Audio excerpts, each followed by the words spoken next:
It's 1 o'clock. Officially, where's my agenda?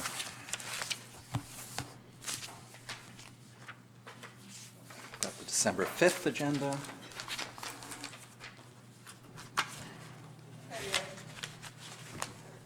March 20th. Get on the right month. I need an agenda.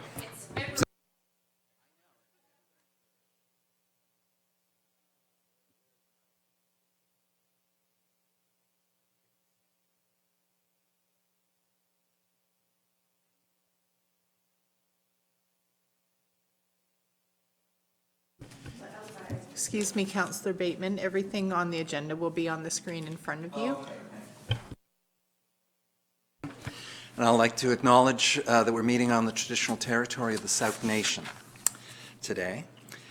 And I suspect I would need a motion to approve today's agenda, be adopted as circulated. Can I have a motion for that, please? Councillor Beddows. And we need no seconders today. Public input. We have Karen Mason, President of the Chamber, is with us today. Would you like to speak to us? Thank you. Yes, please, and turn on the mic.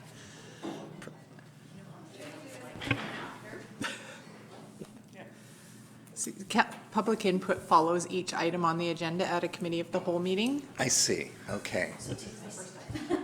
Right. So we'll have a motion that the Committee of the Whole receive the budget. Can I have a motion on that? Councillor McMath has moved this. We now have an opportunity for public input at this point, now that we've received the budget. Yes, Karen, please join us.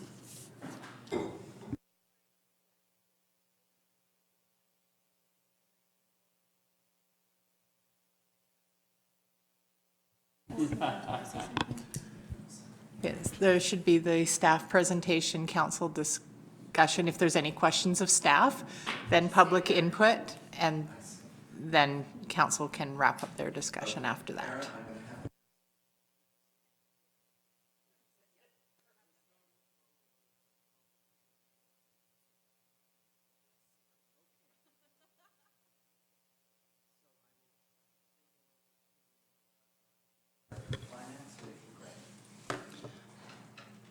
Hi. So this is, I think, I'm just going to briefly talk about the open house, like the report here, and then we can do the public input, and then I can get into the PowerPoint presentation that will kind of walk us through the rest of the day and how we're going to go through that. So yeah, this is just kind of, what we try to do in this report here is summarize the public engagement that we undertook this year. And we really tried to focus on increasing our public engagement, because in prior years there was, lack of residents coming out and voicing their questions or comments on the budget and where we were going to what was going to make the final approved budget. So in order to do that this year, we did an online survey. It was open for just over a month now, closed last Wednesday. And we received 241 responses, which I think is amazing. There was 13 questions. We got some useful feedback on, potential changes and different ways we could structure a survey in the future. So I think that's going to be really useful, and we're definitely going to take those into consideration going forward for any future surveys or public engagement that we do. As well, on top of the survey that was ongoing for the month there, started December 20th, closed to January 29th, we did the open house. So that was on Wednesday, January 22nd from 2 to 8 p.m. And there was, final count was 57 residents attended. And so that was a huge turnout compared to prior years where we had, under 20, and that counted some councillors that were in attendance and their spouses. So we had 57 residents. All in all, a steady stream throughout the day from 2 to 8, a little bit slow the last hour, but for the most part, it was pretty steady. And everyone was really engaged. Jen did a great job preparing a little exit survey for people to complete before they left, and just kind of asked, one of the big questions was like, how'd you hear about us? Road sign was a success on that one. Almost every single person clicked the road sign, checked that box. So I think that's definitely something we should think about for future years. It was $200 to rent it for 1 week, so fairly inexpensive way to get the word out for something we're trying to promote. So I think we should take advantage of that for future community engagement. And as far as the open house goes, I think overall, I mean, of course, everyone wants to get the tax rate down proposed, and that's what we were definitely highlighting to the residents was, this is a proposed, this is not going to be the final number. This is just, this is our job, is to put everything out there and then let council make the decisions of what's going to be the priority for the district for the year, and they need to see what all of this would cost if all of these projects were implemented this year. So, I think people appreciated understanding that, they came in with this thought of like, why am I even here? My voice won't make a difference. And I think all the stations were adamant going, no, your voice absolutely will make a difference. And that's why we're asking for your opinion. So I think going forward for next year's budget, like we want to start this even earlier so we have more time to engage with the community and really talk about the services that we're providing and what are they looking for, more or less, similar to what we did at the November 5th council meeting. So start that earlier is something that I know our CAO wants to undertake this year. So we're looking at ways to do that, engage the public. And yeah, overall, I think it was well received. Staff felt engaged. They had lots of questions, and were able to provide most of the answers, and any of the answers we didn't know, we made sure to follow up with them after the fact. And, more or less, I think it's given us a good guideline for if whatever projects make it into the final budget, gives us some tips on how to better communicate those projects and the benefits that they're going to bring to the community if we're going to do them. So I think that was good to kind of hear the feedback from the community on some people just didn't understand what this project was about and why it's going to benefit us. So we can use that feedback for future promotions. So I'll kind of just stop there, I think, because this was just more just about the public input side of things. And then Perhaps at this point, we could discuss that public input, since we value it very highly. I'll just make a few opening comments here. And so thank you, Ms. Gray, and everyone at the district. This 5-year plan was presented to council in 2018, was on April 3rd. Last year, we received it on February 27th. This year on December 5th. So you're moving, thank you very much for this more accelerated, not accelerated, but early previews that allow us to today consider after first and second reading, and I suspect we won't have a third reading today. We'll have some, in fact we won't, because it's not a council meeting, it's a committee of the whole, so we'll have some motions and recommendations to bring forward on February 10th.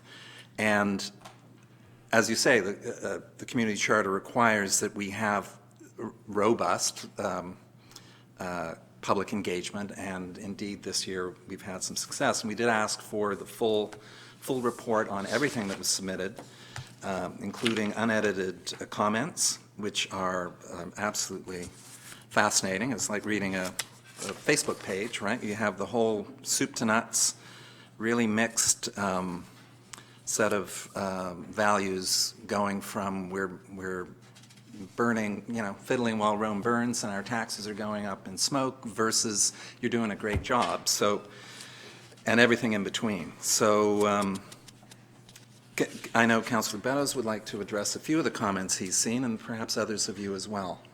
Thank you. I'm very pleased with the online survey. In the past, having the public come here, we get a very, very poor turnout. I always thought that I could get more information by standing in front of Shoppers Drug Mart with a little table and a chair and, speak to me. There's some interesting things that come out of that, and this is the public speaking, which carries a great deal of weight to me. The property dollar should not be spent on climate change issues, and that's sort of evenly split on that. So there's even though there's a climate emergency, the public doesn't want us to throw a whole bunch of money and waste it. And really one for me, which was good, district is doing a good job recovering from past decisions and increased pressure on current and future budgets. So they are aware that we are playing catch up in a lot of cases and are willing to cut us a bit of slack in that.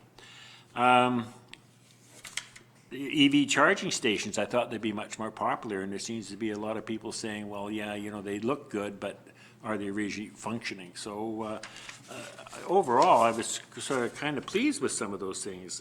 They're looking for a sensible Now, this is a sensible reduction of the proposed tax increase was requested. And the sensible that sticks out to me is that I think the general public knows that it takes taxes to run this organization, and we have to be sensible and diligent in trying to pare some of those extras out. So overall, I'm very pleased with the survey. I hope we can expand on it next year. Give me a lot of valuable information. Thank you. Councillor McNabb. I think the tricky thing with surveys is like there's always, they can be sort of directive in nature because you're listing a limited amount of options like that we've chosen. So I think if either there's an opportunity for in those selections, there be like other, and it opens a comment box where they can put their ideas forward, or at the very least at the end of the survey, have an option to recommend how the survey can be improved for next year. And then the other piece is in each of the questions of the survey, if you could have like a little info button, because people may not know, for example, they might not know anything about securing municipal and regional development tax. They might not know what that means and just select it to move on with the survey. So if there's an information selection that they can go to help define or explain what that is, I think that would be helpful. Thank you. Councillor. I'll just add that what I took away from the comments, in addition to being very broad and varied, the message of needs before wants. So I think when the matter of climate change comes up, there is the sense that this is an issue beyond our municipal boundaries, and of course it is. However, best practices of modern governance and municipal operation allows one to put a green lens, as our strategic plan states, on all municipal decision-making, so that we are, in our very small way, addressing climate change. Also, this message, this is a quote, "Stop raising taxes. They are unreasonably high for the services provided." And that's a valid point that we'll get into as we move forward.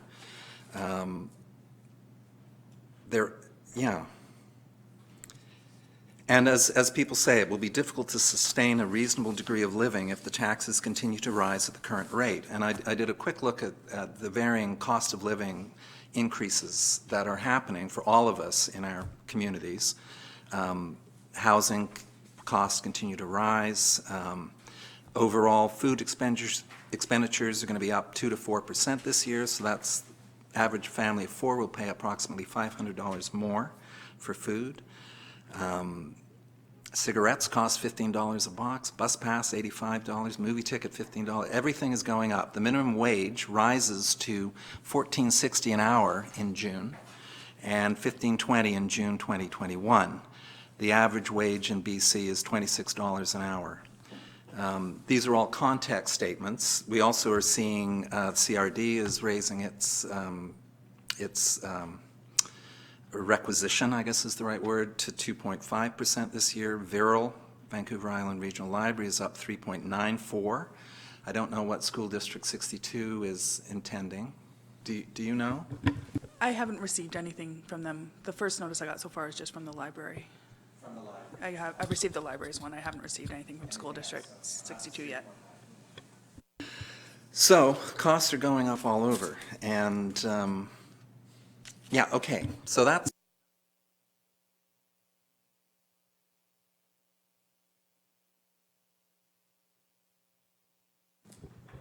Well, I guess I'm just thinking in the interest of time, because my part we kind of get in a little bit of the weeds of each department and their requests, so it might be better use to kind of hear from our one visitor, two. If it's appropriate, just to kind of hear from her first before I get into it, because this could be a little bit of time to kind of go through the second part of the presentation here, would be my suggestion. Or can we? Public input after.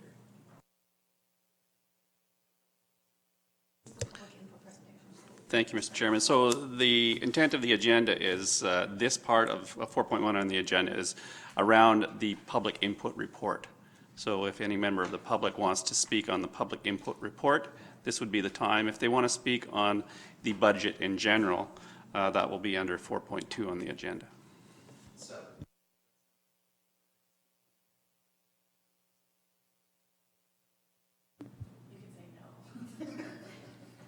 No, but I really, really liked your points about it. That was really good about the survey. That was terrific. I think those were really, really good.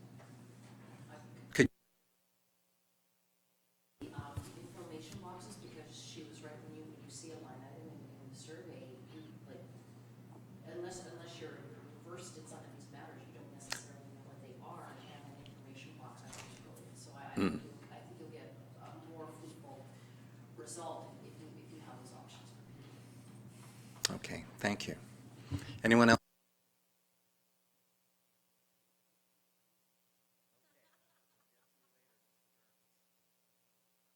Back to our Acting Director of Finance. Okay, so then we will get into the meat of it. I just wanted to start with, since the December 5th presentation of this, so we obviously received the first draft of BC assessment data, so then I can get a better idea of what the non-market change revenue is proposed to be. BC assessment will also send a revised one, usually late March, or sometime in March. So this isn't the final number, but at least it's a better indication than what we had, just based on last year. And then just on some additional information that's come to light, these are a few adjustments to the budget that at least staff is recommending or requesting, I guess. And that would be to increase investment income by $50,000 from the current budget of 125, I believe it is. And so that's just based on the final information that we've received from our investments, so we kind of know how they've, what interest income we've received over the year from them. So yeah, it's currently in the budget 125, and so I'm suggesting it would be safe to increase that. Page number, please. Of this big dog? Page 10. There's a third section down called investment income, interest. So it's currently at 125,000, and I think I'd feel comfortable increasing that another $50,000 to 175,000, just based on our returns from investments of what we have so far in the last couple of years. We've usually kept that pretty low, but in the interest of trying to tighten up the budget, I think that's an area where we could tighten it up a little bit. One thing that was missed from the initial budget list was Legislative Services is requesting funds to hire a records management summer student. And so this is a program where we get partial funding from the federal government, and like, we don't pay the whole part of their salary. So we had three students last year? Two students last year in planning and engineering. And so $9,000 is approximately what the district's cost of all of their salaries for the 4 months that they were here. And then the other one is just to increase the non-market change revenue. So that's found on page 5.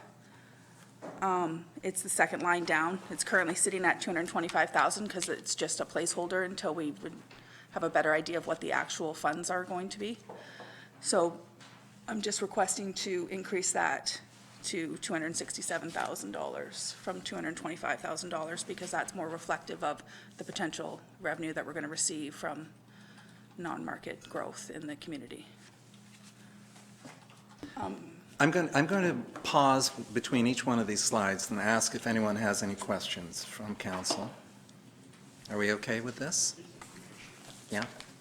Yeah, so, yeah, this is just kind of information to, the two revenue ones, I'm more supportive of. Legislative Services can talk to a bit more about the records management summer student if you had any questions as you're going through each department's request.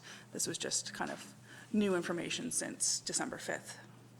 Quick question. So increase investment income, that's a revenue add. Mm-hmm. Increase legislative services staffing, 9K, that's a expense. Correct. Right. And increase non-market change revenue is a revenue. So we're, okay, good. Yeah. Thank you. Correct.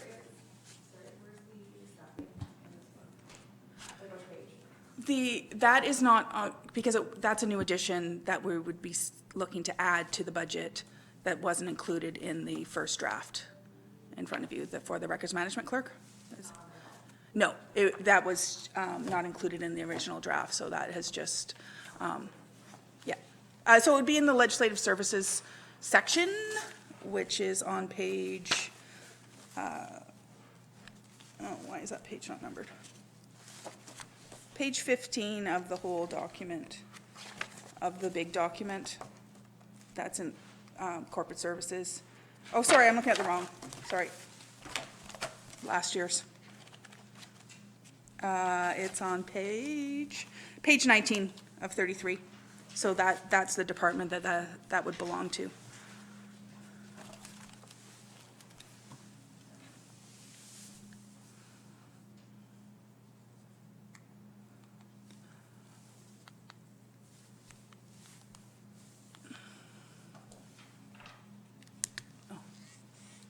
And Helps if I turn that on. And just an additional point would be that non-market change revenue, i.e. new revenue flowing to the district in 2019 amounts to $267,000.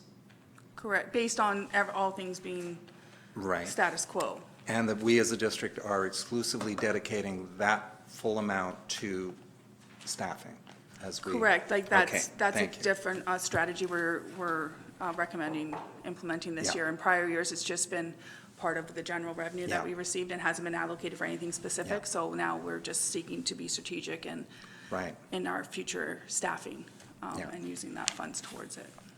thank you. I'm asking a number of these questions knowing the answer, but just to be as clear as possible. Councillor McMath.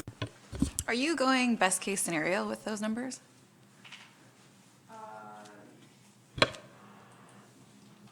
No, well, with investment income, no, I'm being conservative.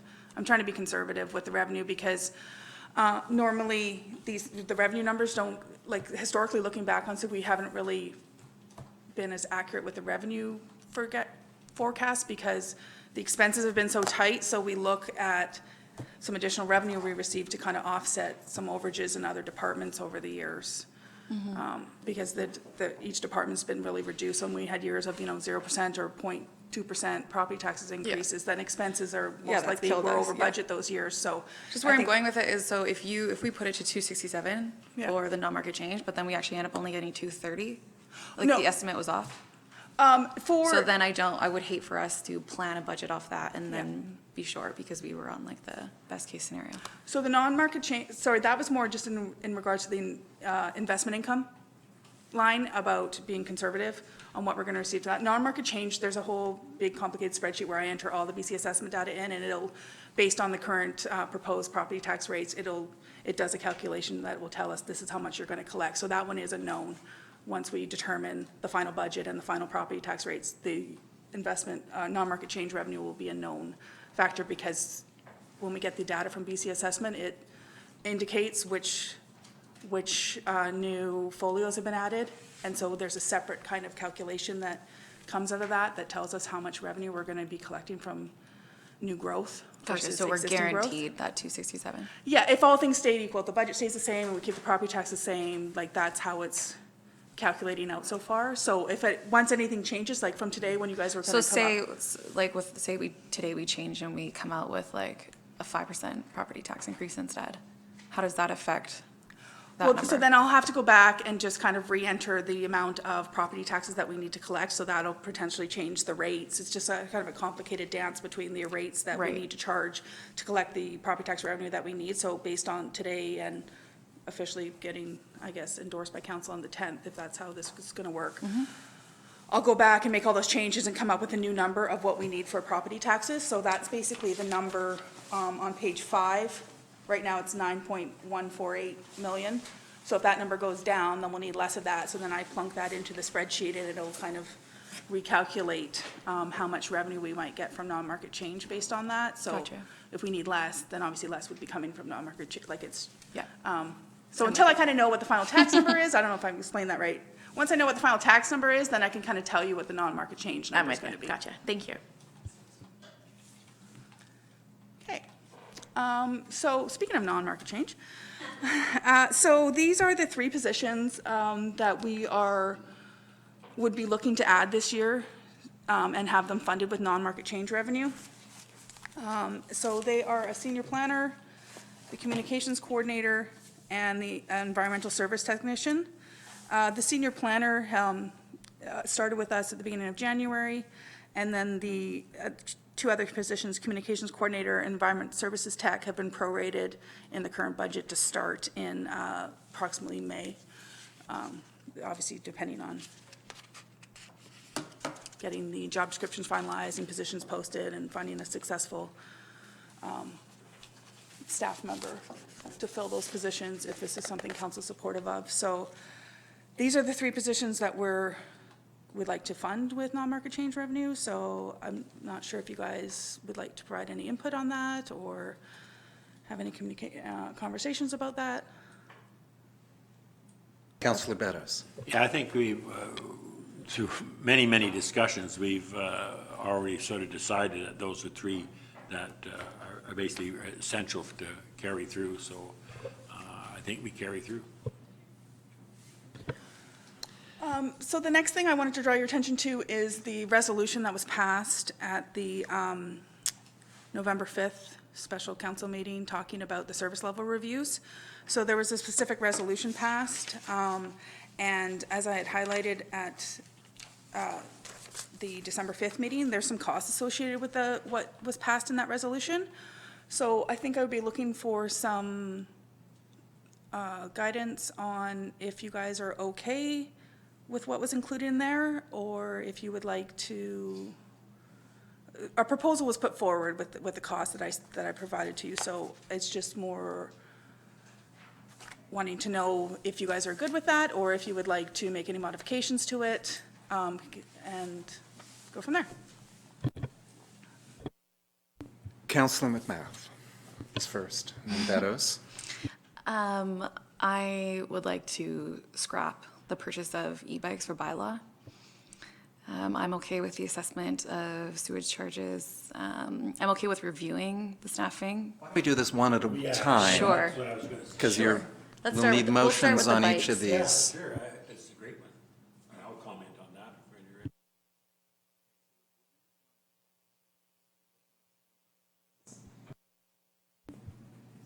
Councillor Beddows, you're on.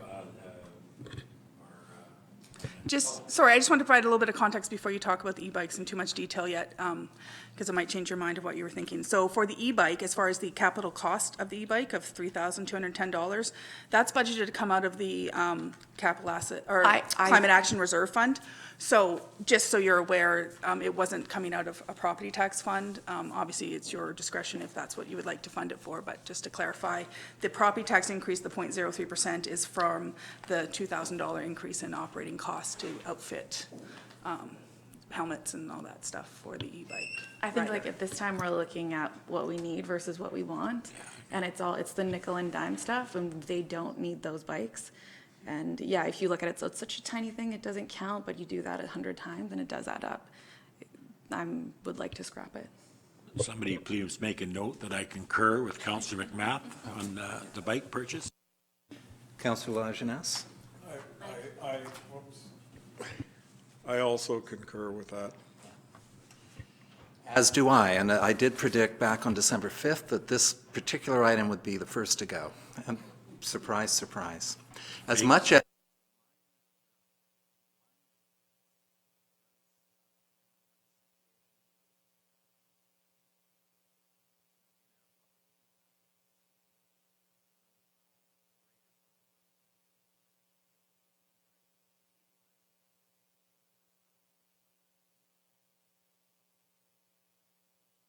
would give him some increased, yeah. So I'll yeah. Okay, so we have a motion on that. Would you like to make that motion, Councillor McMath?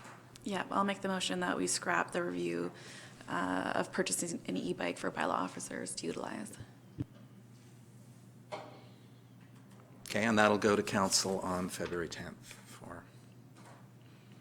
We do need a vote at this point, right? If I can suggest a process for this afternoon is Thank that Jen will just track all of these kind of bullet items as we're going through and then capture them all in one directive resolution at the end of the meeting. Okay. To bring forward at the 10th. So we'll proceed through these. The assessment of sewage charges based on water usage. There's no cost attached to that. It's not in the budget. Do you have any sense of what that will generate in terms of revenue within the district? Not at this point. We don't have the data yet, so we would need to, that's more of a summer project once we receive the data. And then the manager of wastewater and myself can work through it and determine what that might look like. But yes, there is no cost for that in the budget this year. Councillor Beddows. Yeah, just clarification, the assessment of sewage charge based on water usage. Are all the people on the sewer, assessed for sewer on city water, or are some of them on wells? Anybody know that? I mean, we have this community is a mix, because it'd be, I don't think you could do it if there was any wells involved. I mean, you can't meter the wells, so I don't know the relevance of this, so it's not a big priority for me. Put flow meters on their wells. Sure. Okay. Doesn't require any action at this point. Now we're moving on to the third, review staffing to manage new infrastructure, parks, and facilities. And I believe that is that's a $60,000 impact, approximately a 0.75% tax increase. Do you have any comments on this item, Ms. Gray, before we? So this just came as feedback from the service level review meeting and council's desire to maybe review staffing, as I believe the manager of parks was discussing all the additional parks that the district has taken over or different parklands, and staffing hasn't really increased to keep up with the potential service level the community might be looking for. So that was a proposal put forward, and that's why now it's in front of you to determine what you would like to fund, if anything, towards additional park staff. So this would be for 2 additional part-time parks workers. Councillor McMath. I think because we don't live in the budget day in, day out, it's like the challenge for us is like seeding out what's new, what the request is, what the dollar amount is, and what the percentage of the tax increase that affects. So for like to see it up here, it's challenging because it's just for next year. For next year, like after this meeting, I think we should discuss how best to put everything together, like to help you prep for us for this meeting. So for reviewing staff to manage, is this dollar amount just the cost to review it, or this is the dollar amount for the positions? That would be for 2 positions. For the 2 positions? And Yes. what is the dollar amount? And may I ask you why it's not in the 2020 department requests as an increase? Because this was a separate, there's 2 separate streams. We had specific department requests and then the requests that came from the service level review meeting. So these are all the requests that council has said that they want us staff to look into. Yeah. So I didn't want to double dip and put them in both buckets the way they were totaling up. So this is just the cost for, the potential cost for the resolution that was passed at the November 5th meeting. And then the department requests are ones that council may or may not be aware of, that staff in each of those departments would be looking for increased of funding or potential decreases for some of the line items. Gotcha.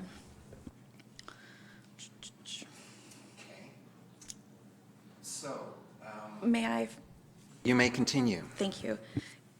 Can you tell me what the cost is for a single full-time park staff? Yes. And can you tell me how much we pay in overtime for park staff? I can't tell you that today. I can definitely Okay. find out that information for you. I won't have it at my hands right now. Gotcha. My train of thought is similar to previously we were paying a ton of overtime to the fire department, which was the equivalent of a year's salary for a full-time firefighter. So it made sense last year that we pay for a full-time position that we're already paying for anyway, and obviously that we need, plus that boosts morale and all that good stuff. Most of the park, like a few of the park staff are like auxiliary workers, so they don't get benefits or overtime. So I don't think the overtime number is going to be excessive as far as the parks department goes. There's only a couple of Right, but are salaried staff. Other salaried staff working overtime because they need more support? Yeah, so that's, I can definitely look into that and let you know what was included in the overtime for the park staff. Okay, what I would like then, yeah, is that exactly, so the cost of the 2 auxiliary versus the 1 full-time, and like the benefits and all that stuff that goes with it. I can tell you the parks salary cost in just a second here. Okay, thank you.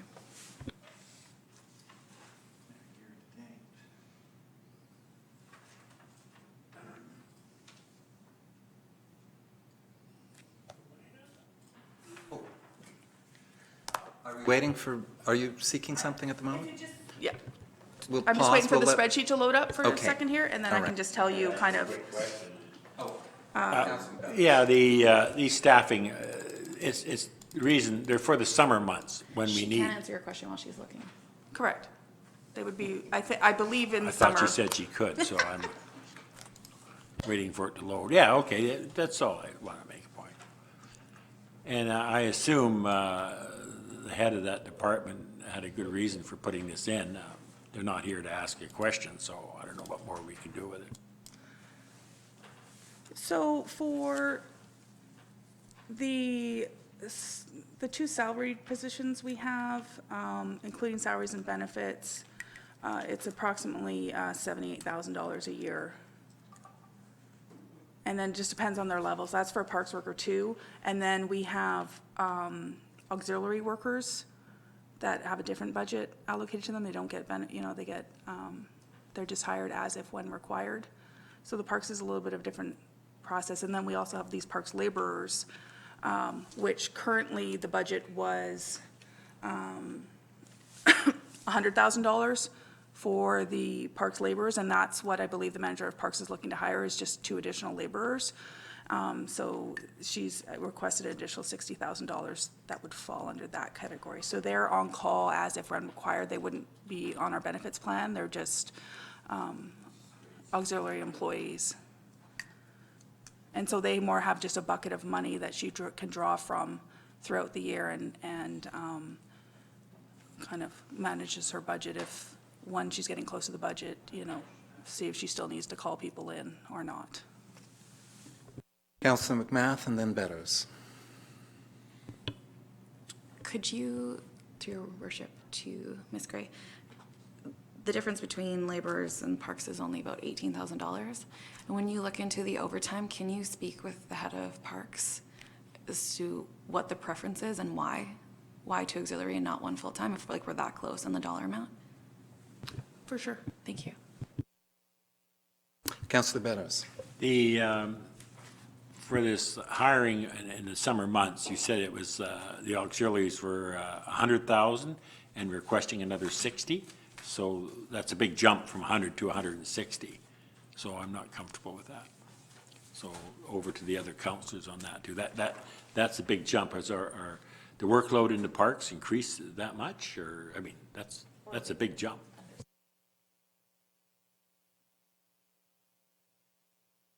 Okay, I think there's a large asterisk next to that item that you'll be reporting back to us on. So or are we looking for a motion at this point on this item? No.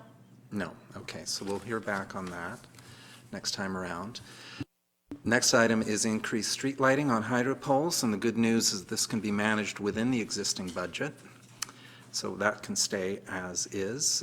Council contingency, increased community grant funding was a recommendation. I almost find that hard to believe that we recommended that. Given that this year, I think we've got 90,000 in the budget. Last year, is it 90 or 80? 90. And 90. last year, we, Yeah. we spent 67,000, so that was a significant increase. And I was thinking that would be one item we would like to eliminate. I'm wondering, as we move through this afternoon, will we look at the council budget? Because that's under our council budget, and we can, Yes, yeah, basically, I was just going to get through this slide with the resolution, and then talk to outside organization requests, and then basically then get into each department and Right. talk about the ask that the departments have. right.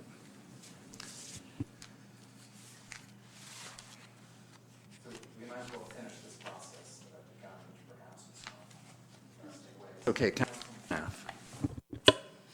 So this year, we're looking to increase it by about $22,000. And then the EMCS is requesting $45,000 for seating. Can we look at donating that $22,000 plus the $7,000, which is the max community grant, to the theater seats?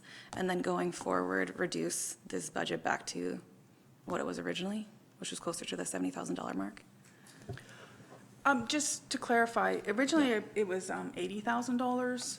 Last year was a bit of an anomaly because throughout the year, council had made commitments, and that's why the $68,000 was the final number, because the first meeting in February was to get clarification from council of where did you want this to be funded from the current budget for community grants, or did you want to fund this through a different source? And then if council made the determination they wanted to fund it through the current community grants budget, which is why the final budget for last year was a different amount, like wasn't an even number. So historically, the community grant budget had been about $80,000, and then looking ahead, it was forecasted to increase to the current 2020 proposed amount. Is the better path for me to take, if that's the route that I want to go, to say yes to this increase, where we have, if it happens, we have a unanimous vote to agree to the in excess of $7,000 donation? Or can I assign it now? I believe, well, I mean, if you can get your councilors to agree, like whatever you guys would like to fund, that is in there. The $45,000 will come up on the slide talking about other outside organization requests. So I don't know if you want to just address it there and determine like what amount do you want to fund and how do you maybe want to fund it. Could be a conversation there. Or, and again, with community grants, I'm not proposing increasing the community grants. I was saying leave it as what it was proposed to be for 2020, which is the figure that's in there now. So it's just more up to council of if you wanted to increase it from there, that's a conversation you can have, or if you would like to decrease it from the $90,000. As you know, the grant program was, application deadline was extended till March 15th, I believe it is. So people have a bit more time, and then you can kind of have a better idea of how much money is available to distribute. So yes, let's look at that when we get to the council slide. But Councillor Beddows, would you like to? I'm a little confused in the process. I mean, you're looking for some direction right now on the community grants, correct? Or do you want us to do it later? I'm not sure. I believe this was not specifically about the theater seats or anything. No, I understand This that. was about, a motion came forward to increase community grant funding, and as a staff member preparing this, my recommendation is we don't increase, you guys leave it as is, but if you would still like to increase it, then yes, we could get a motion to tell us what you would like to increase it to, and then I can All right, include those through your costs. worship, I'm not comfortable with the community grants at 90,000. There was a trend back when we were doing community grants, we were all brand new at this, or most of us.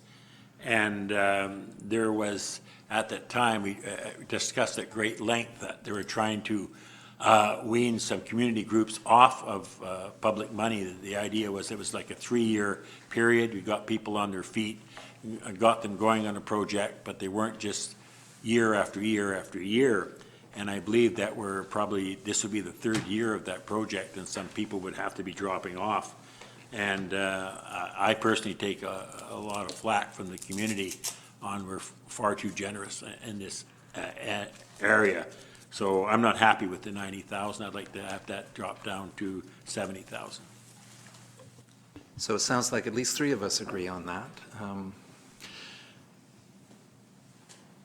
We can either make the motion now to have that done, or we can wait till we get to the council budget. Whatever good. I'm still not quite clear in the process. I just that item was up there, and I understand what Councillor McMath said about the theatre seats, and I agree that we can take away from one and give to the other, but the overall reduction, but 90,000 for community grants is just not acceptable for me. I don't care where we do it, but we do it. Councillor McMath. I think that like all these ideas and suggestions Jen is taking down and noting in bullet form, we can go back over it at the end of the meeting, and then we'll bring those forward to the next one, so we don't have to make any motions right now. Sounds good. Yeah. All right, so let's have a look at increased committee support. I think we were seeking $7,500 as to give council committees a little bit of wriggle room so they could undertake some things on their own. That amounts to a 0.08 tax increase. Councillor McMath. Through your worship to staff, wasn't this request from Councillor St. Pierre for one specific committee facilitation? This was just a general, this was, I believe, this wasn't necessarily for this, a specific committee. This was just acknowledging the fact that we have some committees and we don't have any specific money earmarked to help support these committees in any way. So it was just a suggestion to start specifically committing money for committee support. What that might look like is to be determined. So I don't know if it was specifically for the Climate Action Committee, if that's what you were just referring Yes. to. I don't think it was in regards to a specific committee. I think it was just more of a general, like, should we have funds set aside for any future committees we have? And so this was just putting something down to get some conversation happening about what council's desire was to support committees Thank you. I financially. think since we're going through committee reviews and different application processes and potentially restructuring how those work, I would like to scrap that because I don't want to put money towards something that we have no planning or anything. Rather, if we really wanted to, we could put it, like we could pull from council contingency.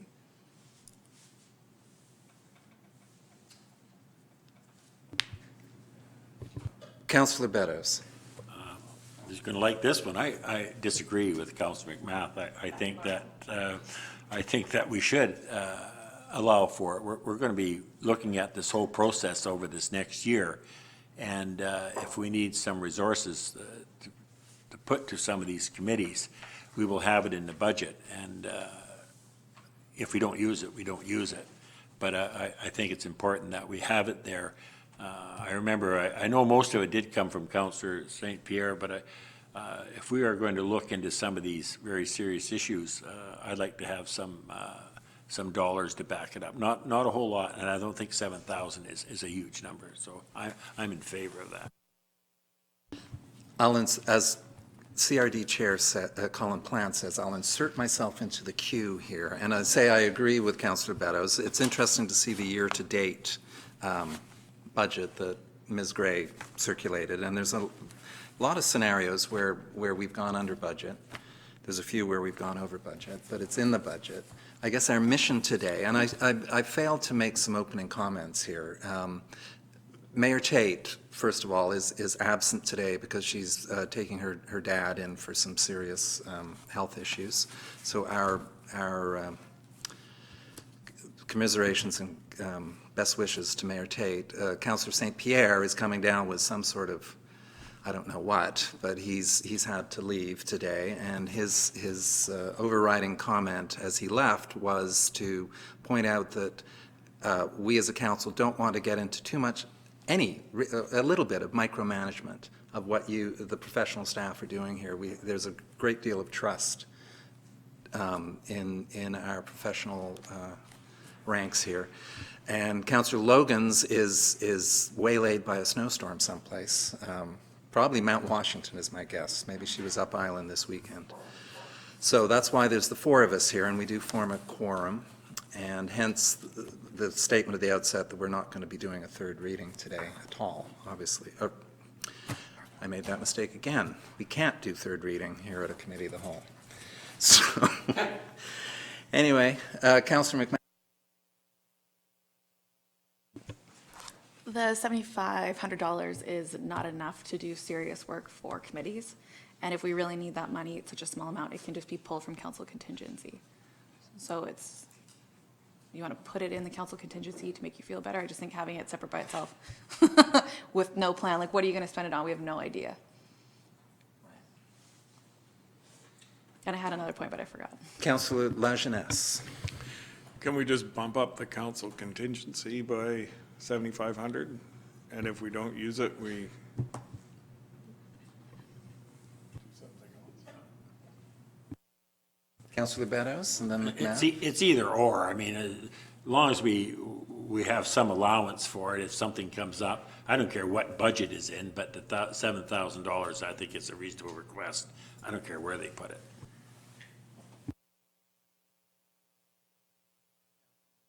Yeah. I don't think we need to bump the council contingency up because I think I want to knock it down anyway. Because this is our second term, so we won't be going, like, not all of us will be going to the majority of these conferences. So that will naturally bring us in down under budget. And then that would be that 10 grand that you're looking for. Travel expenses budget. We also don't need to decide this right now. We can just put it on the list and bring it forward after. So Ms. Collard has that information down, so we move on to the next item. Just a process comment. I think one of the things that we probably could have done better is, this list of resolutions is from the November meeting. Council made some decisions on these at the December meeting, and we haven't tracked those decisions. So we're having the same discussions today as we had in December. Exactly that. There was a commitment not to include or have a new item for committee support, but if we needed to increase the council contingency budget, that's where it would come from. The review for parks staff, that came from council. So I'm assuming you guys heard that we weren't meeting a satisfactory service level with our parks maintenance in the summer. So that came from you to us to increase that budget. And the one that's coming up here, the reprioritization of the grant writer, there was a decision not to reprioritize that, but to include $15,000 in the budget for major grant applications, as opposed to filling a staff position. So we probably could have done a better job of including the comments or the updates from the December meeting for that list that was from November. So I think what you're hearing today is that council is responding to public input, that there was the sense that our 6.58 recommended increase was a bit rich, and we are doing our best to hone it down. So I think what you're seeing here is council having some second thoughts on items that are absolutely in a perfect world would be wonderful, like that e-bike, for example. And we're doing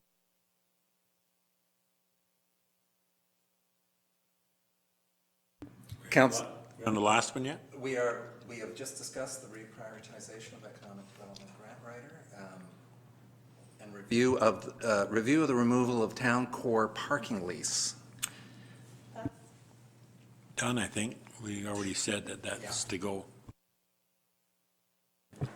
And just on that note, the owner of the lot was at the open house and expressed some concerns with that, so I'm not sure if he's reached out to any of you. Mr. Phillips. Yes, What were his concerns?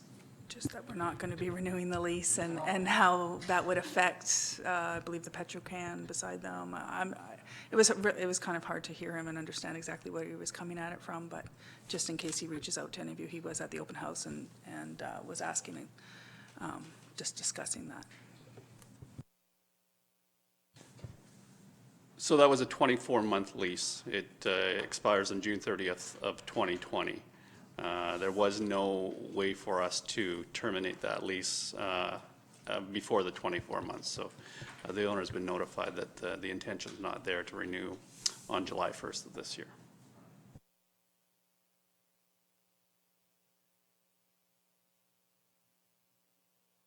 Moving along to outside organizational requests. These are the new requests you guys have been included in the budget, the first draft, and these are outside agency requests that have come in that were included in the December 5th. And I just wanted to note that since that meeting, We've had two other organizations come forward, Wildwise Sooke, which was looking for an additional, I believe it was $10,000 of funding on top of their line item funding that they receive. And then the Chamber of Commerce was also in front of council seeking, I believe it was $28,000 since then. And so those weren't known at December 5th, so they weren't included in the original draft here, but they are not, because they weren't part, this was just based on what's currently in the budget. So these items are in the budget, so if you would like to add either of those items to the budget, they'll just have a cost associated with that. So just something to consider, because I don't believe any decision was made on Wildwise or the Chamber of Commerce. It was just kind of deferred for further information, is how I understood it. So they weren't included at December 5th because we didn't know about the request.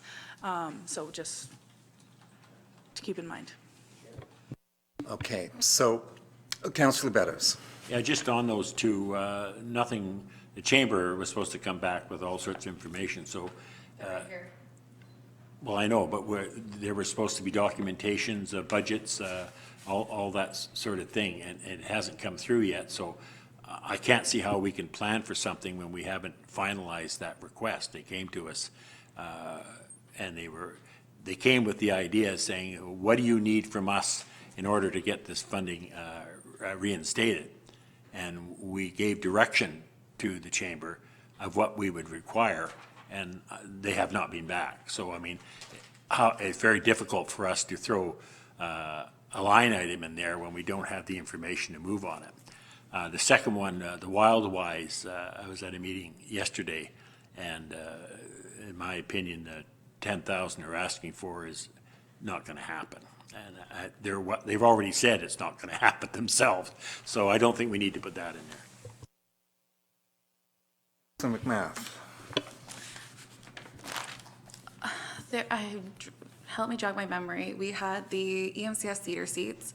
We had the school district make a presentation, and I believe, there we go. That's what I'm looking for. Thank you.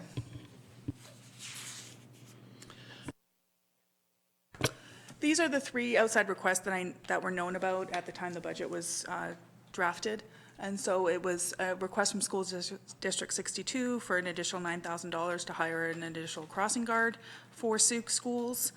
Currently, we fund them at a level of $14,000 a year. Police Victim Services has come forward, again requesting an additional $20,000 to fund the district's share of the police victim services worker.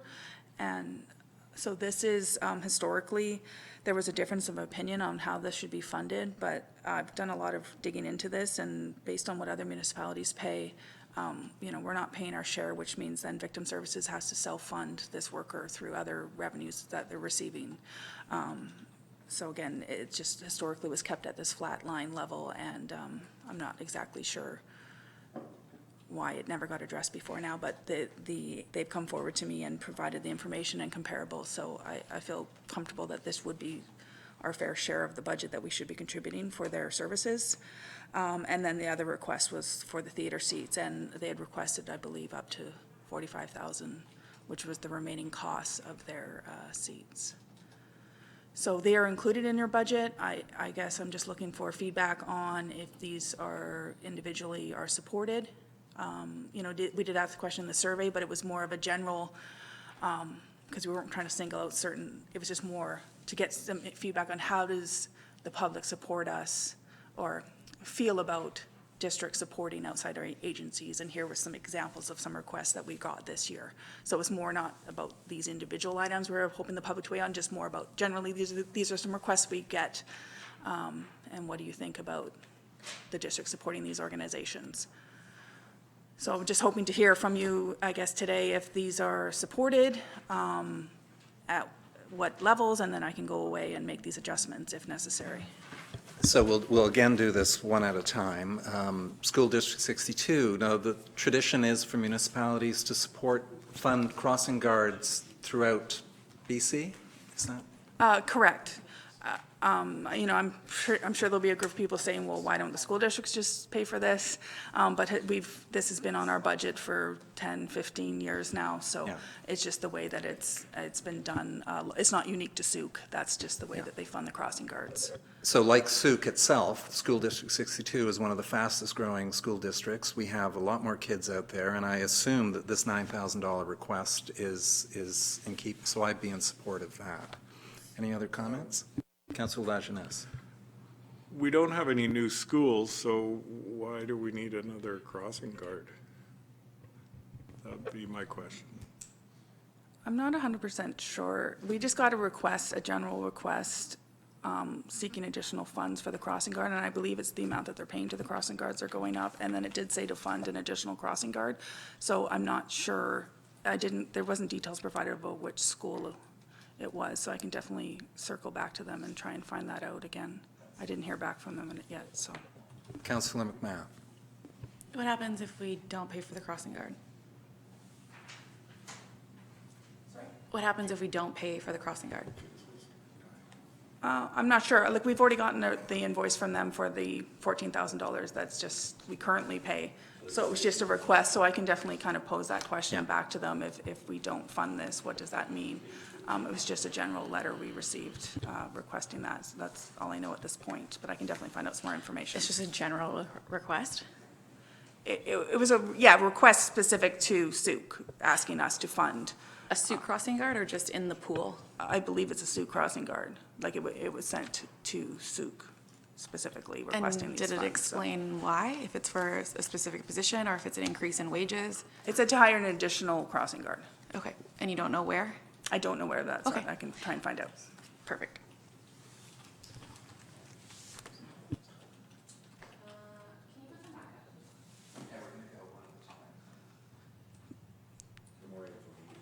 Okay.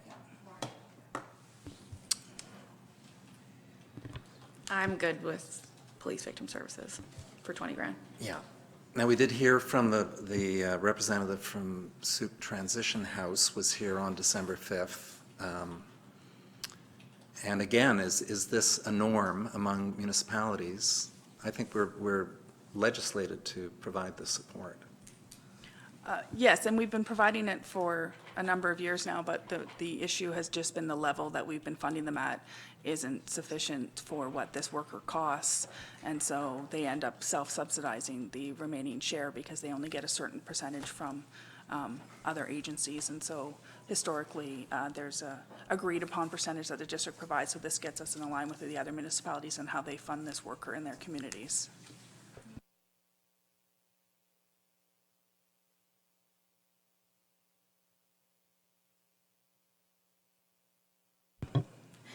So I'll recuse myself from this as EMCS Society President.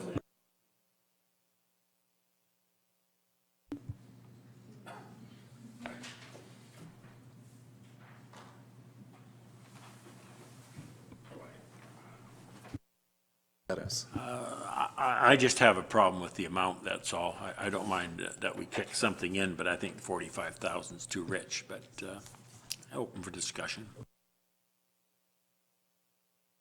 Councillor Lajeunesse. I agree. I would encourage them to try some other fundraising options as CO. Carolyn. Thank you, Your Worship. Just as a point of order, if you are excusing yourself for conflict of interest, you can't, I would suggest that council not discuss this item today, because if you leave the room, we're going to lose quorum, and then we can't discuss it anyway. But you cannot be part of any of the discussions if you've claimed a conflict of interest and plan to as well in the future. So I just suggest that we defer this conversation until there's a fuller council meeting in attendance. Thank you. Okay. Council. Now, what page is that? Councillor McMath. On the topic of SIP and outside agencies, and to Councillor Beddows' point about the chamber not coming forward with like a budget and the things that we'd ask for, I thought that the chamber had brought. I brought in the whole package. I brought in an entire package with the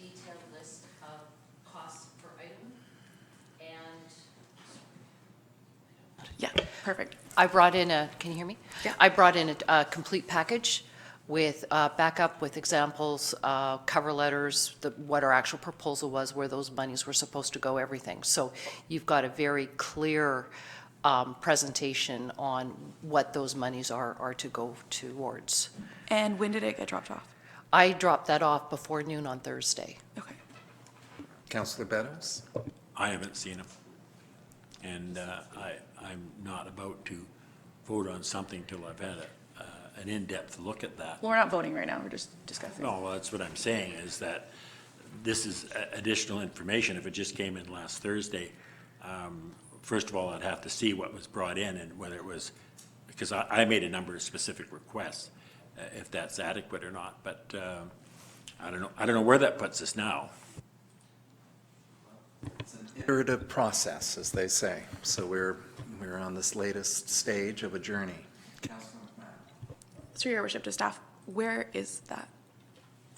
I'm sorry, we'll have to research. Can I just ask if it was just left at the front counter? And that gives me somewhere to start, and I can go and see if we can dig that up.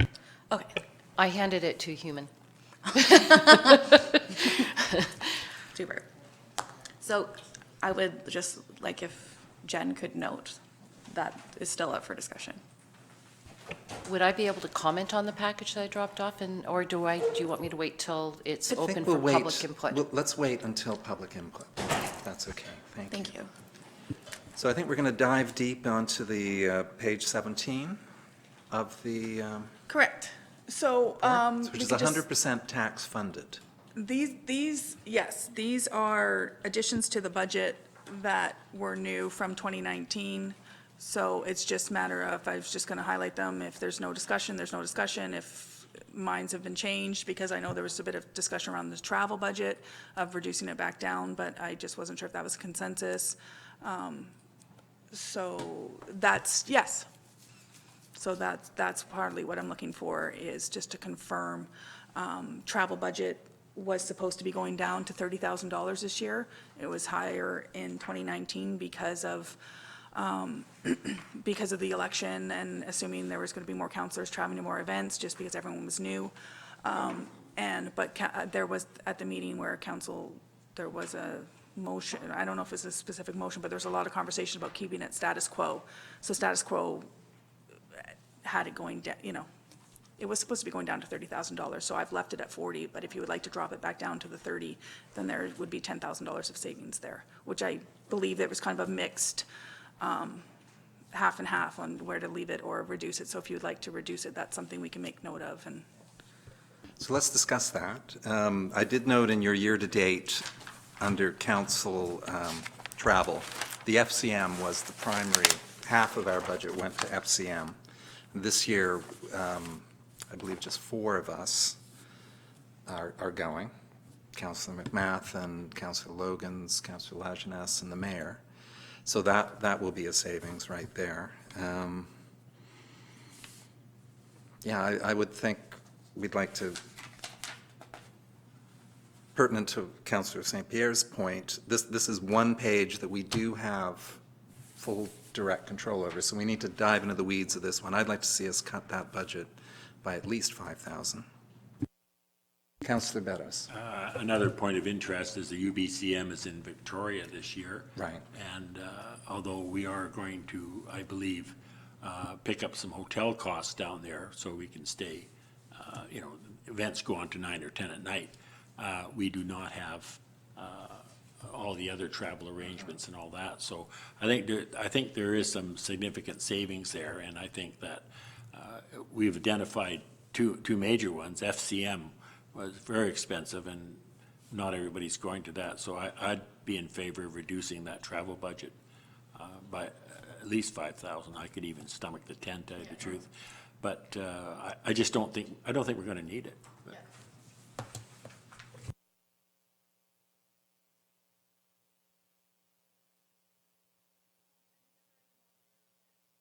sorry. Jen will make note of that kind of for the final summary of where the consensus seemed to be. The other item was additional $10,000 that council committed to for Canada Day. So that's included in there, just so you know. So I'll just skip past that because we're going to just do those all at the end. It was just going to say if you're going to do a resolution after each department. So that's at least all the additions for the council budget. If there's other items you would like to talk about in the council budget, it probably would make sense to talk about them now, and then Jen can make note of, and then we can circle back at the end. Councillor McMath. Are we now going through department by department? Yes. Okay, so we're in 4.2. So should we go to public for discussion for 4.1? We did. For 4.1, like for the public input part? Yes, and then, but I believe she's here to discuss. So 4.2 through So the I bottom. believe it's supposed to be at the end. So we're gonna have of to go this. through the whole thing. Okay. I suppose I have a question for our speaker. Are you free to hang in for another 90 minutes? Okay, thank you. Okay.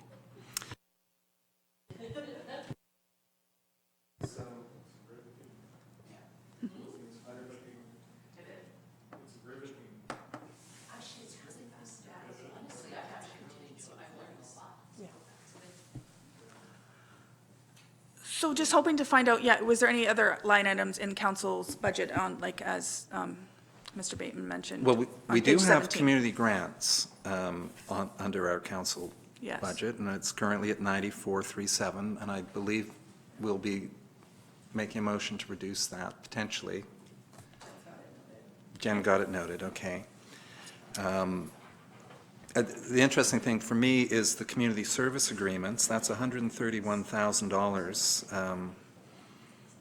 Those, it's a question through me to the CAO.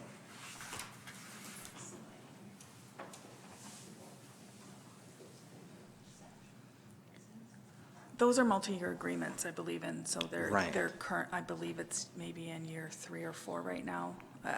The corporate services kind of deals with those. Right. So I believe that this would maybe be year 4 of those agreements. Okay. I think they were just renewed. I'm not sure what your question's going to be, but. So, yeah. um, So through to the CAO, these community service agreement reviews, are they due for next year? Is that when we? Well, we have not approved the budget for 2020 at this point, so everything is still open for debate. As Ms. Gray, though, stated, we have contracts at fixed rates He for was talking these. about the community service agreements ones, and I believe, right, we have those. Sarah just had renewed those a couple of years ago now, unless I'm not understanding those ones. My understanding is we don't, it's a year-to-year. These agreements are year-to-year. Our hope is to get them on a 3-year cycle. So each has to come back at a 3-year cycle to, again, put their case in front of council and get a commitment for the next 3-year cycle. Are you suggesting that that's not the case now? I might not, I could be wrong.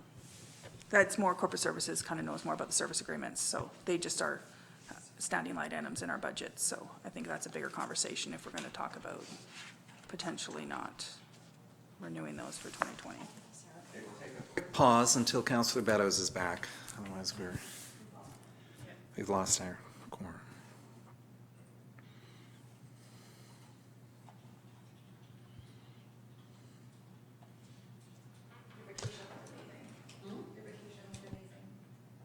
My vacation, oh, the whale sharks. Just, I swam with whale sharks. Do you have a blog?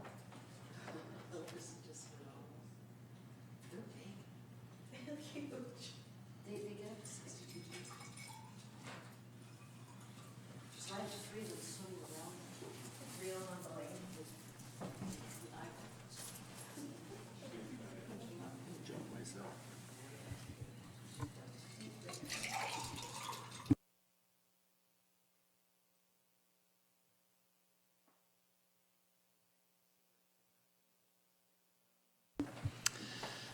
Looks like we have a motion on the screen.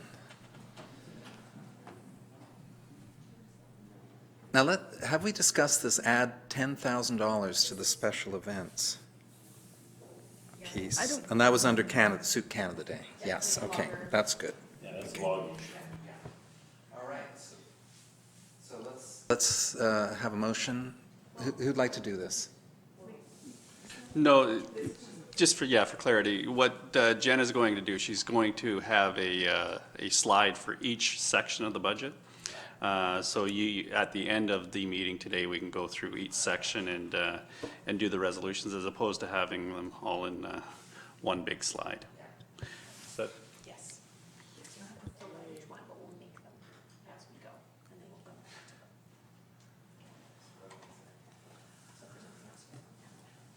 them. So I'm just not sure if there's anything else in the council budget you would like to discuss. As part of the resolution, there was talk about the contingency fund, increasing it, and staff had recommended leaving it at the $80,000. So I don't know if there's any other conversations you guys want to have about the contingency. Yeah, things like the Sooke Food Bank milk program at $10,000, that's untouchable, I would imagine. We would all agree. Well, something like that, well, nothing is untouchable. Take anything out of that. Not from the food bank. The Sooke Fine Arts Society is a line item at $7,000. Sooke Christmas Bureau, there's a lot of really good, positive community effort here. Okay, so I think we're ready to move on to the CAO's budget.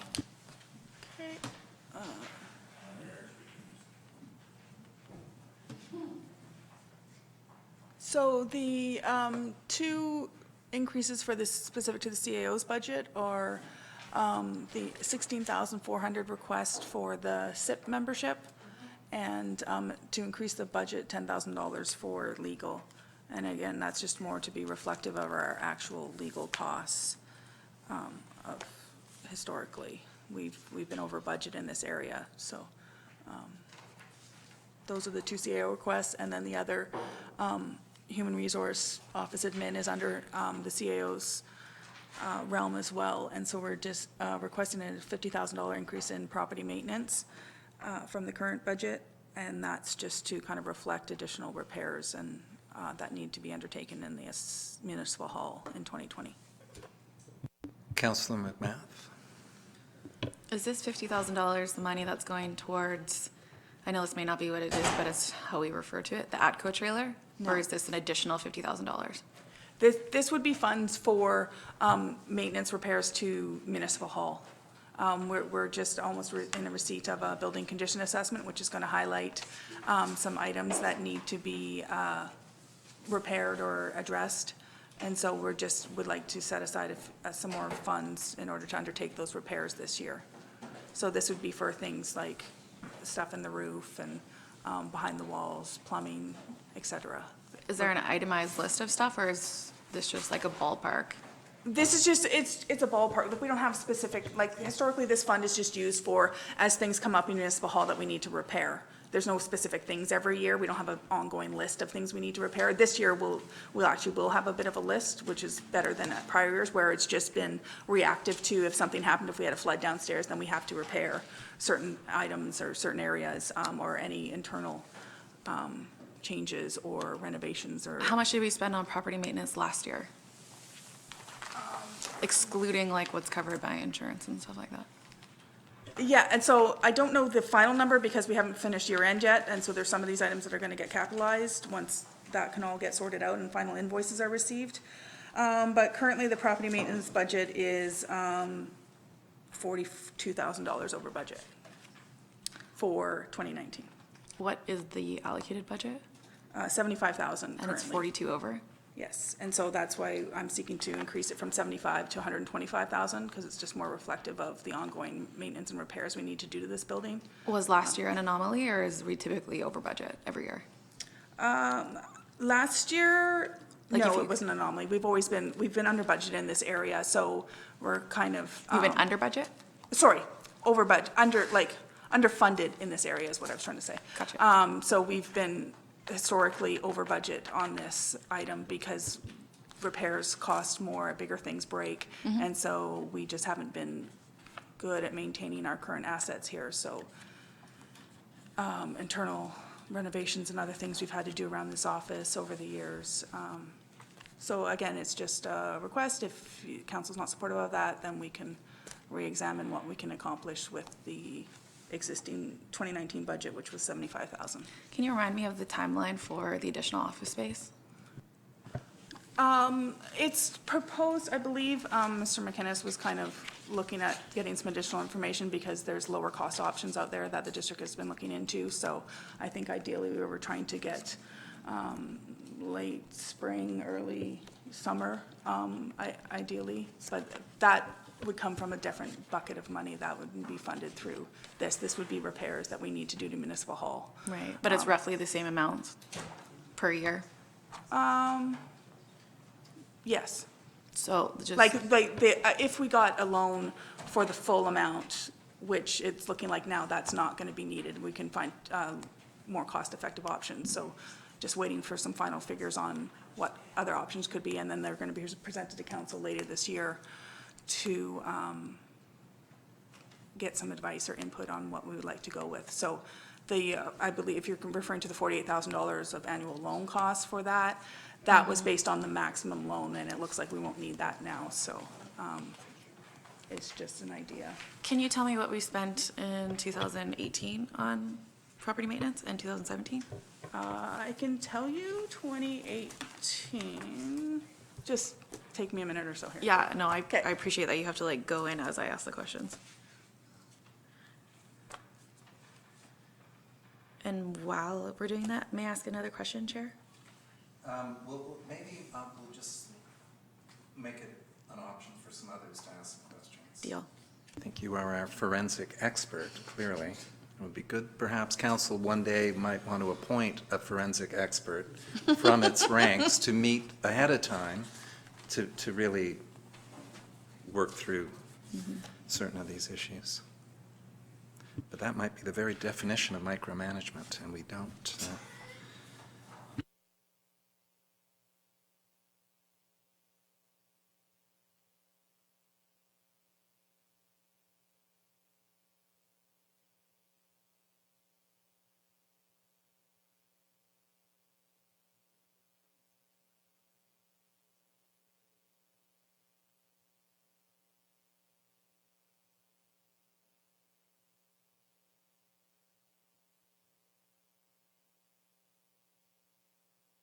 As we search, I'll just make a comment. I looked at this is a 5-year budget, and for City Hall, we have budgeted $460,000 over the next 5 years for the maintenance and upkeep. The HVAC, capital maintenance, building repairs.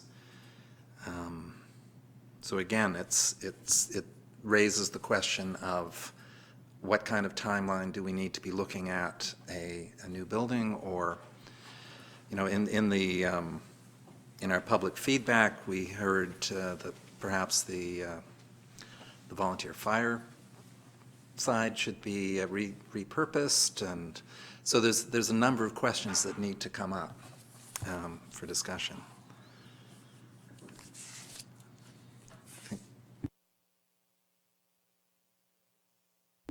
No, that's fine. You're This looking is for taking longer to 2018. find That's a it. tough It's, question. But some of these questions could be put aside for answering when we next convene on this subject.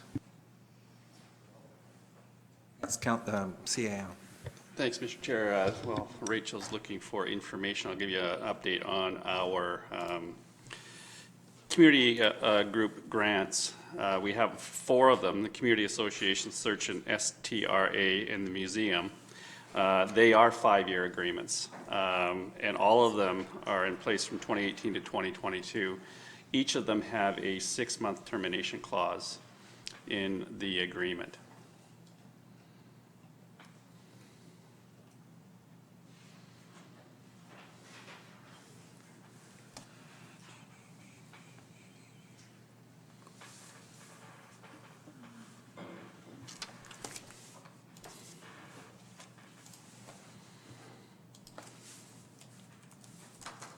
Councillor Beddows.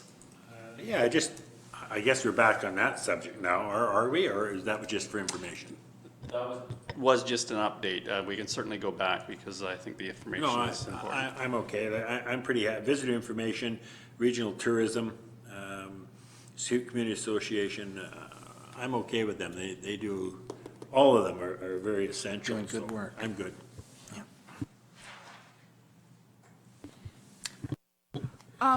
For 2018, we spent just over 76,000 in property maintenance for 2018, and I don't have the same spreadsheet for 2017, so I'd have to recreate it, so I can get back to you on 2017's.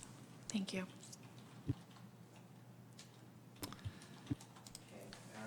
So other items on the CAO's budget is the membership in the South Island Prosperity Project at $16,000. Councillor McMahon? I just would like us to further discuss this at our next meeting because we still, like, we just got the chamber package here. So I don't want to agree to partner with SIP when I haven't seen both proposals. Very wise of you, yeah.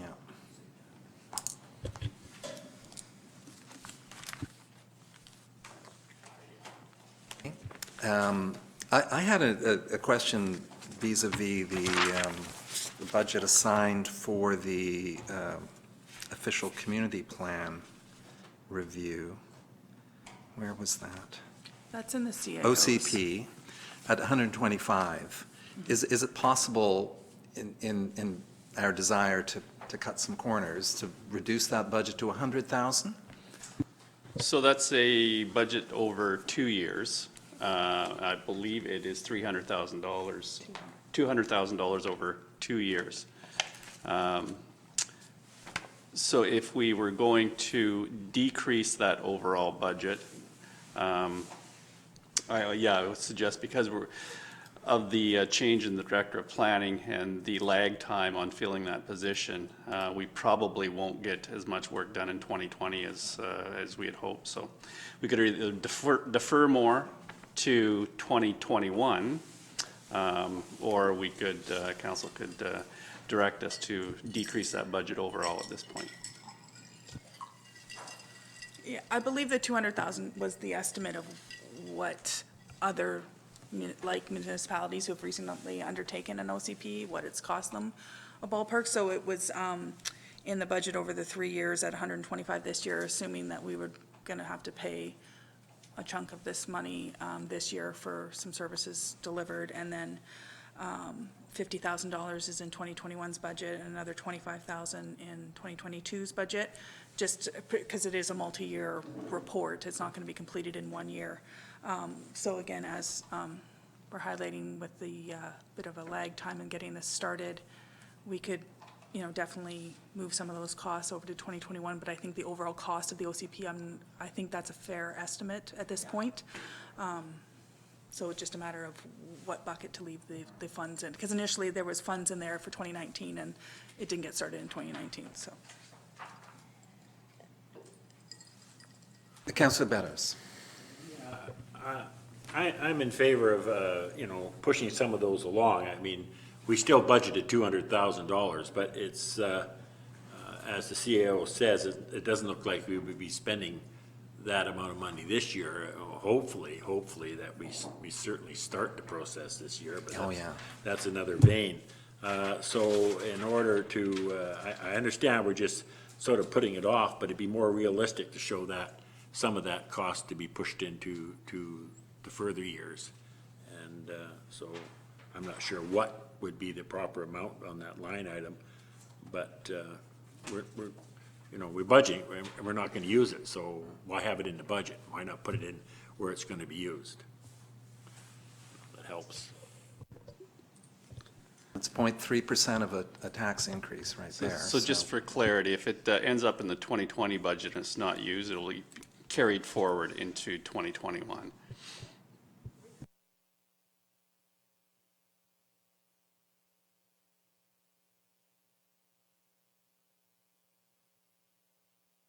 Any other questions vis-à-vis the Council CAO Human Resources and Property Maintenance budget?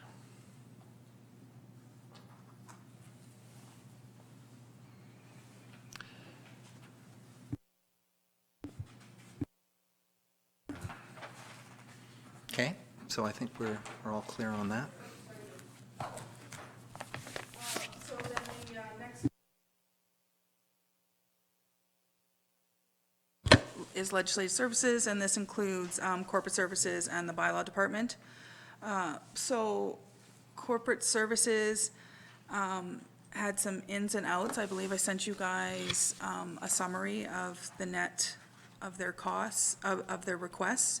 So like most of the departments, they were looking to have an increase in professional development and a small increase to memberships, and then just proposing reducing the elections and advertising budgets to reflect more of the actual expenses that they undertake per year. And then the addition included in this spreadsheet I sent you guys is the $9,000 being added for the records management clerk.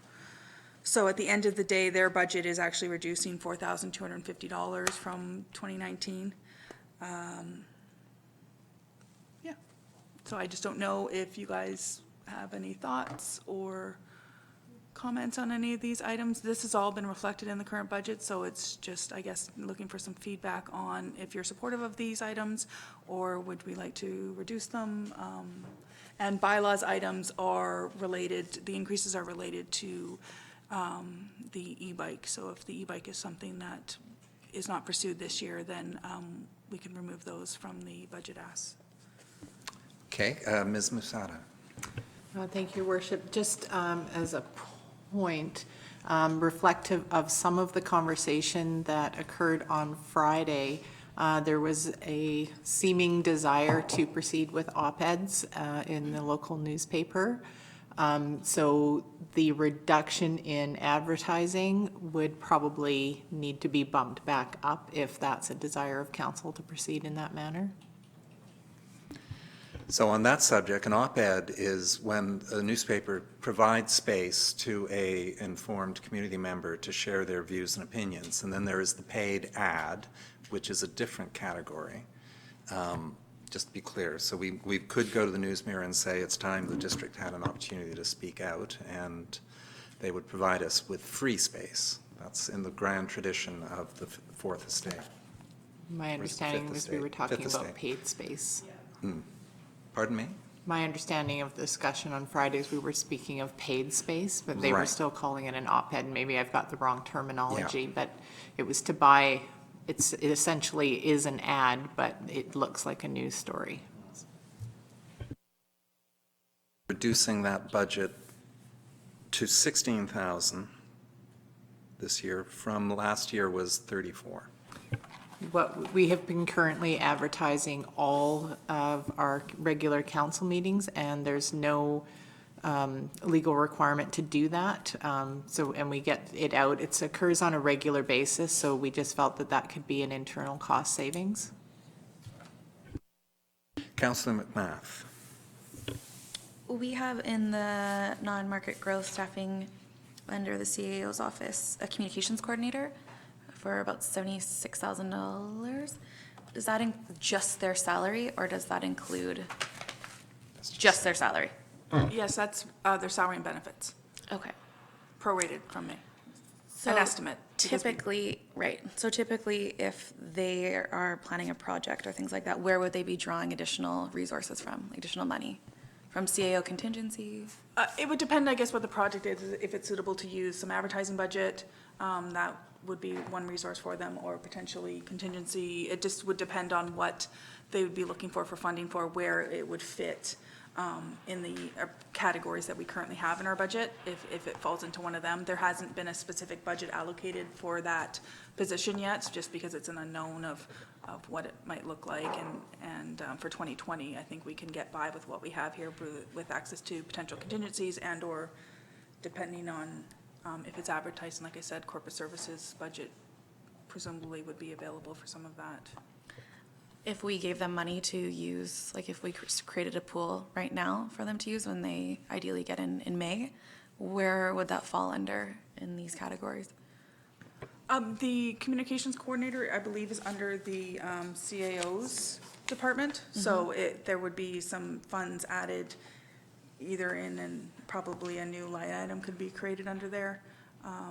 It just would need to be kind of determined what kind of expenses you were looking at specifically, or even just generally what kind of expenses, because other departments might have a bit of a budget that they can use for some of that. But- Why I ask is just if we have this position here and then they're restricted because they don't have the money to do anything.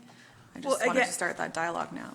Yeah, and like I said, corporate services kind of has an advertising communications budget, so that to me would be one pot of money available depending on what kind of communications we'd be looking to do in our other public engagement. Otherwise, there would be, CAO has a contingency fund.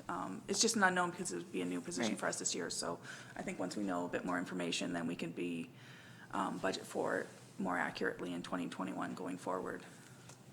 Okay.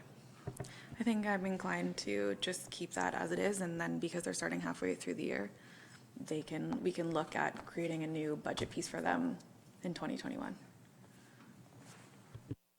We also, I think, under IT, we have a website refresh, so that'll be part of the communications coordinator's budget. Yeah. Okay, just,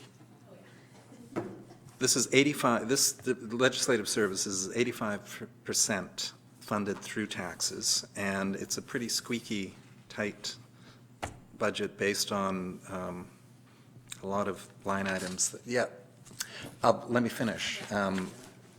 It's hard to argue with, or to find, there's no fluff in this budget from what I can see. I was just going to move on that we scrap the bylaws, $1,000 protective clothing and the $500 supplies. I would certainly disagree with that, but. Because this, I think, is in tandem, with the e-bike. Yes, if I may, to the chair, those are directly related costs. They were for the bicycle uniform and for the equipment such as air pumps and spare tires and things like that required for the bike. So they're directly related. Got it again. Also, for the record, I'm not micromanaging. I make a suggestion that you were micromanaging, I probably did. Okay. All right. And just to confirm, it's 2,000, I think the rest of the slide just wasn't showing, it's 2,000 altogether. All related just to the e-bike, so.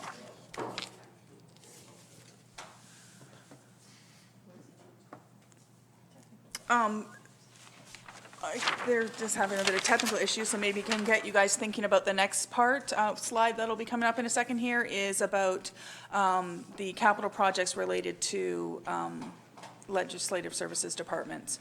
So so capital projects are found on page,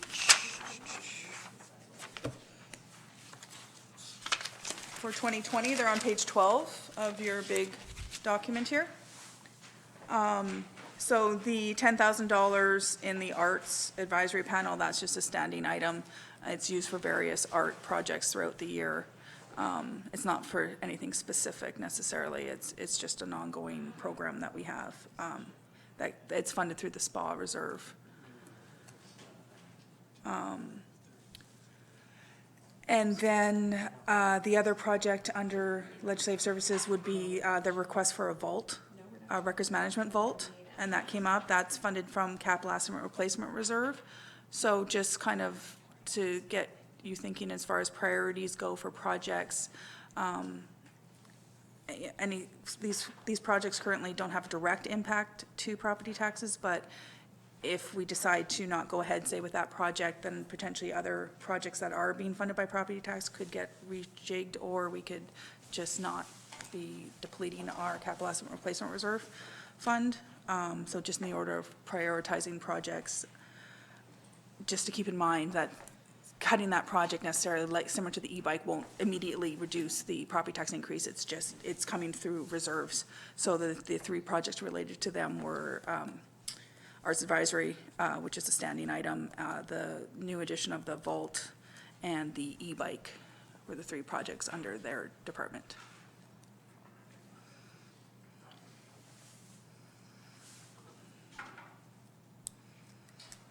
Councillor Beddows. the vault, explain a little bit exactly what you mean by the vault. I mean, is it like a banking vault that fireproof our records, or is it so our CAO can hoard his money in there, or what kind of vault is it? Through the chair to Councillor Beddows, yes, it is essentially a fireproof, Bingo, waterproof okay. vault. Exactly. And it will include the removal of the sprinkler head that is in our current vault area to ensure that our records are preserved forever. I'm very much concerned with that, because I saw what happened when the Royal Bank burnt down, and Sooke News Mirror lost all, I know it's a Lions-related thing, lost all our records to our phone book, which was really a tough one to overcome. So I'm happy that that's in there. We're now looking at the 2020 capital plan. Can we just confirm consensus on leaving the advertising budget at the 34 or reducing it to by 18 as suggested?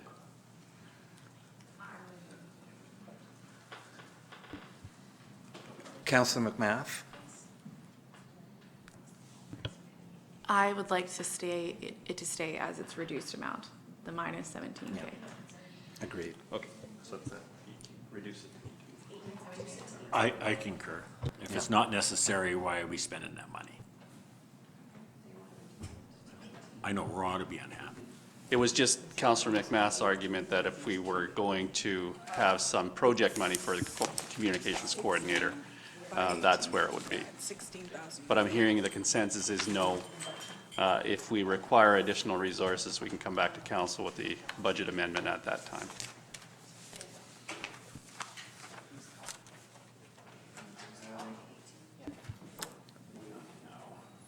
I suppose, at this point, we might note the, some of the public feedback we received in the survey. The question of, and this is an opportunity to address the public on these subjects, EV chargers, replacement of car 1, and what was the other one? The memorial wall were all cited as items that we fell on the continuum between yes, no, maybe. It was leaning no on those items. Memorial wall, for example, is coming in at a $50,000. It's not, however, funded through taxes. It is funded through the SPA budget, the reserve fund for the Sooke Program of the Arts. And monies in that SPA fund can only go to projects of this kind. Am I correct on that? Correct, like the SPA reserve fund has to be used for specific, there's a bylaw with it that dictates what kind of projects it can be used for, so obviously arts-related projects and other things, and so I guess based on what the memorial wall was going to be looking like, it was determined that SPA funds could be used for the memorial wall. And I know last year there was some presentations to council, potential design drawings, and that's where the estimate came in at based on the quotes we were receiving. And then I believe it was just, council advised our manager of parks to go away and maybe get some different quotes or maybe some different looks of the aesthetics of what this might look like. So partly why we asked the question too is just to kind of gauge the public input. So now we can know if this project goes ahead, at least work on our messaging of the importance of this project and how this project isn't necessarily costing taxpayer dollars just based on its being in the SPA reserve fund, which can only be used for SPA-related projects. So whether it's this or not, I guess, is up to council. That's budgeted is a maximum, and it could come in under that considerably. Correct. Pending. Yeah, and I was going to kind of get to that one when we get to the Parks Department Okay. as well. So obviously, so as far as just if we're trying to stick with the departments, these are the legislative services / bylaw projects, capital projects that are in there. So I was just, I guess, looking for feedback on if council is supportive of these, or do you want to, obviously the e-bike we've heard. I just wasn't sure about the vault. It was a new addition for this year. Some of these other projects you'll see later on are just carrying forward from last year, so it's a different kind of conversation you can have, but the vault being a new addition, just looking for feedback is if this is something you would like included in the budget for this year or future years. Yeah. And we'll be making our motions at the end of the meeting, so I think we've agreed the e-bike is off the table and in the shed. Okay.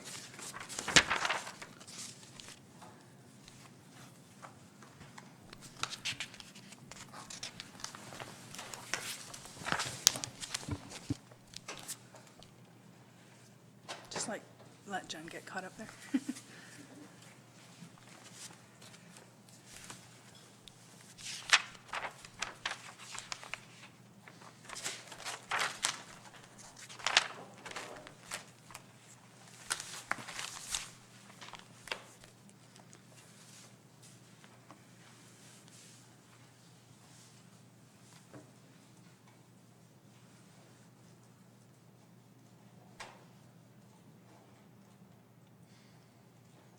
Okay, the next section is finance, so that's on page 20, as far as the bulk of the expenses of that, these departments.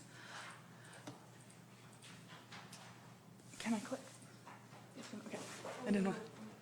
No, that's fine, I didn't want to mess you up. So just a couple minor requests are increase in professional development, and this is just a reflection of, as I highlighted on the 5th, this is just an increase highlighted on having the Director of Finance and the Deputy Director position filled, so just trying to support those positions with the necessary professional development that they need to take to maintain your designations and such.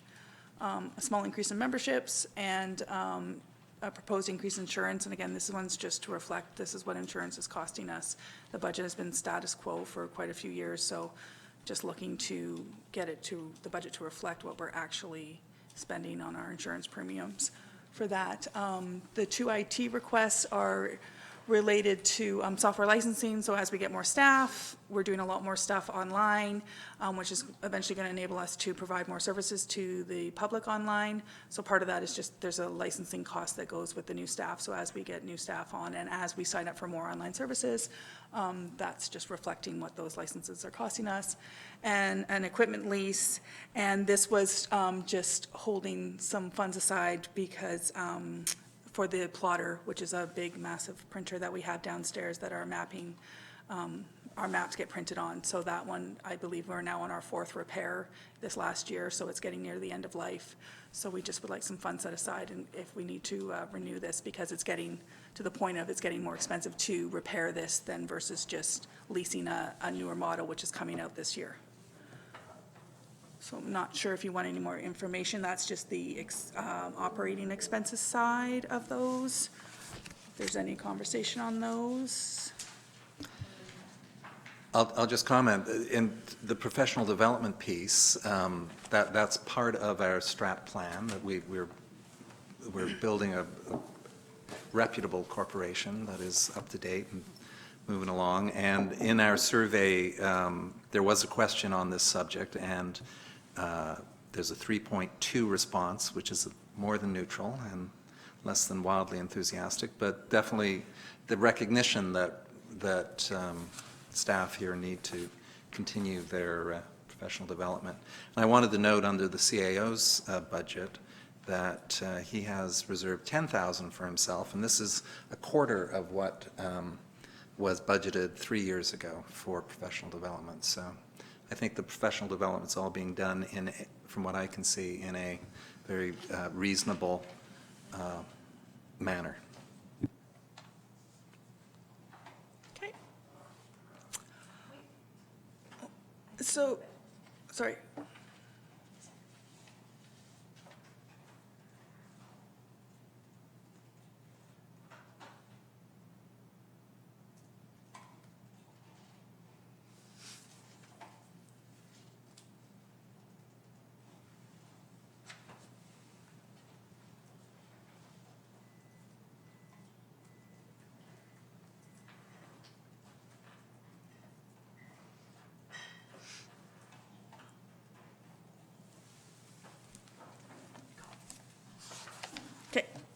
So then, the next capital projects that fall under Finance IT Department would be, and most of these are just kind of standing items that are there and get accessed if, when we need to replace any of our equipment. So it's for computer equipment.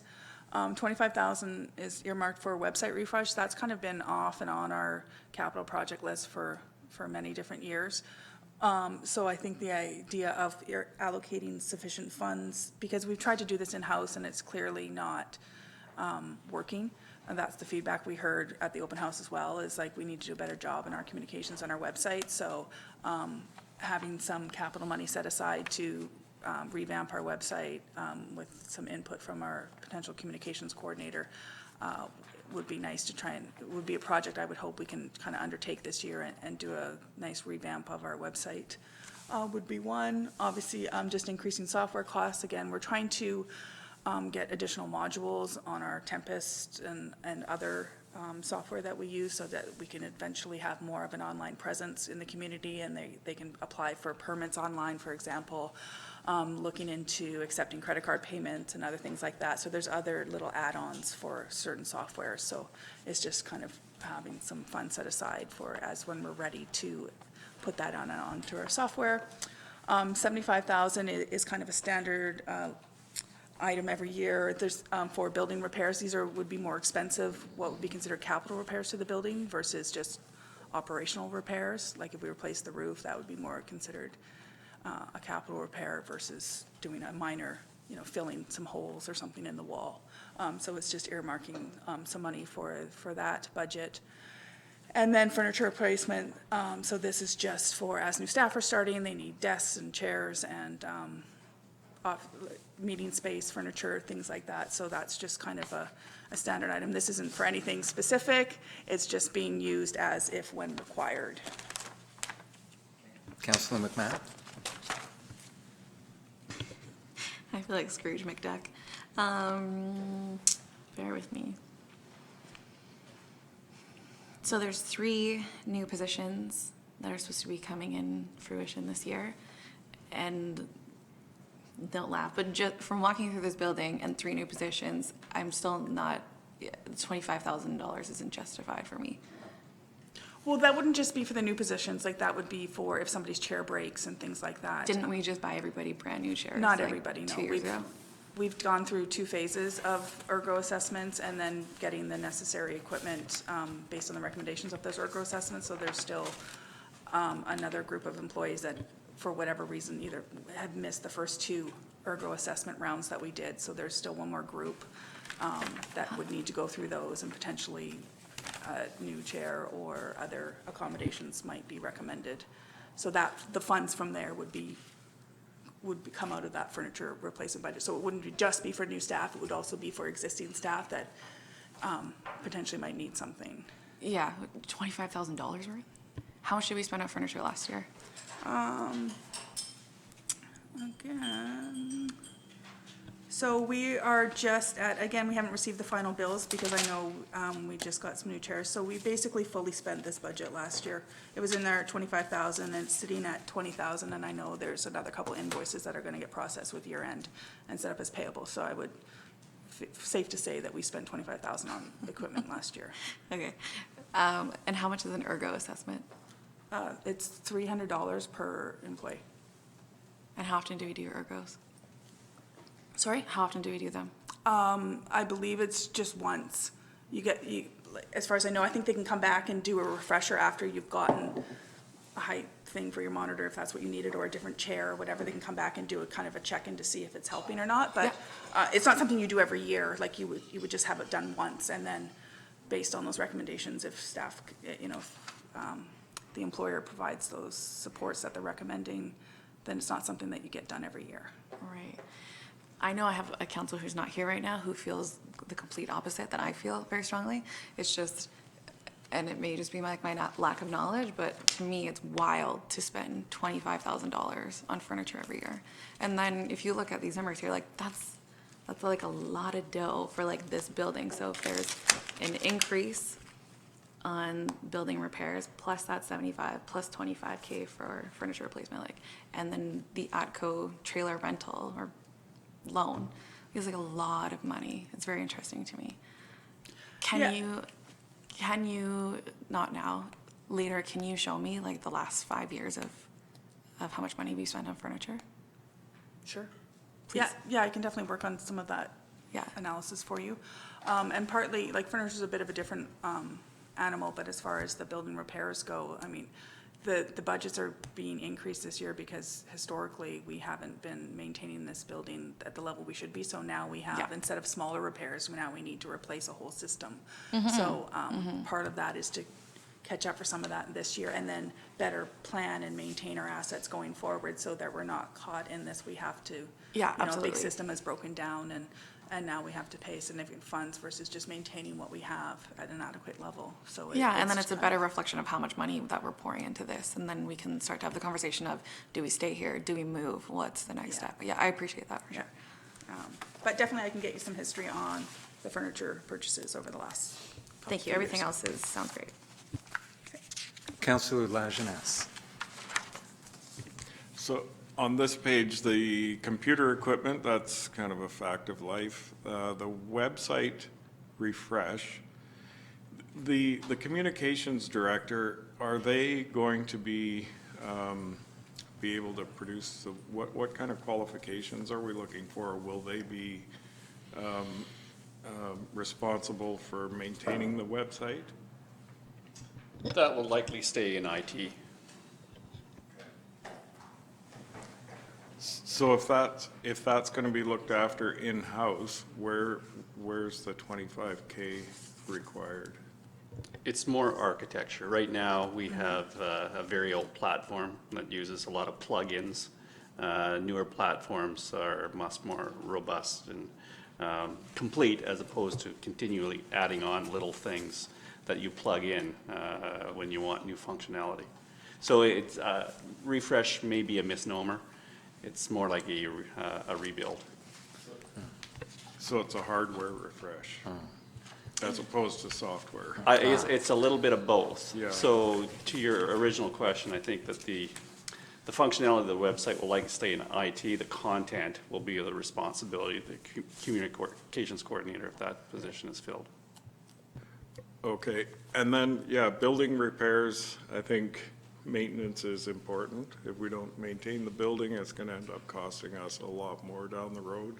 And the furniture replacement, are we sole sourcing that, or are we getting multiple quotes, or how do we arrive at that? We get price? multiple quotes. We definitely, the HR department is responsible for that side of it, but I know that she's out and she gets multiple quotes on what type of desk we need, especially, when we have the ergo assessments, then there's multiple websites. If somebody's recommending a new chair, we don't just get the most expensive chair out there. We definitely look and price compare and buy the most cost-effective option that we can when available.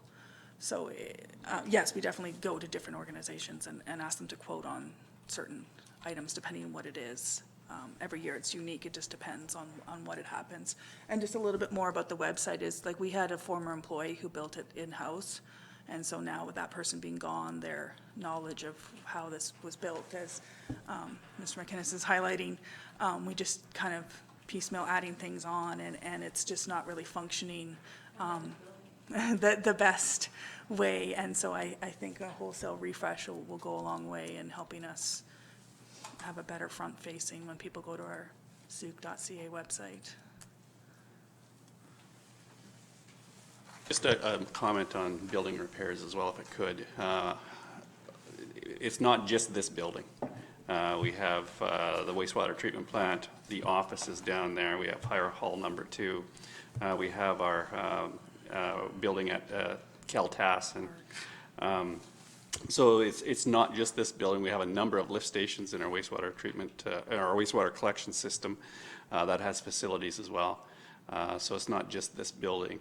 But this building in particular, don't be surprised if we come back for a budget adjustment sometime during the year after the building assessment here becomes a little bit more clear to us, because we know we've got some roof issues, and we do have some asbestos in the attic that would have to be a part of the project, and asbestos abatement is not inexpensive to deal with.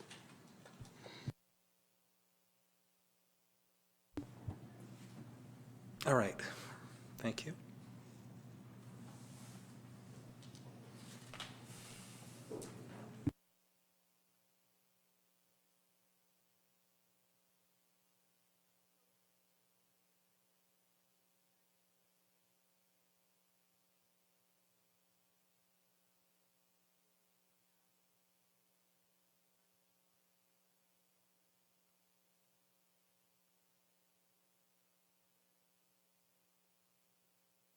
Sorry, microphone. Planning department's on page 21 of your budget document, and their three budget increases for 2020 are $25,000 for a consultant, for ad hoc reports as required. Things like Lot A were examples of a couple reports that we had last year.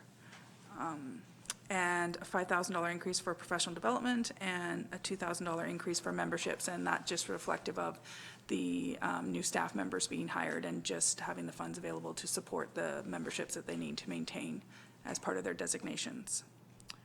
The other department under them is subdivision, and they just have a minor increase of $700 $700 for memberships.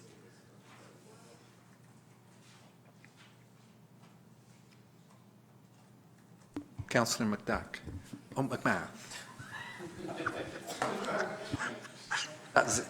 By the way, Councillor McMath, please don't hesitate to continue your line of inquiry, because I personally am thoroughly enjoying it, and you're doing essential work for us.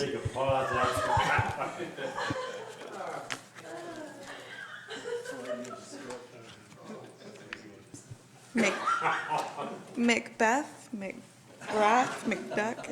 Okay. Whew. Thank you for that. Okay, where was I? Right. Could you explain to me the $25,000 request for consultant?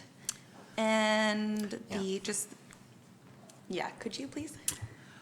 Yes, so this came from the former planning manager who was here, who just was requesting some ongoing funding just to be available for any additional planning reports that may come up. As far as needs versus wants, I'm not sure that, because this isn't earmarked for something specific, I think there's other funding sources should other reports come up this year. This could be something that you guys might want to consider, at least not supporting this year, because it hasn't been marked for anything specific. There's no specific report, and potentially there is other CAO or council contingency available if other reports come up that deem to be a priority for this year that we can't find the funds for. So there isn't something specific allocated to that one, a specific report. Then could we make a bookmark that we scrap that 25K, please? Concur. Everything else I'm good with.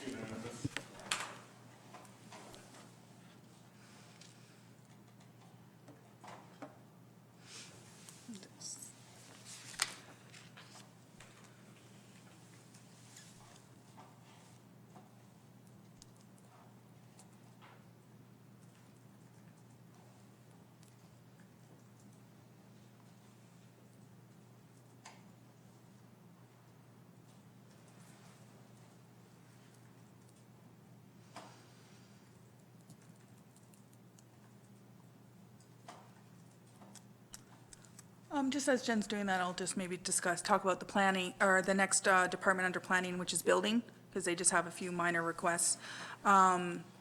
They've requested an additional $5,500 for professional development, which was presented on the 5th of December there.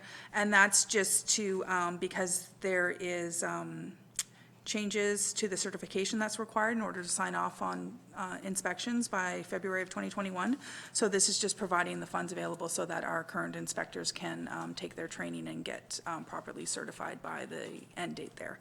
And then they have 2 vehicles now, so there's, as it's up there, so there's $2,500 just to reflect the increase of vehicle insurance and additional fuel and vehicle maintenance. So once we know, they just got the second vehicle from the fire department partway through last year. So once we see a full year of them both using these vehicles, I can make some adjustments if necessary to these items. So those are just the building requests. I don't know if you have any questions on those ones or. Okay.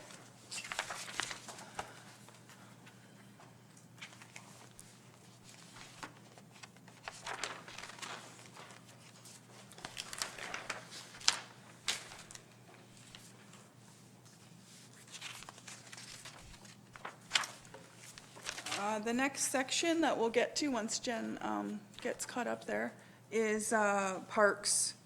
They're on page 23 of the big budget document here.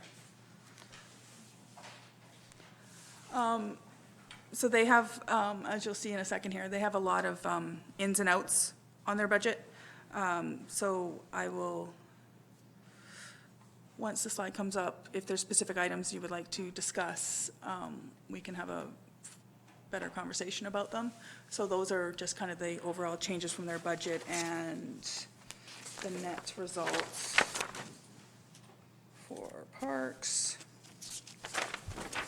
was a decrease of $200 with all the ins and outs of their budget changes that they're looking at. So I don't know if there's any of those items that you guys would specifically like to discuss, but it's just more getting everything closer to what the actual costs are. And as we have more parks to maintain, there's just more work that needs to be done, which is partly why materials and supplies are increasing. There's just additional costs that we need to undertake to maintain those. And then, yeah, professional development, and that's just the funds required to, there's certain training for WCB and MIA requirements that need to be undertaken every year by the department, so. Wastewater doesn't impact property taxes, but just wanted to highlight they're increasing their budget in a few items there. Again, it's funded through the sewer parcel tax that we receive, so it's just minor increase. We were doing a lot of work with sewer stuff in 2020, so just increasing that contractors and consultants budget so we can get have the funds available for the expert advice we need on some of these reports.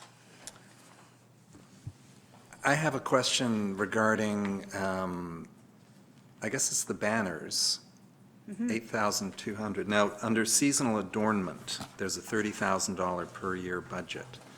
Now, is that, how is that spent? Because I guess I guess we're reducing the banners budget because we have a good set of banners now to hang. And The banners budget wasn't really, most of the expenses related to banners were flowing through the seasonal adornment budget. Right. So it's just a matter of just cleaning that up, as we don't need a separate budget for the banners. The banners can just be handled through that budget. So it was just kind of looking at items that historically didn't have charges in them. And so just kind of discussing with the manager of parks, it didn't seem necessary to keep that separate line item going forward. And the budget for seasonal adornment is sufficient. It's currently forecasted at just almost $24,000 of the $30,000 budget. So I think it's sufficient to fund anything to do with the banners in there.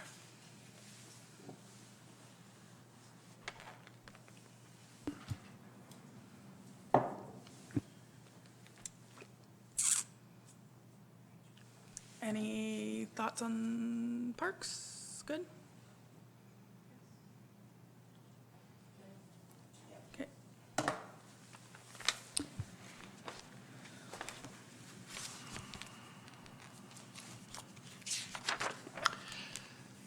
yeah, So as, again, Jen's kind of adjusting that request. A quick touch on GIS, and they've just requested 2 small increases to office supplies and a $1,000 increase to professional development over 2019. Those were their new asks. And office supplies is just reflecting the costs of increased toner costs for the big plotter machine. And if we're going to be printing more maps and putting them around the community, as I think was part of council's desires to have more information available to the public, you know, to be determined what it's going to look like. So those were the two GIS asks.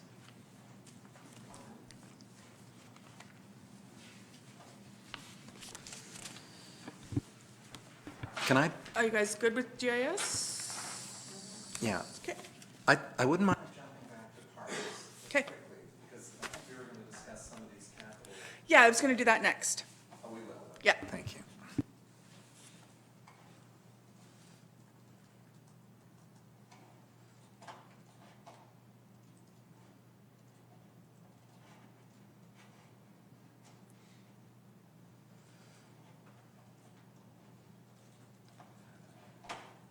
Okay, so parks. So this is from the capital sheet, which is earlier on in your budget package there.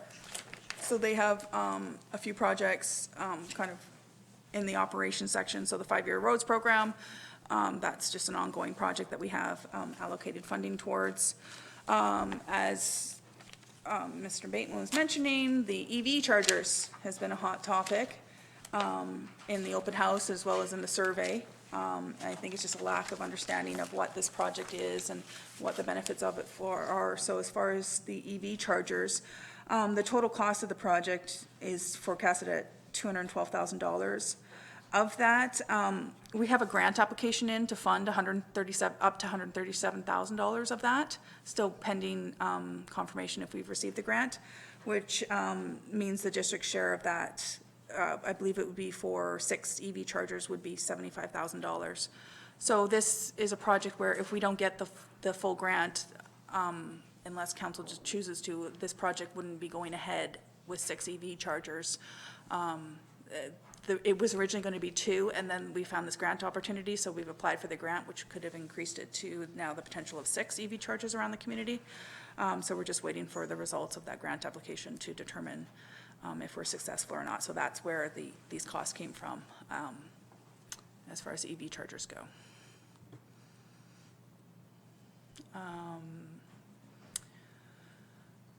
I don't know if you guys want to talk about EV chargers anymore. Yeah.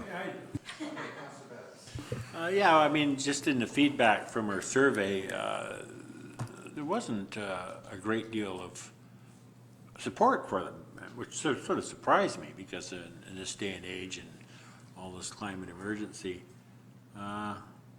But if we get the grant, I'm not in favor of doing 212,000, but if we get the grant, then we would say, or 70,000 or something? Well, it would have to be re-examined. I can't remember what the cost was for just the 2 chargers. I looked that up, and Maybe, it was, okay. the estimate for 6 chargers and wayfinding signage is $63,000.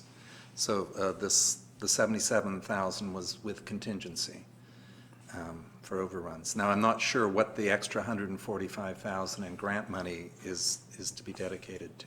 Well, I believe, yeah, see, I thought the 6 chargers was for $212,000, and then we have the grant available up to 137 of that. That was the information that I had, was that for 2 projects, it was gonna, I think, I can double check, because it did carry forward from last year. Just one second.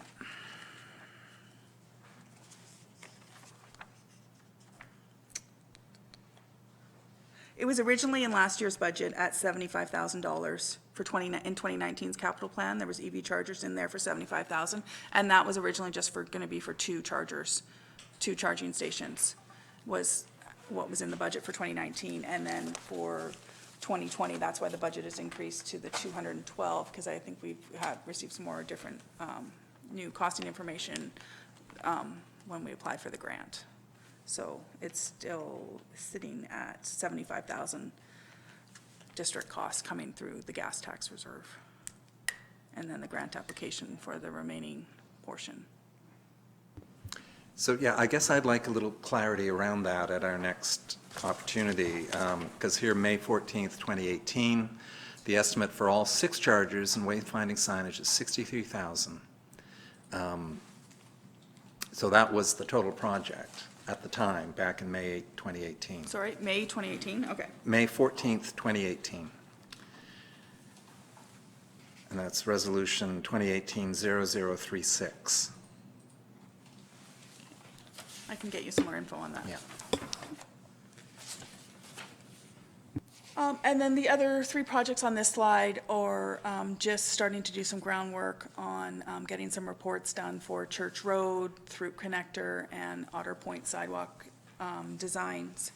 And so the first two projects are proposed being funded partially by our roads DCC, because we can only use roads DCC reserve for roads identified in that area. And so those two, the first two projects, Church Road and Throop, are identified as DCC roads. So I think there's been some acknowledgement we need to some work on those roads. So this is just to get some reports started on those to help staff and council provide a bit more information on what is possible there, with the remaining portion coming through the gas tax reserves. Councillor Beddows. I'm just a little confused. I mean, we got the through connector design, which I'm really excited about, but we haven't got our transportation master plan yet. So, and that's a lot of money, $256,000. Could you elaborate on exactly what that would be used for? So I believe I haven't seen the final version of the transportation master plan. I know it's just in the process of getting finalized, but I believe the staff who presented put these projects forward were fairly confident these were going to be identified in the transportation master plan as needing some work to be done on them. So that's why these ones were recommended to be put forward, because they hadn't been put forward in the past. But I can get the staff member to kind of provide a bit more information on why these projects are being selected now versus waiting for. And the funding for those, you say, are DCCs or? On page 12 there, it kind of has the grid to show you where they're funded through.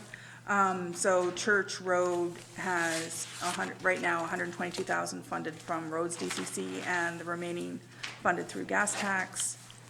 And the Throop Connector is 156,000 from Roads DCC and 100,000 from gas tax. There's certain limits on how much you can fund each project, how much you can use Roads DC for.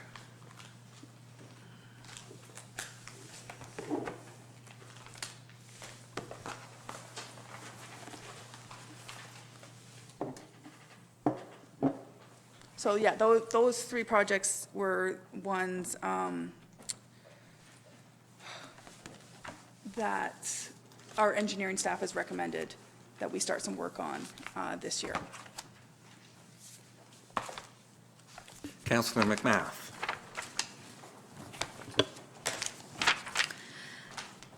The nice thing about the budget is it makes us go through everything that we planned last year. And I don't know if now is like the appropriate time, but from our 2019 planning presentation, there are a bunch of projects, including a list of road improvements. And then in parks, it's the water access, staircases, water features, washrooms, things like that. And now is maybe not the appropriate time, but I would just like an update on these projects. And then that leads me to the next question, which is, if we're putting money into these roads right now, but we're about to spend $250,000 just for a plan to redesign them, is that the wisest way to still be triaging road repair?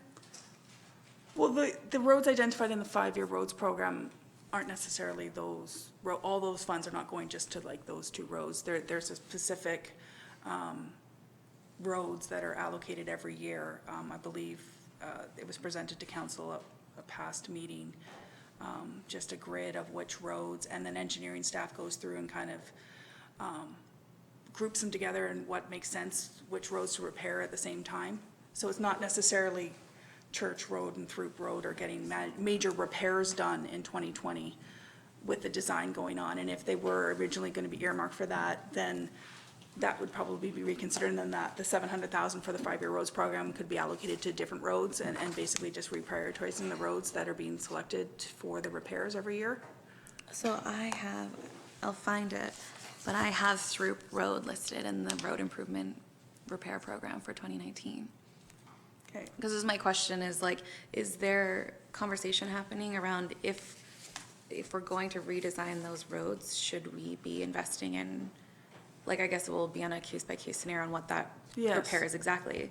But just theoretically, like if you repave this road to fix it and then we invest $250,000 design and then we decide we're gonna cut right through it and take this piece out, it doesn't really make sense to put that money down in the first place?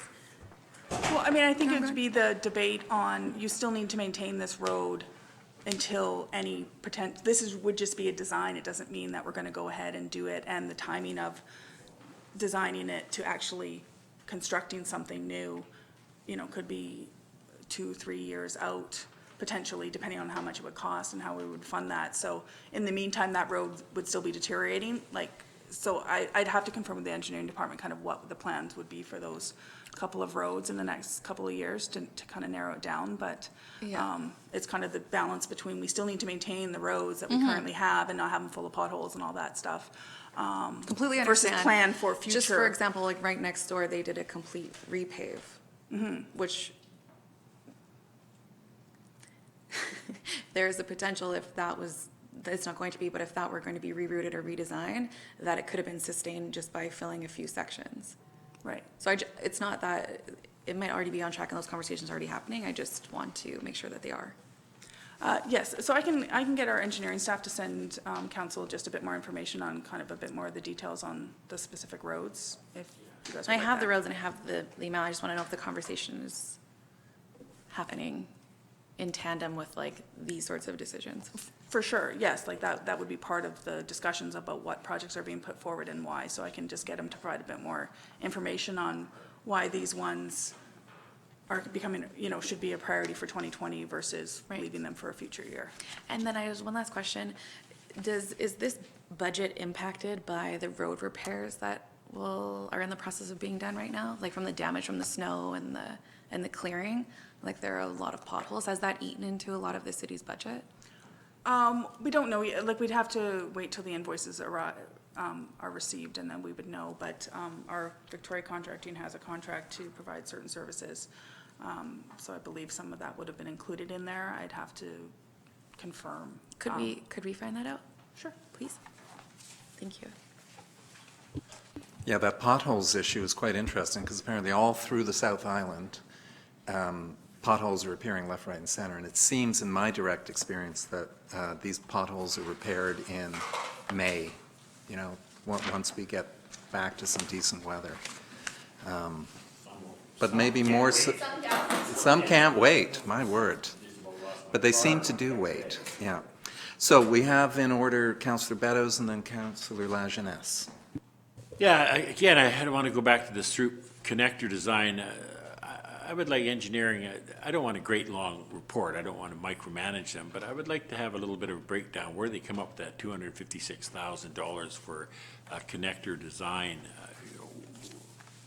I'm not even sure what that's all about, so if I can get a little bit of clarity on that. For sure, Yeah. yes, so yeah, we had, I don't need a 10-page document, but just something to say, what's that based on?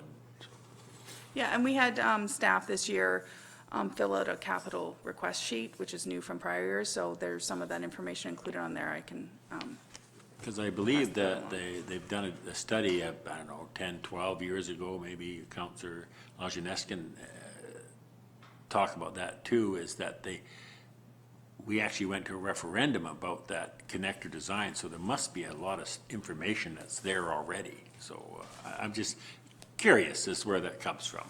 That's a lot of money.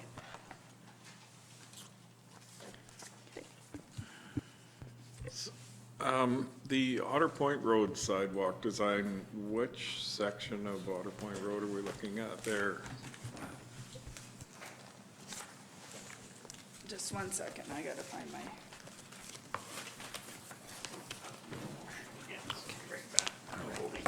Okay, I believe it's from Highway 14 to Wadham's Way. yeah, Is that, that's correct. Pick on the one side, on the east side? yeah, I believe this is a different project Mr. than Chair? the transportation project. we're going to have to halt debate here. Yeah.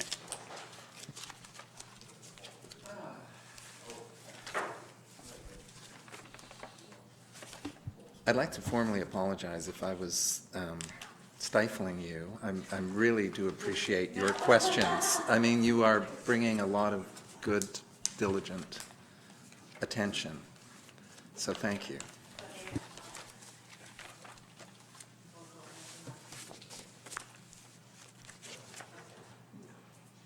A role. Right. So.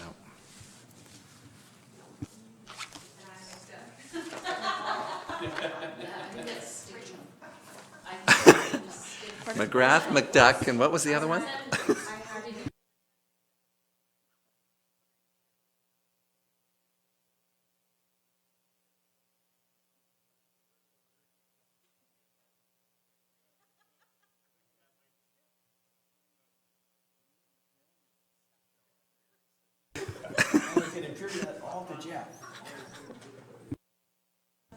Okay, back to business. No, Councillor. Yeah, I guess the Otter Point Road sidewalk, it's hard to argue that we don't need it, but the built environment along there, I think, could use some help, and I'm hoping that something's going to happen there at some point. The one intersection that's very dangerous, no matter how you look at it, is Grant Road and Otter Point. Like, trying to turn left or right out of there is scary, and actually walking across, if you walk up Wadham's Way and then you want to cross over to Grant, it's not a good place to get through there. The Throop Connector and the other roads that we're looking at, I think maybe that intersection, the Wadham's Way, Grant Road area would be a good place to kind of prioritize. Is it too late to suggest that?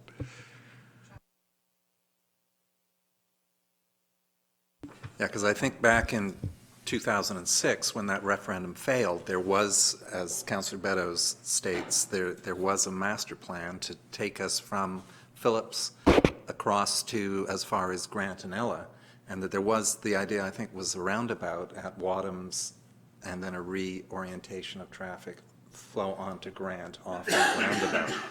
So I imagine that the Transportation Master Plan will re-identify this, and we're seeing, but you're right, in what order does one do these pieces? That one seems like, sorry, that one seems like it should be a priority just because of the safety aspect. Yeah, I believe the engineering department just kind of wanted to put a few projects forward this year that we knew were fairly confident were going to be identified in the Transportation Master Plan, and then defer to the Transportation Master Plan for future planning and decisions. I'm presuming it's going to make some recommendations on what should be our priority projects, and then council can receive that report for information, and we can build future budgets out based on what they've recommended and what council wants to support and when. And yes, I confirm the Otter Point is from Highway 14 to Wadham's Way. And so this is just to do some initial design work on sidewalks, which I believe has been talked about for a while.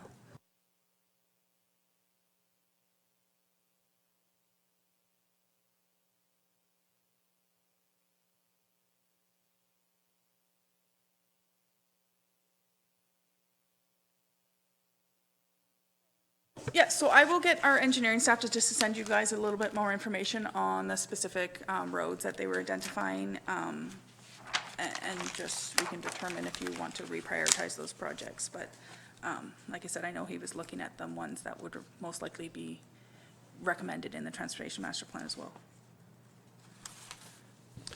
Mr. Chair, can we get some clarity on the EV chargers and what the expectation is? I would suggest it's just this differential between the amount that was approved for the 77,000 back in 2018, and then an additional grant was sourced to take it up to 212. And I think there's some, and at the open house, someone asked this question: what are you getting? Are we moving to fast chargers for this extra 150,000 almost in budget for this particular item. So I guess just a short answer, like what is entailed in the 212,000? So the number of chargers and the funding streams. Yeah, what are we getting for the 212? Yeah, because I know that in 2018 we get 6 chargers, one here, one at the Legion, spread around town. Yeah.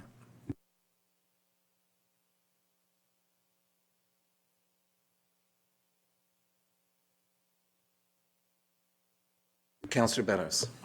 I'm not clear on that 212,000. That's including the grant? It's all grant money, so it's a combination of 2 grant pots. Okay, so one it is, doesn't affect the bottom line for the budget? Not at all, unless we want to take the portion that comes from gas taxes and allocate that to another project that could or could not have a tax implication. But typically, all of those programs are all grant funded. They don't have an impact on overall taxation. Thank you, that's good.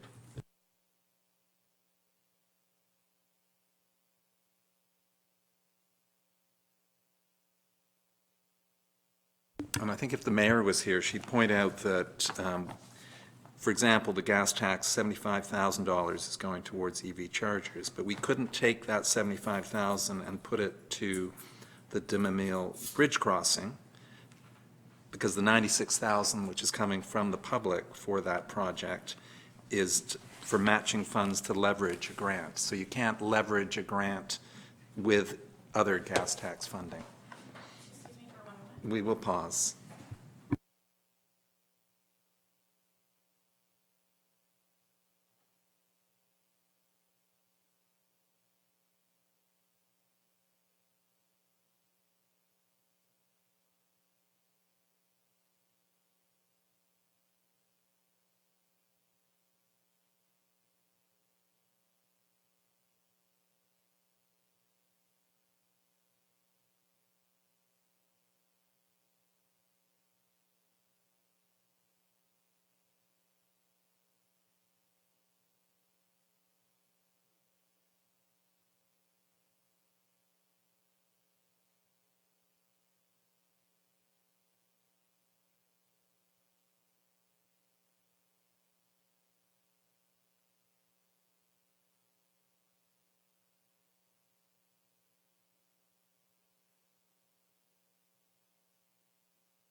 Okay.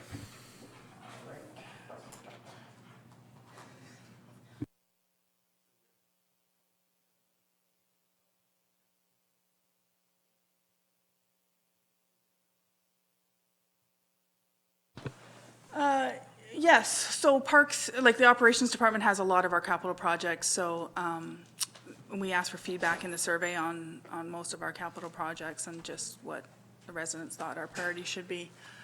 So then the next few are $20,000 we just have set aside every year for transit stop and street lighting improvements. It's coming out of reserve funds, so it's not a direct property tax hit. And it's just a budget available for requests for any streetlights or new transit stops. We sometimes have to put a portion in depending on where the transit stop is located. $100,000 for Ministry of Transportation Otter Point sidewalks. So this is related to last year's conversation when transportation came about doing sidewalks further out. And so this is just kind of a carry forward of our contribution to that. I don't have any current information on where that one's at. And then $150,000 is for Murray Road drainage improvements. And so this is related to stormwater infrastructure And just, there's been some flooding issues down in that area, which I'm sure were probably highlighted last week. So it's just to start undertaking some work to repair the area on Murray Road there. Councillor McMath. Last year, we approved $100,000 for storm and groundwater infiltration investigation and repair. Can we have an update on that? Not right now, obviously, but.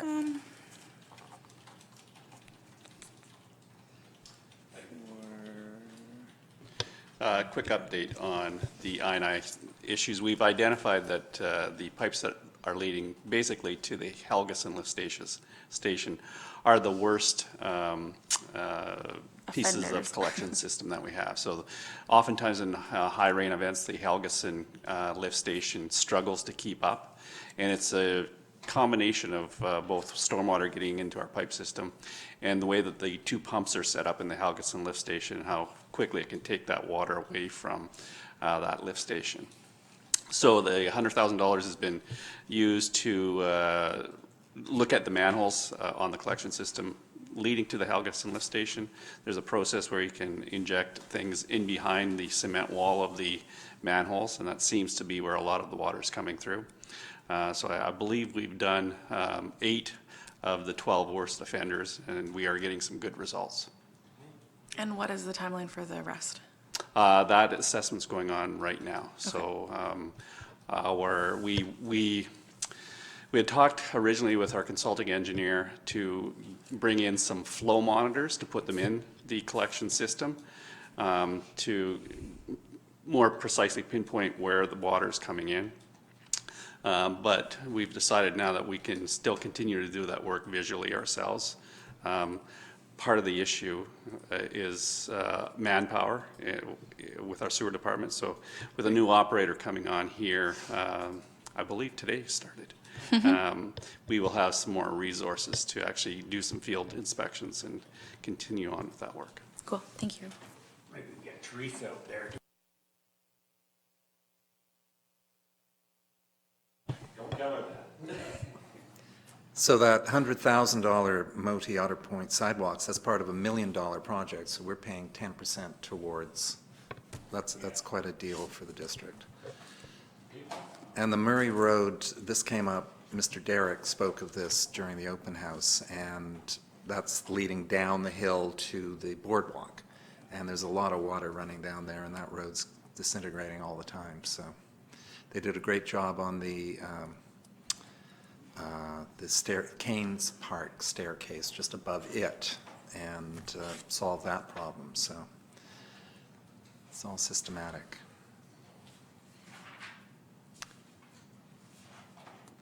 Here we are. So, yes, so now this section is specific to parks, capital projects. $150K for the bluff staircase. This project's carried forward for, I know it was on there last year and didn't get completed. So it's just a request to carry this forward to 2020. Caltassin access to water was from last year, so it's just carrying forward. The Demamio Creek Connector, this is a project that's currently underway. It was in 2019's budget, but it's carried forward to 2020 as it didn't get completed, but it's currently underway, and there was a grant for part of the funds for that enabled us to expand the scope of this one.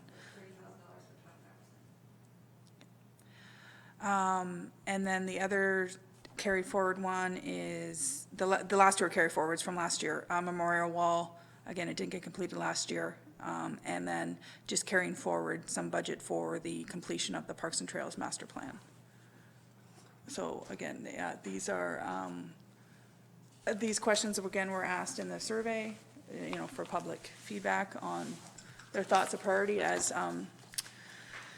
Deputy Mayor Bateman mentioned, the Memorial Wall got a lot of conversation at the open house as well.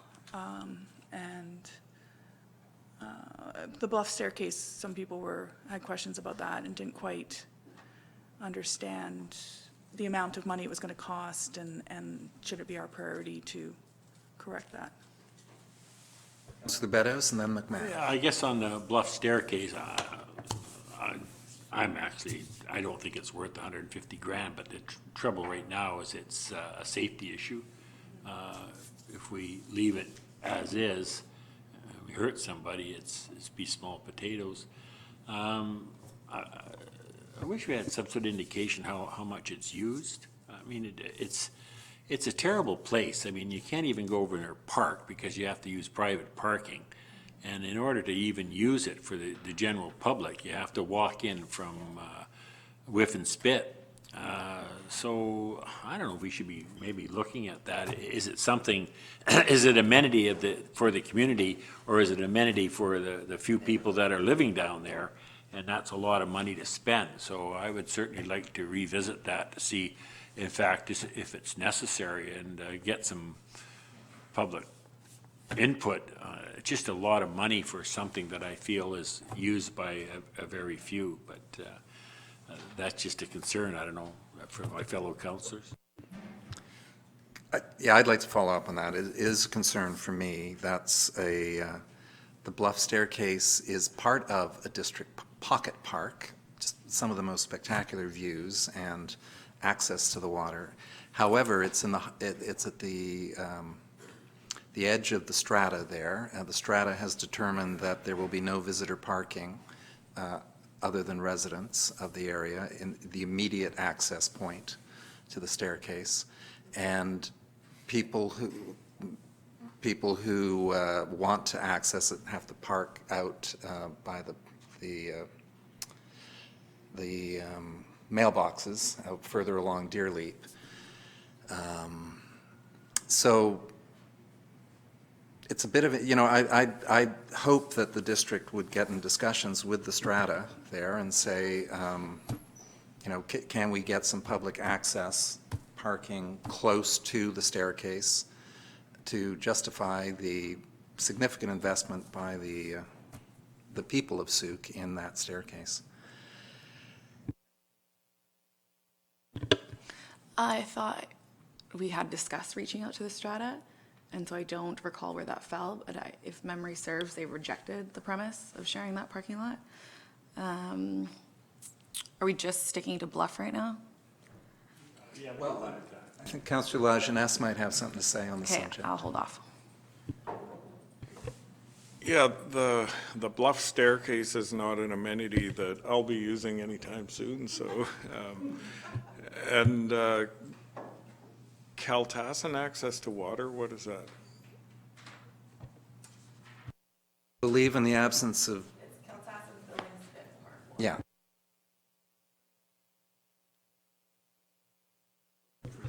So on that one, like it's, the parking there is not good, that's the issue.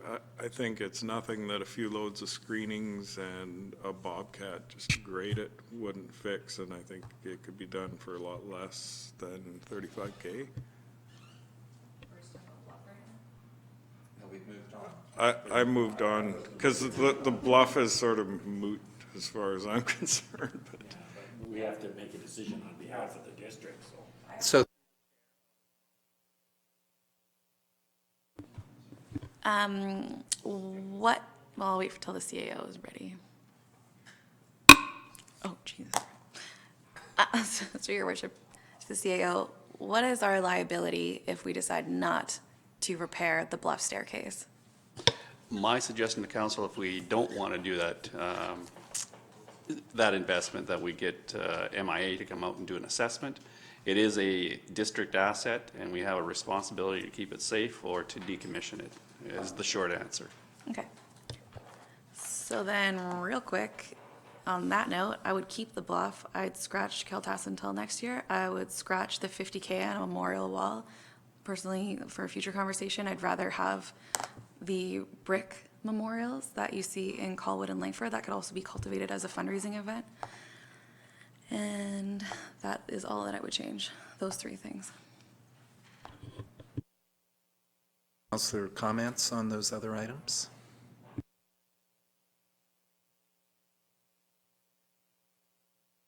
Now, Mr. Jarvis, I'm sorry, we'll have public comment eventually. at the rate we're going here. Maybe book off this evening, too.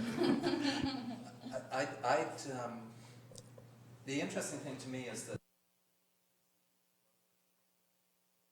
the tax burden, the one item here that is funded through taxes is the Dimamill Bridge crossing. And that is entirely pending the successful receipt of a grant. However, perhaps a memorial wall could be deferred to next year. Pending also the report back from Ms. Hooper, who is, I think, exploring other alternatives to that Sooke idea that was going to be on the spit itself, with an idea to move it perhaps to another spot. And you would like to also defer the Kaltassin access piece. Yeah.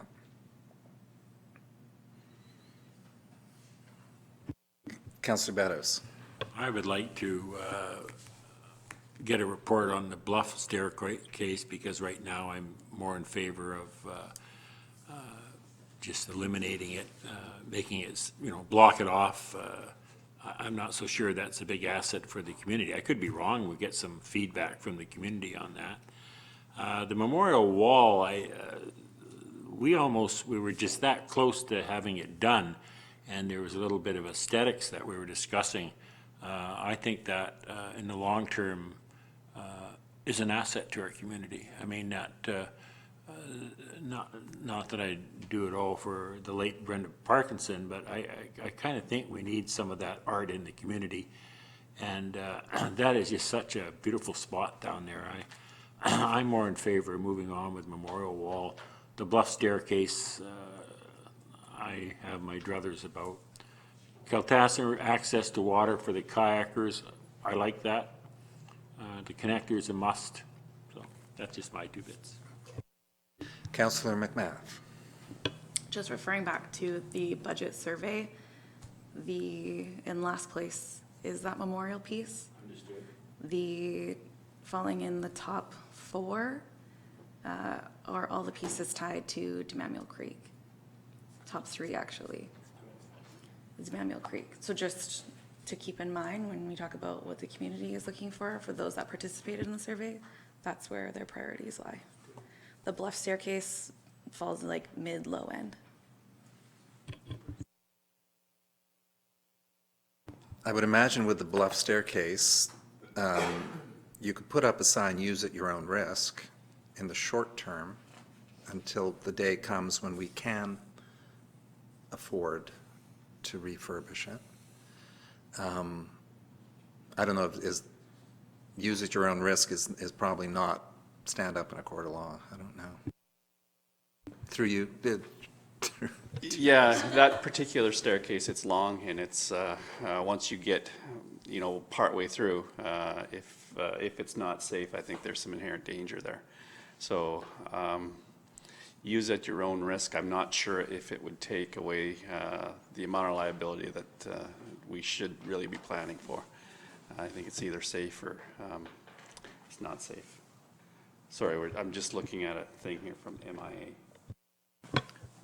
Yeah, I believe MIA looked at this because they come out every year and will look at public areas. Sorry, yeah, this just came out recently, is that MIA is doing away with their liability loss control site inspection program for a short period of time. Sorry, when is it going to be? Ramp it until the end of June. Until the end of June this year, and they're going to come out with a new revamp program. So Municipal Insurance Association is our insurer. They do have a program where they will come out and do 1, possibly 2 site assessments on infrastructure that the district owns and give their opinion on what should be done. So perhaps the bluff staircase, after the program is reinstated in June, would be a good project for us to have them come and assess. and I guess much like the Transportation Master Plan, we have yet to see the Parks and Trails Master Plan. I'd be very interested to see, I imagine we'll see priority A, B, C, D projects. And would these Kaltassin access. I know that was a priority of the previous plan. Yeah. Yeah, in Kaltassin, there's a bit of a parking issue down there as well, especially during salmon season. And I think that, you know, if we could provide a bit of parking down for both the spit and the kayak launch spot, probably would be good for the folks that live on Kaltassin.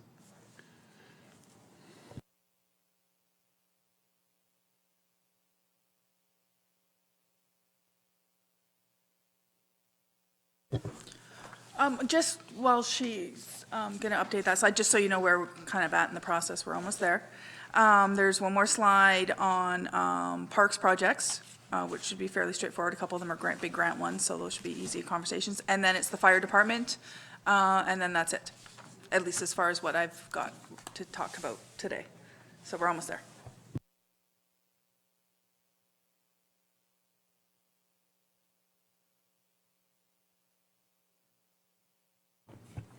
So can I just ask council to, provide some clarity on what was the direction with these 5 items? I think it's too premature to put those words in there because we don't fully agree on each of those line items. So perhaps for discussion at the next meeting, because we want to do the complete opposite, for example. So I don't know what's the best way to list that in there.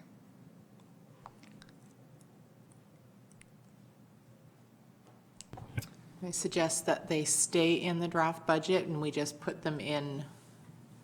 So they would come forward for 3rd reading as part of the budget, but then there could be, we'll note that there is to be discussion at 3rd reading on those particular items. Okay.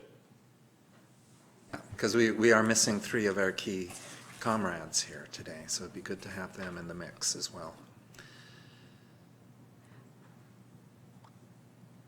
Comrade's the wrong word, right? Colleagues.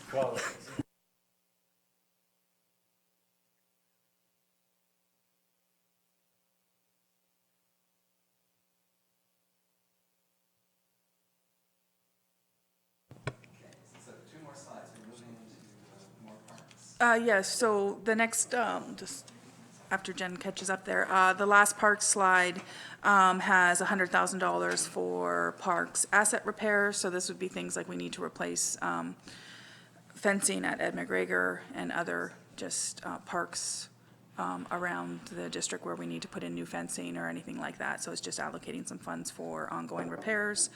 There is 2 projects that we have grant applications currently in for. The Demamio Creek figures that are in here most likely will change. I believe there's a report coming to council on the 10th with some more information on that because we will be applying for a grant to fund a significant portion of this project. So that number is subject to change once I get a chance to review the report coming forward to council for consideration supporting the grant application on February 10th. Multi-sport court box, so this is just carried forward from last year. We're still waiting to hear from the province and or the federal department on our success or failure in this grant application, so it's still pending. I followed up with them last week, I believe it was, and they said they no decisions have been made yet. So again, that project's just carrying forward from last year. And then the last item there is just $20,000 for Parks Department equipment. So this would be if they need to buy new mowers or leaf blowers or any bigger equipment. So this fund's only used if it's required. It's not earmarked for anything specific for 2020. We just need to have the funds available if a big piece of machinery breaks down. We would access these funds to replace it if necessary.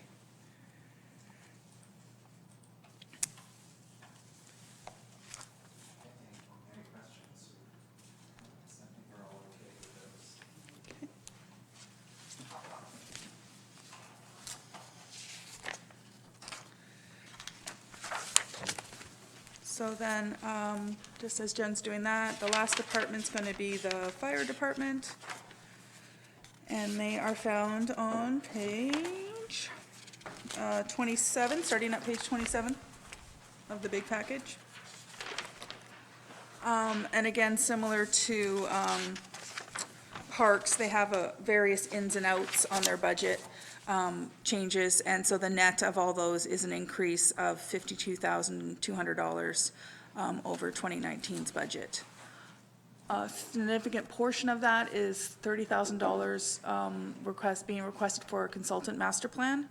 And that's, they currently don't have one and would like to allocate some funds for undertaking that report in 2020. And the other ones are just kind of minor ins and outs to the budget.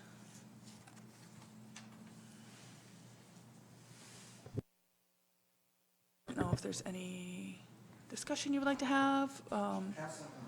Has some questions? Yeah.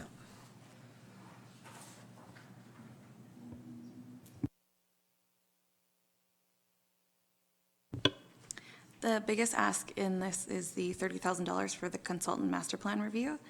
And I just don't know if that's a critical need right now. Like, it looks to me like it could be deferred for a year.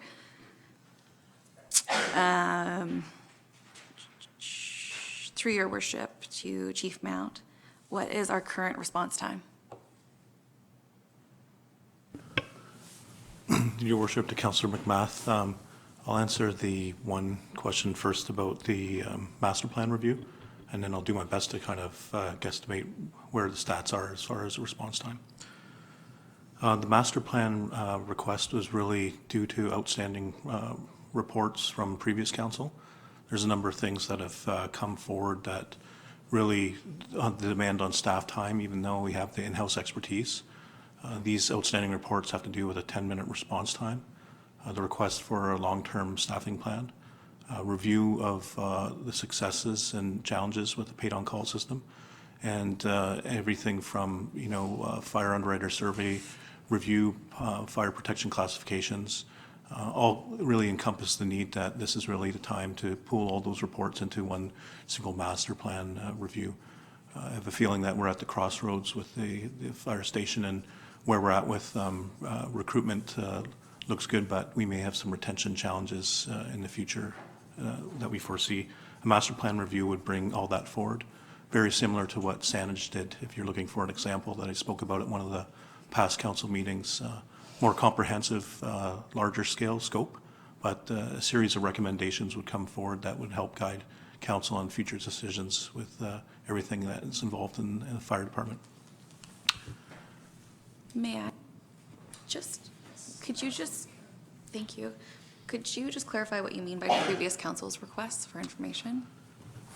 Yeah, yes, to help clarify through worship to Councillor McMath, there's some outstanding reports from the last council when we brought forward the 10-minute response time report. Request out of that was to come forward with a detailed long-term staffing plan and enhance further detail on a 10-minute response time and what that means with respect to certain NFPA standards. Is this an outstanding motion? Yes, it is an outstanding motion that we as staff have not had the time to bring forward, a full review of all those reports. And the recommendation I brought forward in last year's proposal with these budgets was to have a master plan review that encompasses all these outstanding reports as well. And just concerning the paid-on-call review, doesn't it make more sense to wait a few years for it to be in practice, for you to do a review on it?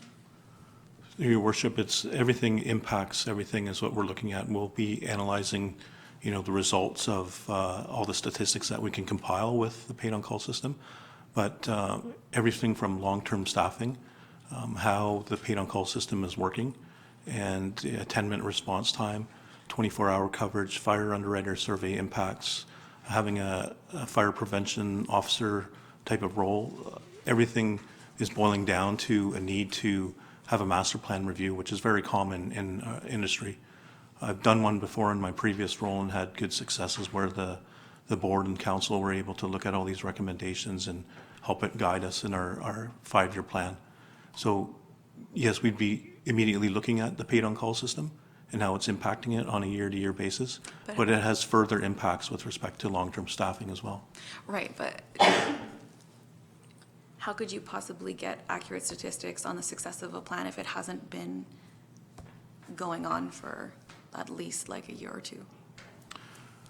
Through your worship, I think the report and the consultant probably be looking at what's happening with current retention trends, what has happened with the improvement with recruitment, how the responses and the time of responses from the paid on-call members is working or not working, where paid on-call members are currently living. Do we have adequate staffing at Station 2? And relating that to how it impacts a long-term staffing plan and how we should be staffing properly to achieve something like a 10-minute response time. Everything is impacting each item, and that's why we're looking at a master plan review instead of single reports one at a time. I'm still gonna challenge you here. Love you. I'm just not sold yet. So if what you're looking for is a review on the success of your program, but you haven't given enough time, in my opinion, to prove that. And I doubt that you'll see a decrease in response time when people are getting paid. That would really, really shock me. So then in the meantime, in the interim, is this just sort of, does this come from concern that if you don't have this report, that you won't be supported fiscally in the future? Your worship, to Councillor McMath, I don't think it's a question of being supported. I think it's about giving good, open information to council on all the different facets that are impacting the Sooke Fire Department. The paid on-call implementation is just one small factor of it.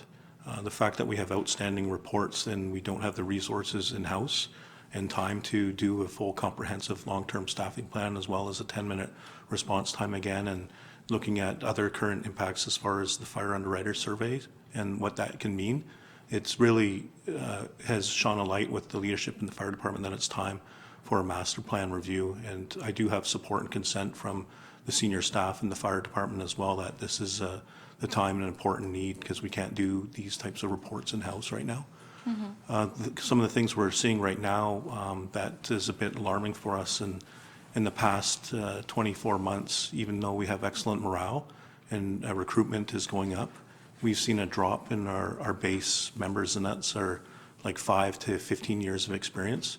We've had 10 members really leave the fire department due to work-related job opportunities, commuting issues, and then 4 of them within the last 5 months. And this is having an impact on just meeting minimal staffing as far as the fire underwriters is concerned at Station 2.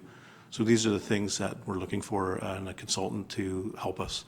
And as I said before, I've had success with the consultant providing a detailed report that would answer a lot of our outstanding questions that are in past reports that we haven't delivered. What's the consequence of deferring it by a year? I think the consequence would be that we're in the status quo and we just have to struggle, and likely we wouldn't have the opportunity to provide a full response to a 10-minute detailed response plan or a long-term staffing plan. We'd have to work with current year-to-year basis without a solid vision that's supported by a third party. Mm-hmm. Just for a year, maybe. Back to your response time. Yeah, and I have to run some good statistics on actual average response times. That's something that we can provide for you. One of the things that we were looking at is the actual muster time. And muster time is something that we got out of our 10-minute response time report a few years ago. And the biggest change we saw was an average of getting out the door with about 8 minutes has gone up to about 11 minutes. And that has a lot to do when this station was built. It was built around where volunteers were living at the time. Then the Sun River community came in and a lot of the volunteers moved to Sun River. So we have less members, paid on-call members, living around Station 1.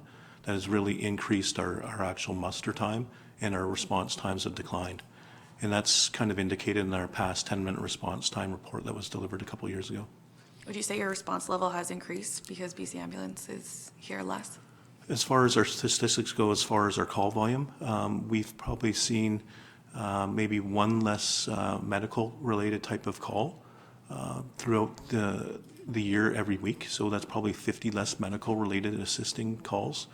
Our statistics this year that I had in the open house through Langford Dispatch show that we've had 882 calls for service compared to about 850 the previous year. Even though there's been a reduction in the calls from the BC ambulance service, we've seen an increase in wait times as far as ambulances getting back from servicing, residents and returning back into Sooke. Thank you. Councillor Beddows? Yeah, I'd like to refer to page 27 of our Yeah. big handout here. I have three questions. I'll just do one at each time. The volunteer firefighters, volunteer duty crew remuneration, last year was 32,850, and this year it's 56,224. I hope I pulled those figures out right. So there's quite an increase there. Can you tell me what that's about, please?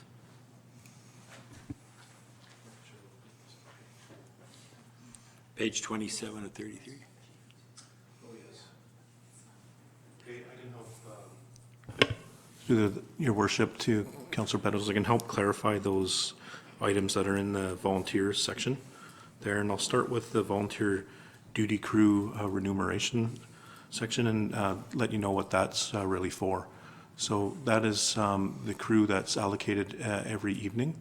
Right now we have a couple shifts that two members, paid on call members, sign up from either 6 o'clock to 10 o'clock or 10 o'clock to 5 in the morning.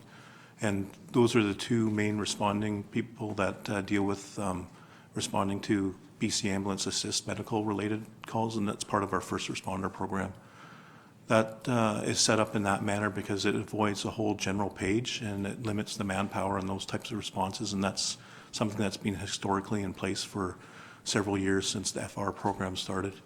They're supported by the duty officer, and the duty officer is a senior officer member that responds directly to a scene. It doesn't matter if that's a first responder related call, it's any type of incident that helps support and guide what types of resources are required when we're responding to an actual incident.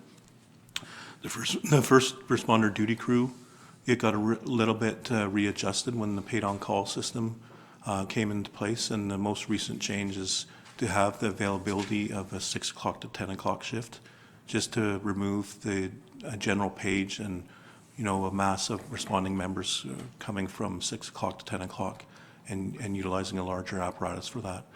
That's why we see a small jig change there, and that was a calculation done by staff. It's not necessarily a small, 32,056, and you're saying you're adding more people on that? I'm not quite clear yet. It came out almost like a machine gun. I'm not grasping it. So I just, bear with me. Yeah.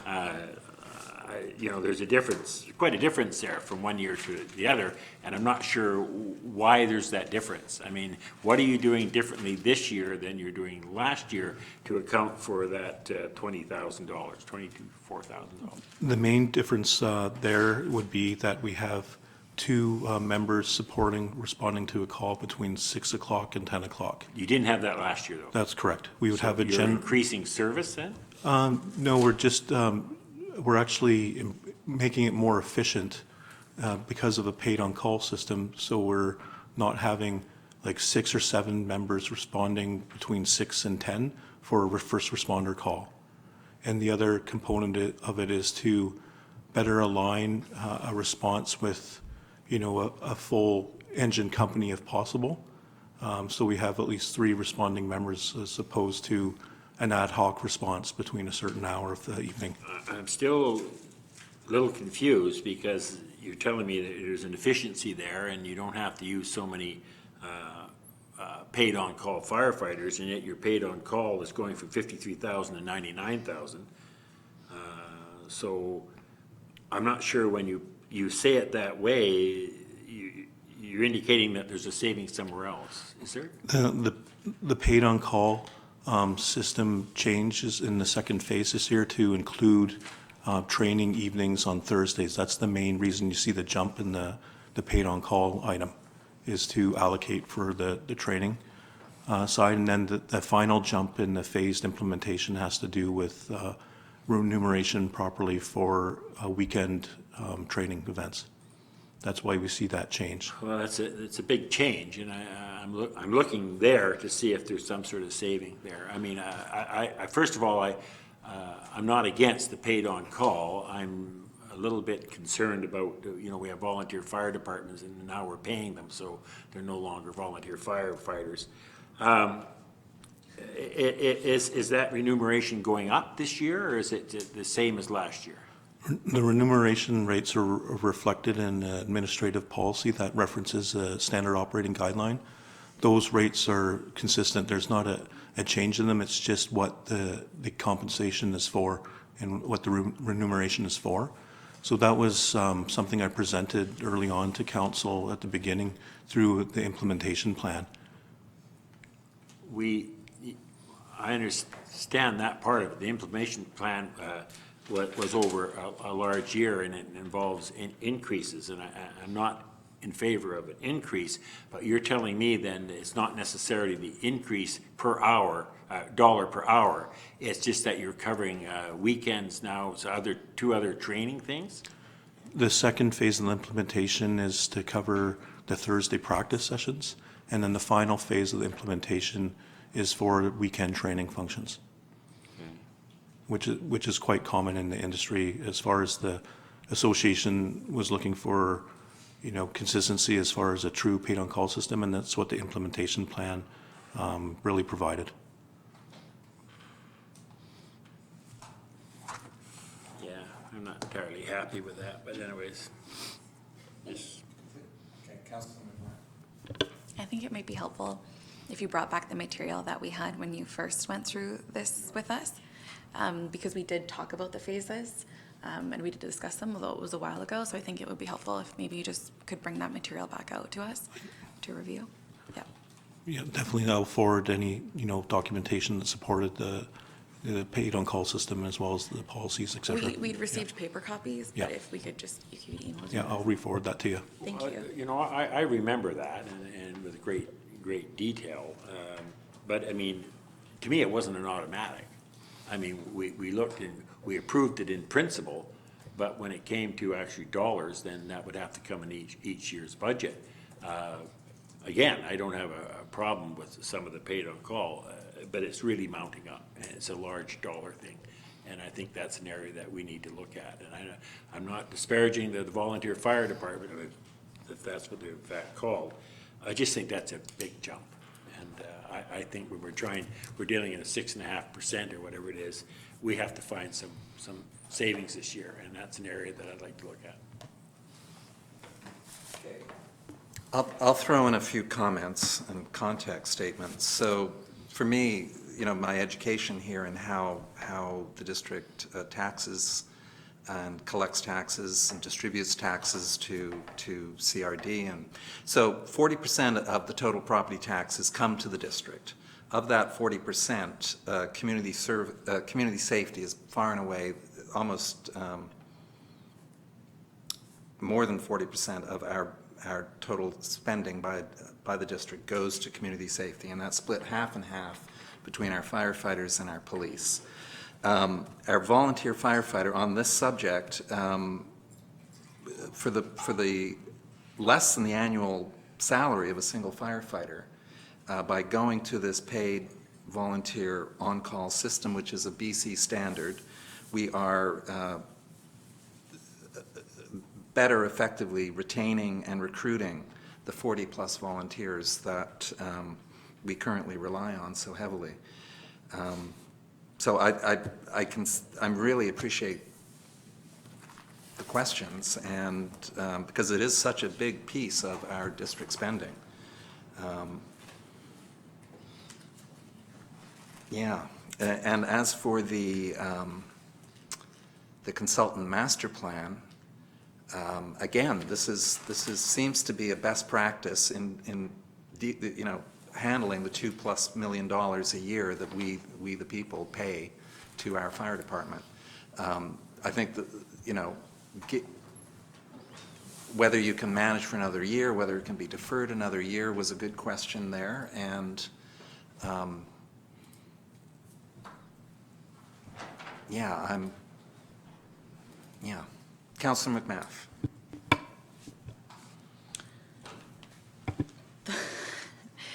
Those firefighters that are volunteering are people that work full-time jobs, they have children, they're sacrificing a great deal of time to fulfill this role. And so I know that engagement and recruitment and retention is really challenging. So I'm more than okay with the figures that are in here. I'm not sold on the consultant master plan happening this year, so I would like to see that deferred. So perhaps for now, can we just flag those two items? Because I think, generally speaking, we're okay with the rest. May we flag those two items for discussion at our next meeting, please? What was the second one? You said the first one was 30,000. Yeah. Master plan and Paid on call.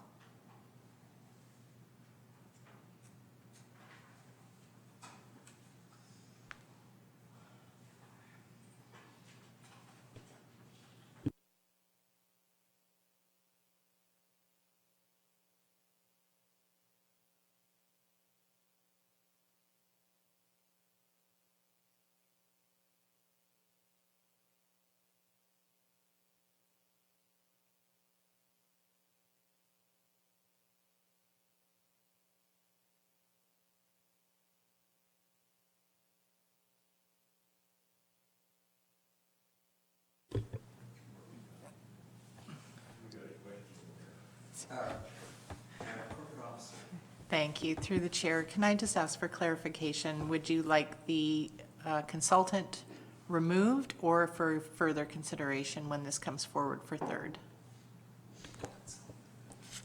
We're deferring for further consideration. We're split on the opinion of Okay. it. Thank you. Please, thank you. I think we all agree it's essential, and the question of whether, in our efforts to reduce the 6.58 tax hike, that would represent a relatively minimal 0.3% of a tax increase, or 0.4 about. If indeed that's coming from taxes, and I'm not even sure it is. What was the second one you said?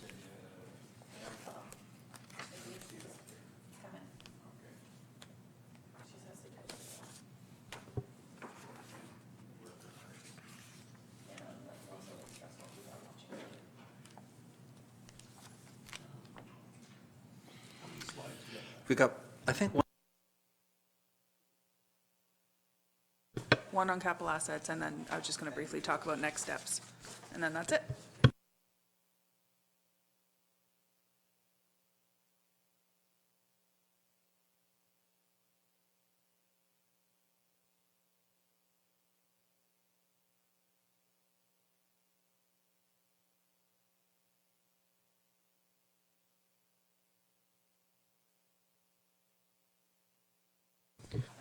Okay, last slide as far as budget inputs go, unless there's any other areas you guys want to talk about. And then I was just going to briefly at the end just kind of talk about next steps of the process before we get some public input.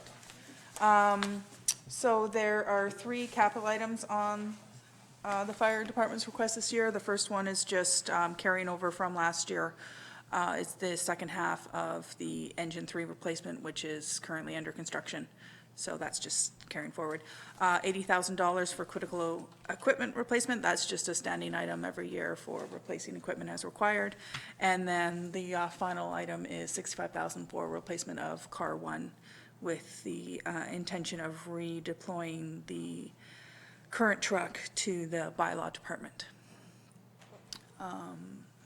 okay, I guess on behalf of the public, speaking through the survey, the purchase of the new Car 1 was questioned. So I guess over to Chief Mount to explain the value of this purchase.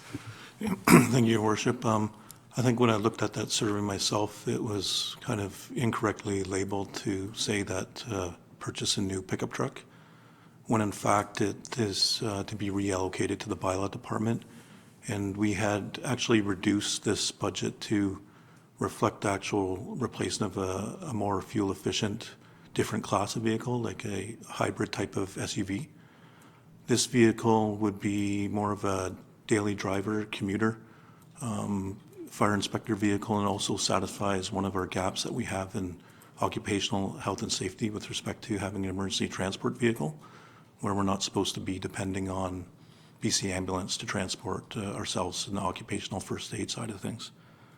We did actually defer this vehicle already a year due to Battalion 1, which ended up going to the actual building department.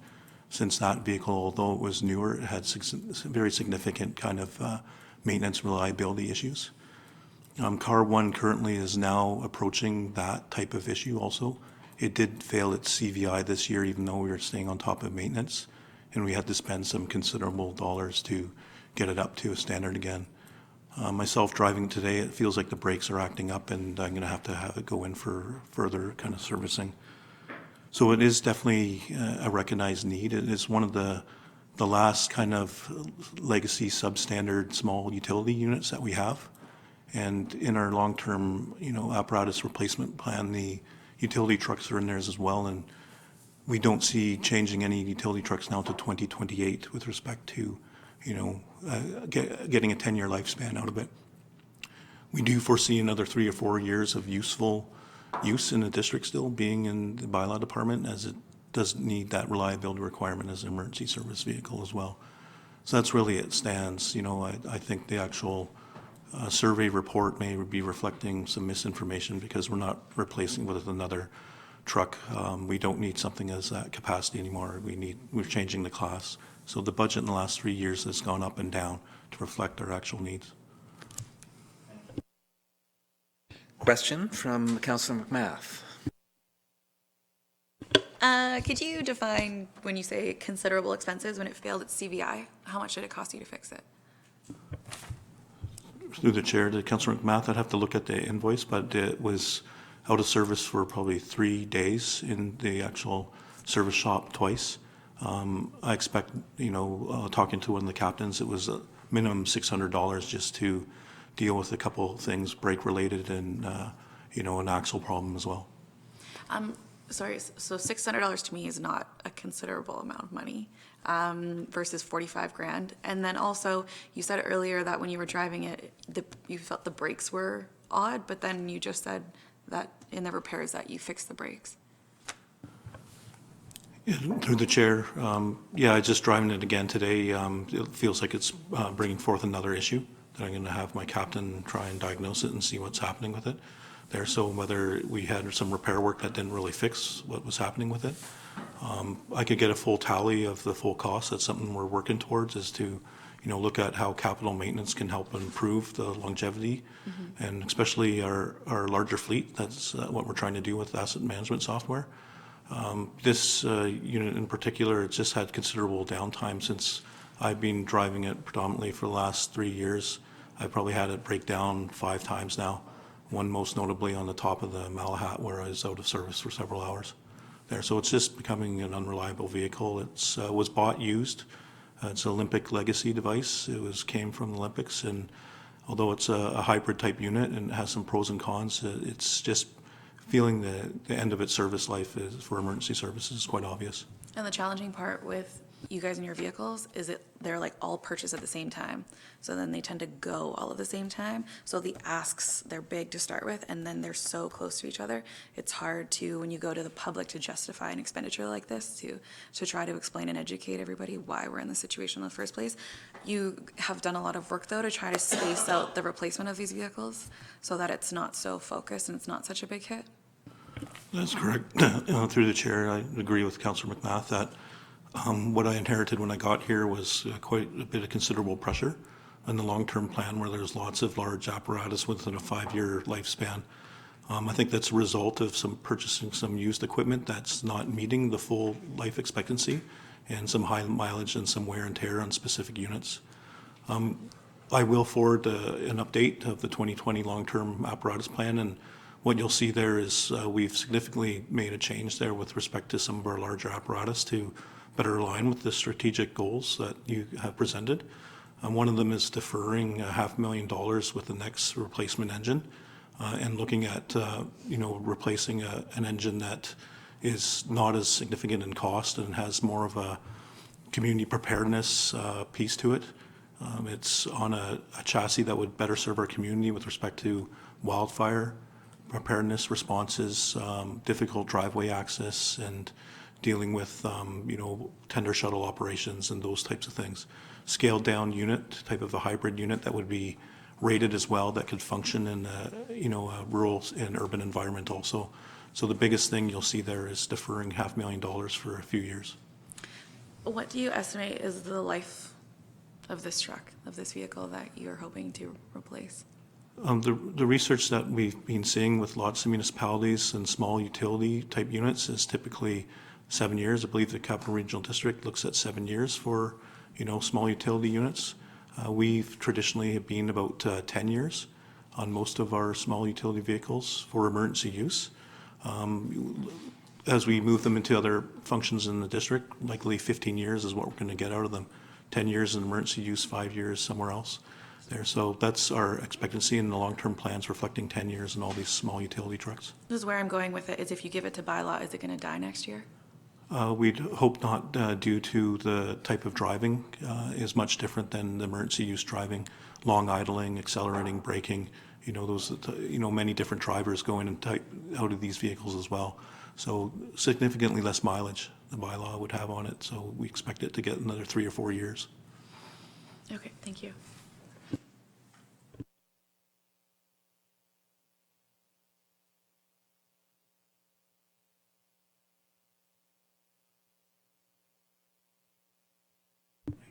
The chief has me convinced that we indeed, this Captain McRae has come up with a long-term asset management plan for your fleet, and the time is right.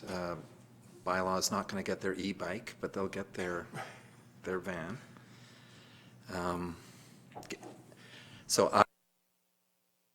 Councillor McMath.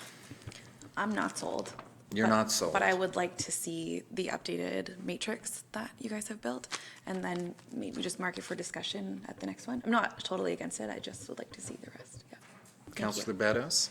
Yeah, I'm not sold at this time either. What will make the difference to me is what the new budget numbers are. If we're still up high, then unfortunately this might be the sacrificial lamb. If they do come in quite a bit under the projected, about 6.5 or whatever it is, and we get it down, then I would leave that in. But I just want it earmarked as that's something that could possibly be deferred, along with some of the other things. But what I need from staff now is to come back with what we have identified, see where we're at, and then we come through another round of fine tuning. Again, I appreciate the chief's input here, and we might have to make some tough decisions, but that's why we get paid the big dollars here, so we'll make them. Math.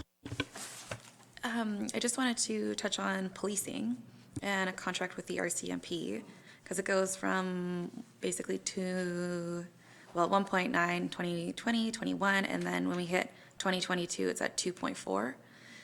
Have we been in conversations with the new staff sergeant about the accuracy of these numbers, and so I just would like to know a little bit more of the timeline when the census is complete to when the funding changes to their staffing needs, their office location, and that train of thought.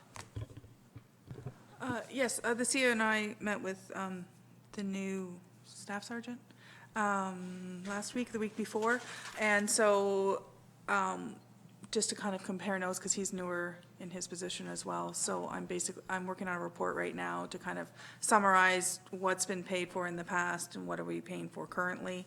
The jump in 2022 is based on the next consensus and us achieving a population over 15,000, which means we have to pay 90% of the policing costs versus the 70% that we're currently paying. So yeah, that work's underway, and once it gets complete, I can share it with council just so you can have a better idea of what's going on. And I know the staff sergeant's working on his long-term planning and determining how many officers we need, and is going to provide, I believe, some additional information once he's completed his review as well. Thank you. So it's coming. Okay. And is it true that we continue to build the reserve fund for, was it future policing? Yes, there is, on the bottom of page 32, there's a reserve fund for future policing Right. costs, and $85,000 a year is being allocated into that fund currently. So that's good. So we do have some additional savings, and that hasn't been factored in yet into the 2022 or Right. 2023 budget yet, just Yeah. because it's a bit of an unknown at this point. Yeah. And we are currently, as a rural community, getting $350,000 a year through community policing, which we'll lose, I guess, at Yes. city status, yeah, okay. So that is the end of at least each department and capital projects. I don't know if there's any other areas you guys want to talk about. Otherwise, I was just going to briefly highlight just kind of the next steps, as we're hoping to provide, get some, myself anyways, getting some feedback from you guys of definite, changes you want me to consider in the next draft version of this budget, so then I can work on revised estimates of costing of potential increases and just different updated analysis I can provide to you. And then we're going to, hopefully, the plan would be to get the budget adopted, by early March, to kind of see how the 24th council meeting goes. And then basically, after that's been adopted, then staff can kind of go away and start, procuring or tendering any of these projects that have been approved. So that'll be good to get them, kind of give them more time in the current year to actually undertake these projects and hopefully get them to completion. And then the next step would be to start planning for 2021 to 2025 five-year financial plan, because we definitely want to increase our public engagement this year and do it sooner.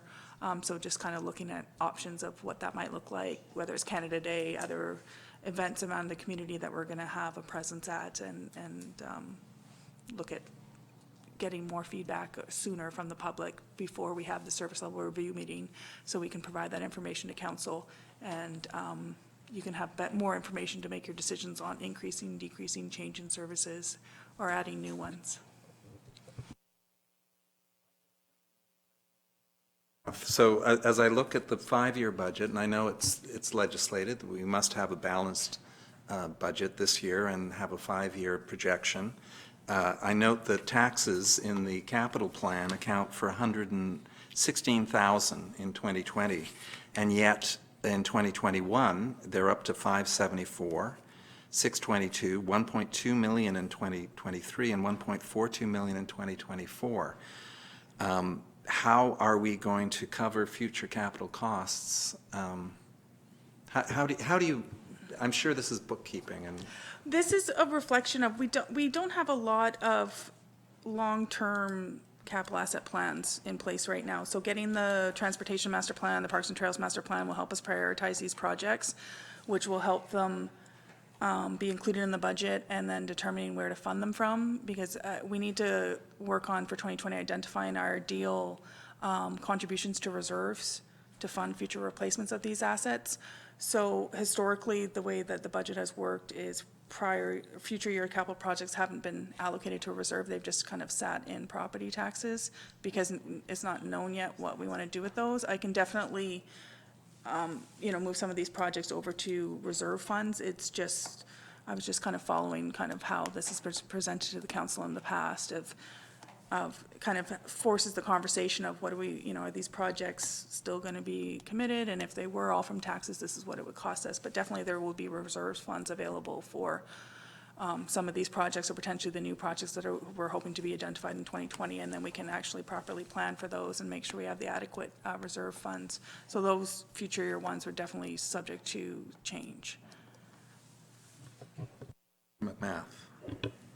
May we review the pamphlet that goes out to residents with their property taxes, because it's so word heavy?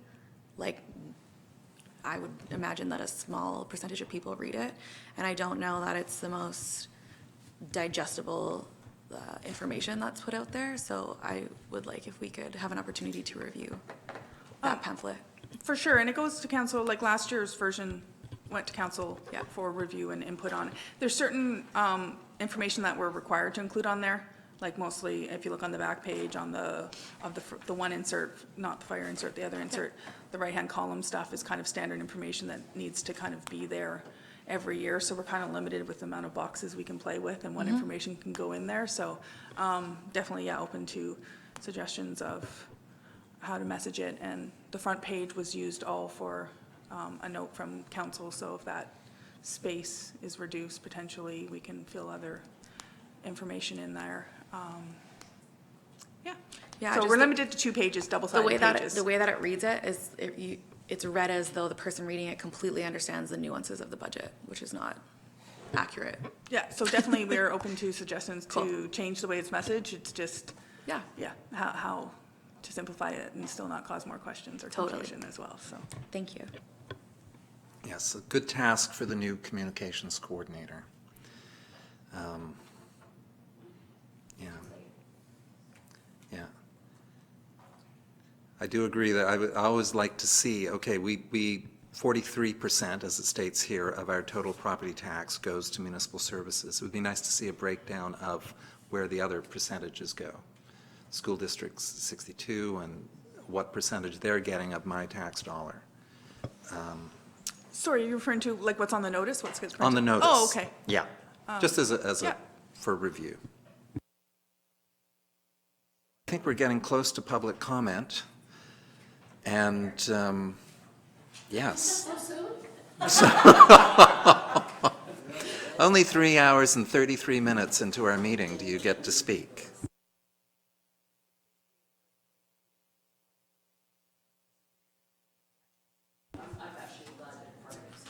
Well, yes, please tell us.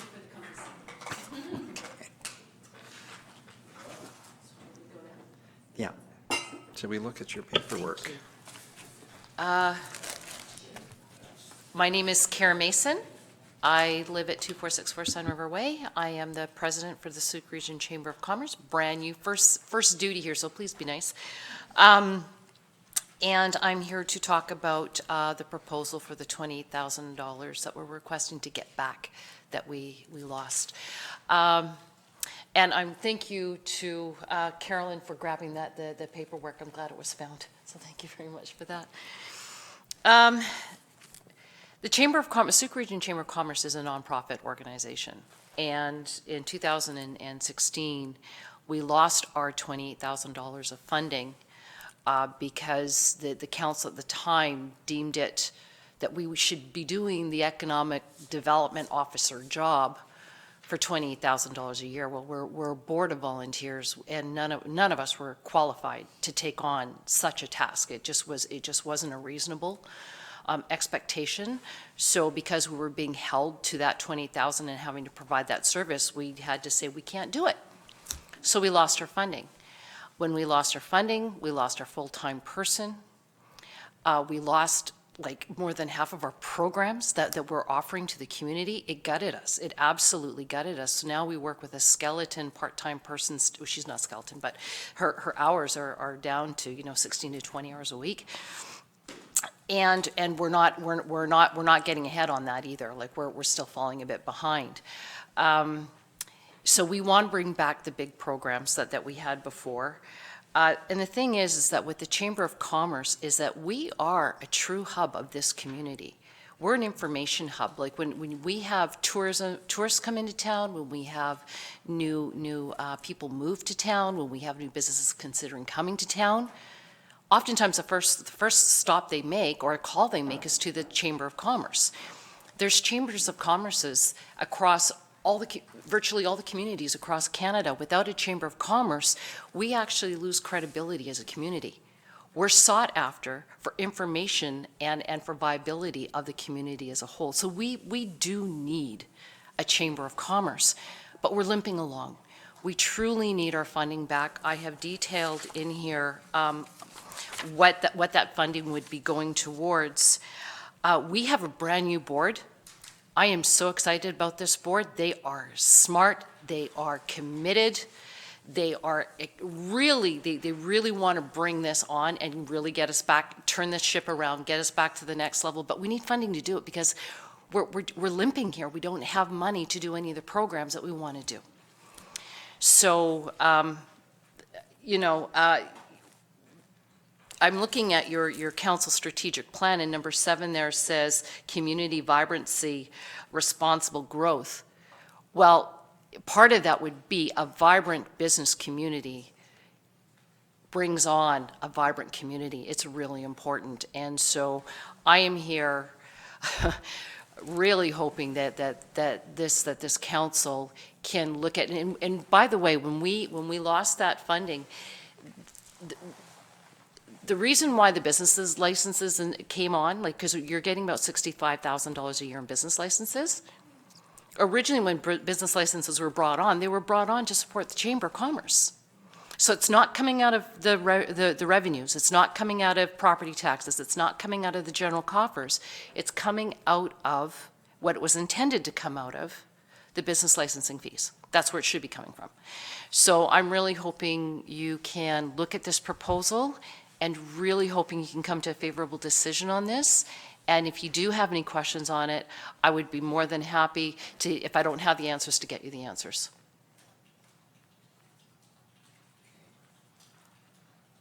Thank you very much. Councillors, any questions at this point? Perhaps before we begin that, I'd like to throw over to our CAO. How would, given the service agreements we were discussing earlier, this would be a renewed service agreement with the Chamber. Is there a path forward that you see as we make a decision on this? So this could be a grant. We have determined that the Chamber is a registered not-for-profit. So the Chamber package of services that they provide is not necessarily a service that local government would provide. The funding stream coming from the business license revenue, I think there's a good linkage there. So this could be a service agreement, not a partnership agreement that's required under the community charter. The partnership agreement is a requirement when we're working with a corporation. And the charter allows us to do that in certain circumstances with a partnership agreement, but that's not the case with the Chamber. Right, Councillor Beddows. Would we not have to come back to, originally it was brought to council, would we not have to come to council as regular council business, and we examine this and make a recommendation as opposed to throwing it into budget now? I mean, I'm not prepared to do anything until I have a look at all the facts and figures here. Absolutely. I think that, you know, the items that are on page 2 and 3 of the package that's in front of you would be part of the things that would be in the service agreement, and those would have to be things that council would agree to.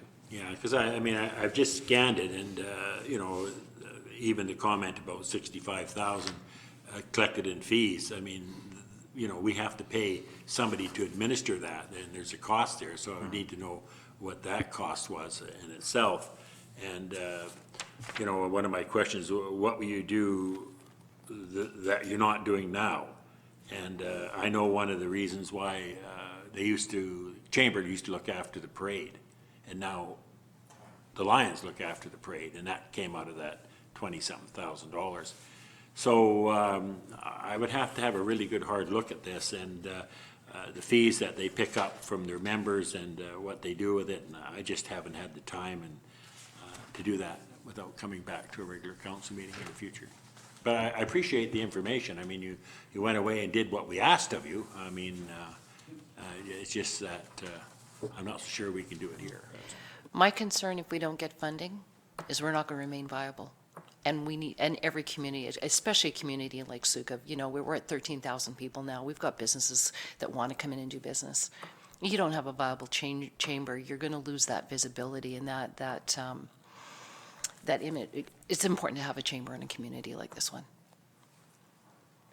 Yeah, I understand that. It's just that, you know, we have to give this due diligence. Yes, We can't yes. just accept this without having to look at it and how it impacts us in other areas. Absolutely So, agreed, I mean, yeah. I don't disagree with you. It's unfortunate that it's come to, the 11th hour, but, we still have to do what Yeah, we have to yeah, do. yeah. So I'm not an enemy of the chamber. I mean, believe me, but,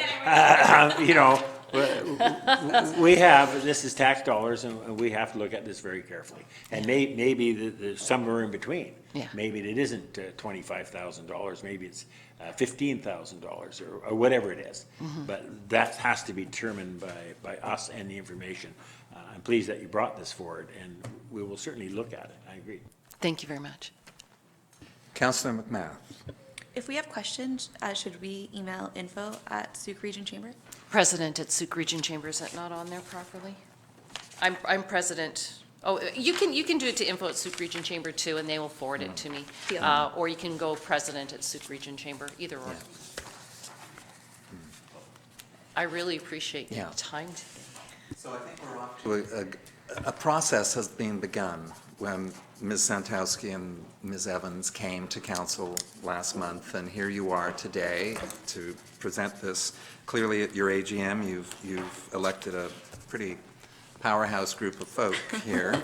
Terry Moore from the Fine Arts and Tim Ayers, Brian White from Royal Roads. It's quite a group. Well done. And Impressive. our new president here. So, does the CAO have any further thoughts on this at this point? I do have some thoughts. Okay. And I think, again, the membership fee should deal with the member services things. I don't think that public dollars should be dealing with member services type of things. But those things that help council reach your strategic priorities, and as far as building community capacity, those types of things, I think that those are the things that really should be part of the service agreement. Okay. And we did, as mentioned earlier, we had a fascinating workshop earlier this morning, and this idea of multiple partners coming together to develop a really skookum plan to grow our economy, get jobs happening here, the South Island Prosperity Project, provincial government, the chamber, the economic development group. There's a lot of real powerhouse people here who can make things happen over time. So May I share a small this might- vision? Pardon me? May I share a small vision I have for the chamber with all of these groups? Just a little snippet is that all these groups come together, and we even have like a bi-monthly meeting where we all get together at a table and strategize and collaborate with each other, including District of Sooke and all. So I think it's really important that we are collaborating, and the card that Megan passed me, the woman that you spoke to, I'll be calling her tomorrow. Yeah. Thank you for your time. Now, Mr. Jarvis is in the audience. Did you have something, you were going to say something earlier, but now's your chance.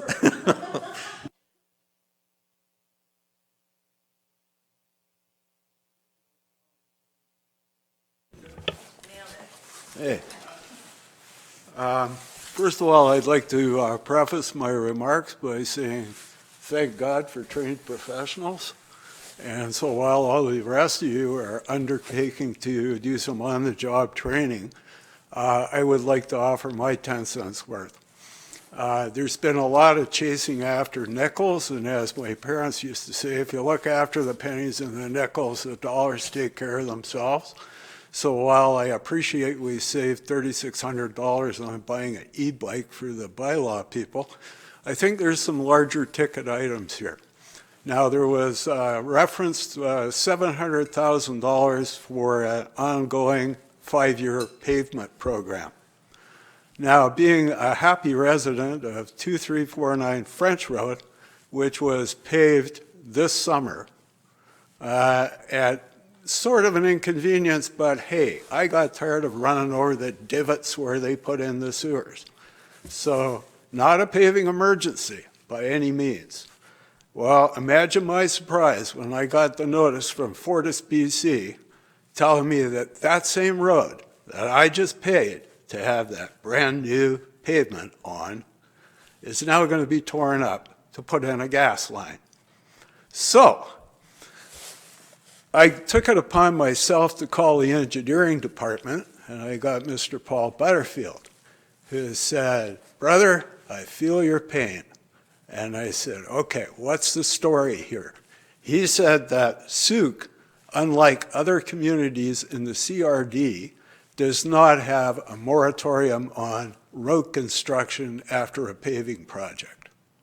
So in other words, the time varies between municipalities, but in general, probably 3 years after a road is paved, are you able to dig it up again? I talked to Fortis, and Fortis said they were in the midst of paving when we conducted our survey, and as a result, the left hand wasn't talking to the right. Don't blame us. We'll try and fix it the best we can, and professional pavers will take care of your street. Well, to me, that's kind of like a guy with a new car that gets in an accident and the body shop says, "Don't worry, we'll make it good as new." We know it won't be, okay? So my question, and I apologize for taking so long to get to it, is perhaps there should be a review of the continuing paving going on in Broomhill specifically, and possibly other areas of Sooke that are scheduled for paving, and some effort made to coordinate with Fortis BC as to what their agenda is. So at this point, they've ripped up French, Galena, Quartz, and the list goes on, Beaton, et cetera, okay? So coincidentally, all the same roads that were paved last year. So now we're looking to save nickels and dimes. I'm thinking about saving dollars. And the dollars I'm thinking of saving is deferring paving of this 5-year program forward into the future so that perhaps we can work together with Fortis, because it's not just our neighborhood that's going to get gas. And the other issues I have issues with the EV program. I'm not one of these Luddites that would drive a large pickup truck and think people that drive electric vehicles are some kind of tree huggers. I don't have a problem with that. But it's my understanding that just about every electric vehicle manufacturer now has a range of over 200 kilometers. So we're not really putting in charging stations to benefit the people from Sooke. The people that buy EVs in Sooke plug them in at home overnight, okay? So what are we doing? We're subsidizing people that drove in from Victoria and, no, I forgot to plug the car in, okay? So the alternative that I propose to that is perhaps a subsidy with a cap on the number of establishments that could apply. But a subsidy for local businesses, say like the Prestige Hotel, if they wanted to have an EV charging station, that the district would provide $5,000 towards the expense of that. But, you know, it's just so you're not bankrupted by 100 people coming forward, maybe limit that to so many per year. I was in Cache Creek in the summer, and even the flea bag that I stayed at had an EV station at it. And then the next part that I would like to say is that a lot of this burden is being placed on the residential taxpayer. I would like to see the chamber get some kind of funding, because that's where you're going to grow your tax base. Business is what pays the wages, right? So what we're doing here is we're creating a bedroom community for Langford and Victoria, and in my case, in 1983, Esquimalt, because that's where I commuted to, okay? Couldn't afford a house there, so I came to Sooke. I love Sooke, I've stayed, right? But if we don't grow the business community, we're not going to grow the tax base. And adjacent to that, we're always talking about affordable housing, okay? This is like one of those things that I really wouldn't mind never hearing about again. Housing is dictated to by a free market economy. And if we're building affordable housing, we're building housing that's affordable for people that work in Langford but can't afford a house there, okay? And when you start downloading, I noticed that when I came to the presentation that some of the services and additional staff that would be hired would be paid for by fees levied onto the developers. and that would make it sort of cost neutral. And what I'm saying is, these guys aren't going to reach into their pockets. That's just going to make the housing more unaffordable. And so is a 6.5% tax increase, because as both a resident and a landlord, I'm not going to eat that. That's going to the tenant, okay? That's a cost. And so, in summary, I would like to thank you for your patience. I know everybody just wants to get the hell out of here. I myself included, right? But what I'd like to say is that I find a 6.5% increase is both unsustainable and irresponsible. Everybody has a want list, but I think we should focus on what we really need, and we don't really need $500,000 in studies to figure out if Church Road should be wider and Throop should be wider also. I think some of these things can be deferred. We don't need $150,000 or whatever it was for a staircase on the bluffs. Either decommission it or find another way around it. Because at the same time, we're spending $200,000. Granted, some of that is grant money, but we're spending $200,000 to go through Demamio Creek.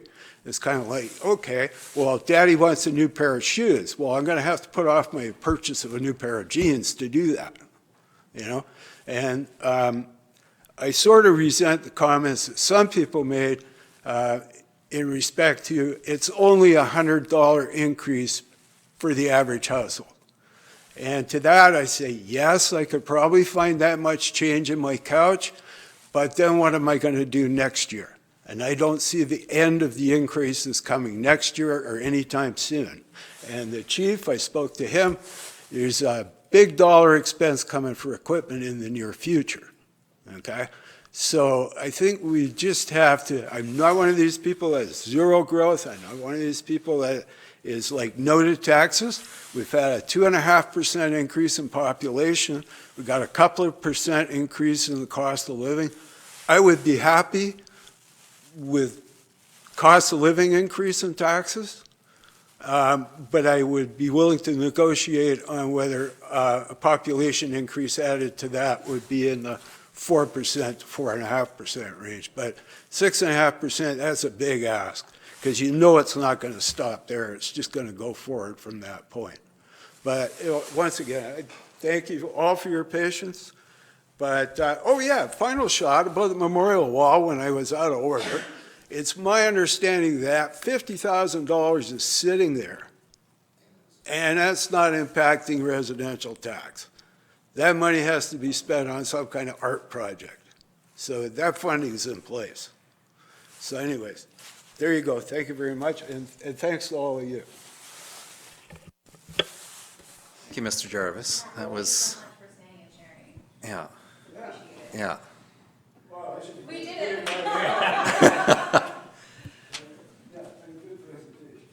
Yeah. Really do appreciate those comments. And we invite you to future committees of the whole, please. And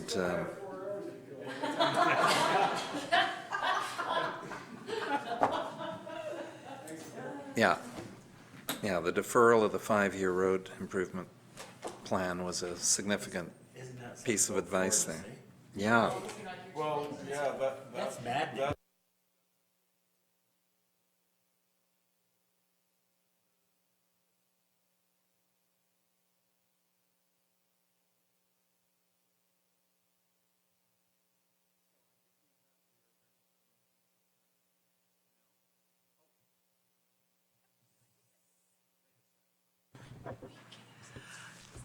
Can I just, clarify one thing? I know the $100 figure was out there for an estimated increase, and that was based on 2019 assessment value. So the new number, I know it's still not low enough, but status quo, if nothing changed on the budget, which we know things will change, the potential increase to residents was $87.95. So that's the new number, which presumably will go down after we fine tune the budget, but that's the new max. I know the $100 figure was out there, so I just wanted to provide an update on that one.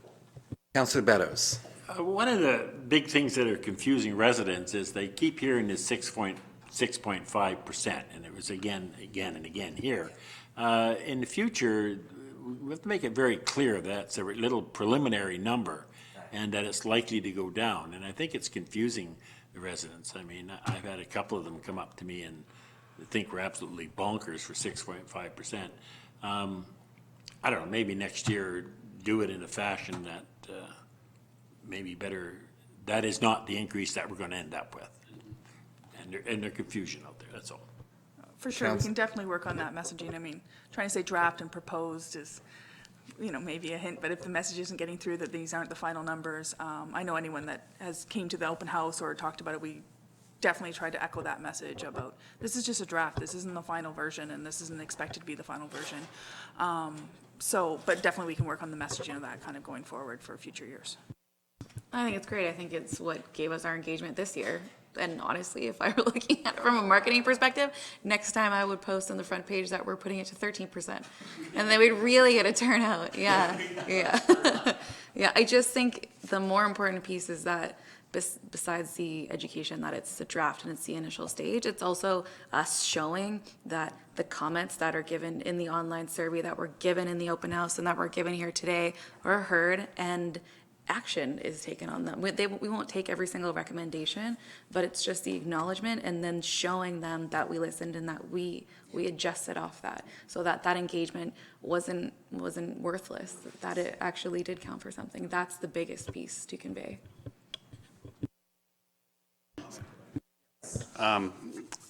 Rachel alluded to it, but I do want to expand on it just a little bit.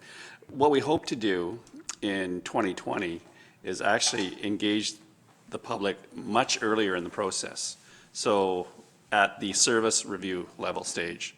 So we want to talk about services with the public. Do you want to increase the service, decrease the service, stop doing this, start doing something that we're not doing now? And then going out and costing that, like we've done for council this year, but costing it out and saying, so this is what we heard, this is the impact of that, and then going into the budget. So just getting a more fulsome understanding that the budget is just a product of setting services.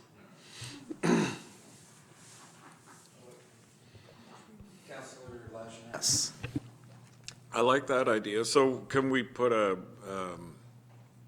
I guess our tax time is a little bit early to send out a questionnaire, but can we include the public in those discussions? How do we propose to do that? Well, at this point, mark Monday, June 15th in your calendars. That's the tentative date that we're going to talk about service levels. So.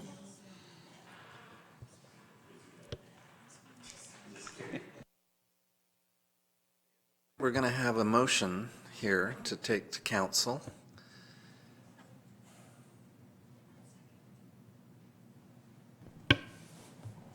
If you could just indulge us for a moment, we're just trying to make sure that we've Yeah. captured everything that council was talking about this afternoon.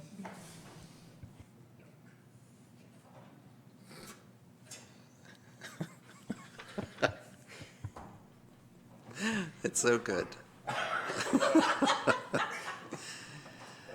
You are priceless. We all are in our ways. So, Jeff, it looks like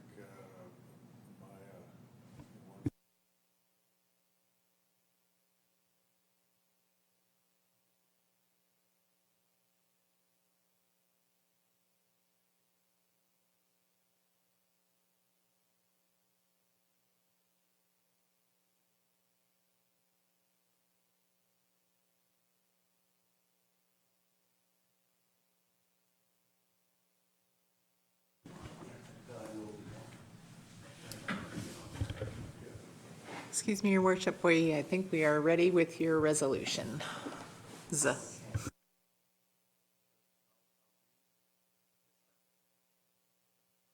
No, there will be several screens. I believe they're categorized by department. So the motion to council is that the committee of the whole recommend council direct the acting director of finance to make the following adjustments to the budget for consideration with third reading of the 5-year financial plan bylaw number 770-2020. So bylaw, it's remove the 1,000 for protective clothing, remove the 500 for supplies, remove 500 for vehicle maintenance, remove the 3.2 thousand for an electric bike.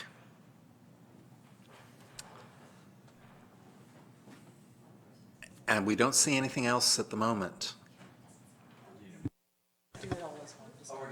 Recommend these one at a time? They're just each slide for each department that had Oh, a I see. change on it. So will, Councillor McMath is, okay. I think we can just carry on and just, because the top Right. is the same, so. Okay. And there's, Chief Administrative Office, defer the suggested 16.4 thousand SIP membership until the next regular council meeting for discussion. Under Planning, remove the 25,000 for a consultant. Parks, defer 150,000 Bluff staircase until the next regular council meeting for discussion. Operations, defer 212,000 for EV chargers until the next regular council meeting for discussion with clarification on budget implications, number of chargers, and funding streams. Councillor McMath has a comment? When is the time for us to add on to these motions? Because it's one lump sum. So for example, the suggestion of we do a cap and we give a $5,000 credit to a business that installs their own EV charger. Like, how do I integrate that into this when it's a bulk move?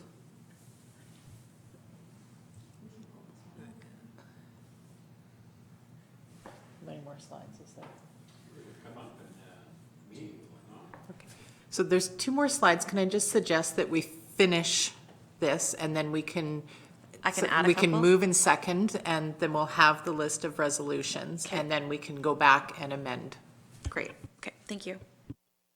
Okay, so under the fire department, defer 30,000 consultant master plan until the next regular council meeting for discussion. Defer 65,000 replacement of car 1 until the next regular council meeting for discussion. And is that that's the end of that. So operations, yeah, okay. So we have a motion to moved by Councillor McMath, all approve? Yes, okay. So to amend, we'll go back to the EV chargers.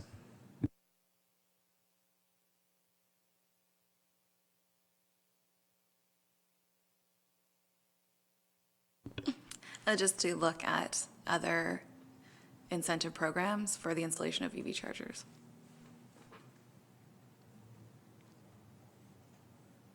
Something to that effect.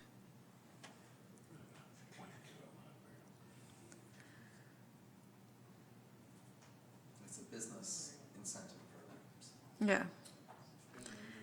not household.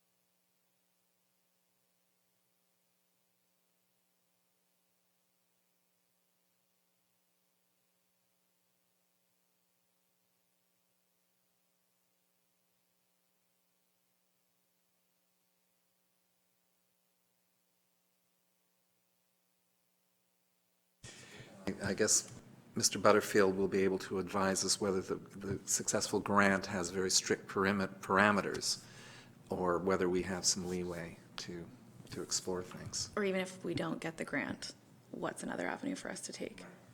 Councillor Beddows? Yeah, just on the, sorry, excuse me, on the fire department. We're on the EV chargers though, so don't Shall we we have to make a we'll motion? get a motion I thought on we're this. amending them all now. Just this one, okay. Well, we I'll could wait. do this one, we could address the fire department next. So do we have a motion? Sorry, I have a question. Okay. Through your worship to staff, I have another adjustment to make in a different department under a different topic. Do we finish this one first and then go on to the next one? Okay.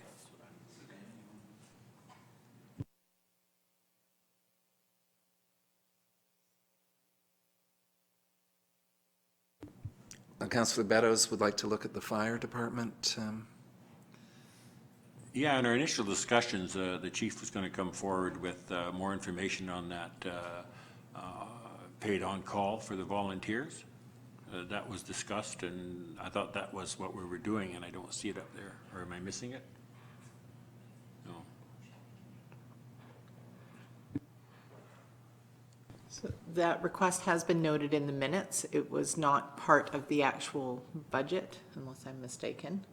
So that general information would come forward, but you could direct staff through the motion if so desired. But this whole set of motions is specifically direction to the acting director of finance to amend the budget as it stands at second reading for consideration of third. The chief's still gonna send you those things. It's just not a financial motion. Oh, I think it is. Then I would suggest that we make that motion after this set of directions to the director of finance. Well, when this comes back to council, I want that information in front of me. Now, which way do I do that? I'm asking for some direction here. Certainly, I think that that can be an additional motion. And once council has considered this set of motions, which is direction to the director of finance to amend the budget, you can make that separate motion for direction to the fire chief.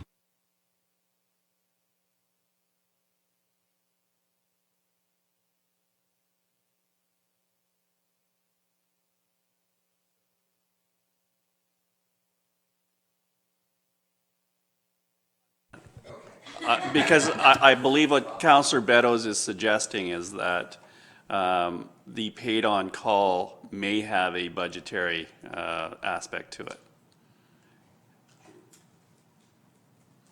So it's on the operational side of the budget, and you want that information to make an informed decision before the budget's approved. Is that correct? That is correct.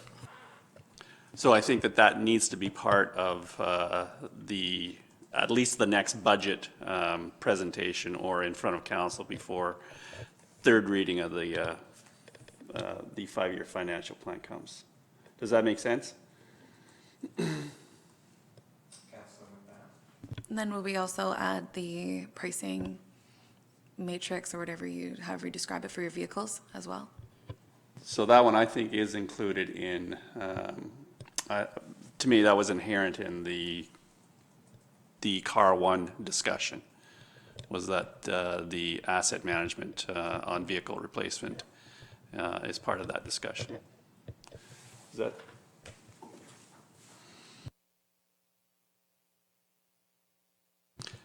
Can I just ask a question around the paid on call thing? Again, service level. Does council have enough information to understand where the current service level is for fire?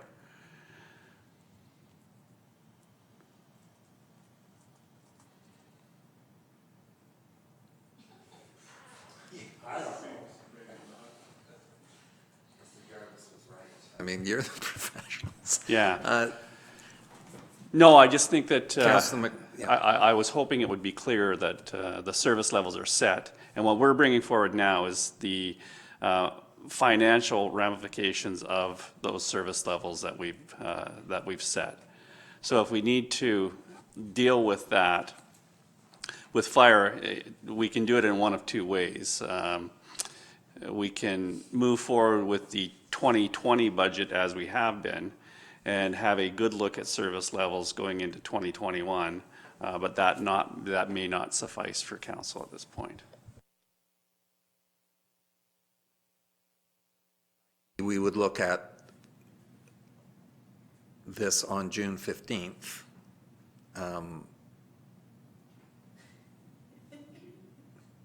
And leave things as they stand in the current budget. As far as service level goes, if we want to do some specific things with the paid on call and the implementation plan that was paid on call, I think we can keep that narrow enough. But if it's a bigger discussion on service level, the playbook and full service, and that's exactly what council has agreed to as far as the service level goes. That's really a much, much bigger discussion, and the implications of changing that service level is significant. Councillor Beddows. Yeah, I'm just interested in the paid on call. I don't want to look at that bigger picture at this particular point in time.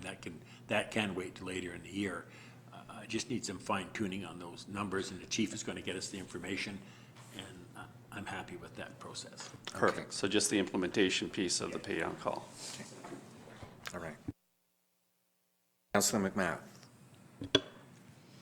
The challenging part about this position is that when we go out in the public, so I'm at the grocery store and then I get cornered and it's like, why are we spending money on this? I want to confidently and knowledgeably be able to explain, justify, rationale why we're spending money on that. And so while I appreciate his metaphor regarding dollars, there's the other portion of the community who's not here today who that's really important to. And so it's not a matter of questioning staff's decisions. It's about us representing the community and justifying what we believe as a whole is an appropriate expense and what's not. And I appreciate that gentleman's comments, and that's why I love the engagement piece, because you get these different perspectives, these different ideas that different people bring. And so I really, really value that.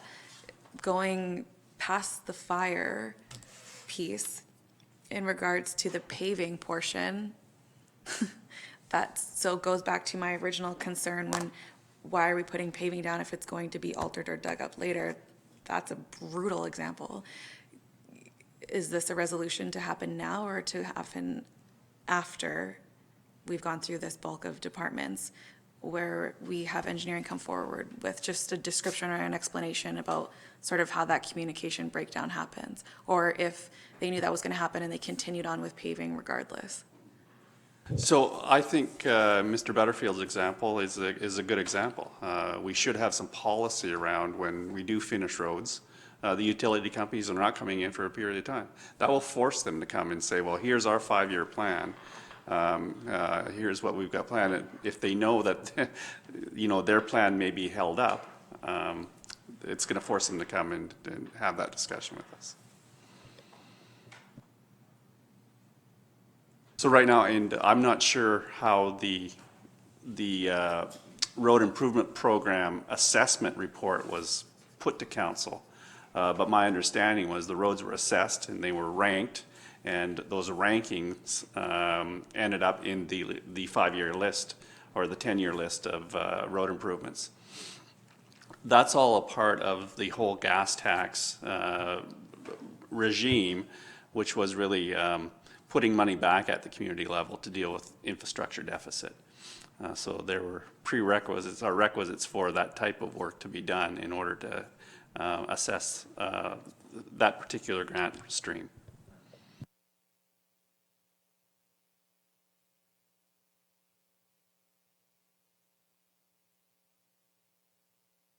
So Councillor McMath's point about the and Mr. Butterfield's point about the moratorium is for a council decision down the road, versus literally, and but not for a budget this year. It's not a budget question. No, the budget question. So we've got $700,000 per year through the gas tax fund. Yeah. Our strategy is to put that back into road rehabilitation. We could talk about the assessment process and the list, but I think the list is, built on fairly decent engineering standards. So I think the list and the resurfacing is appropriate. Right. Okay.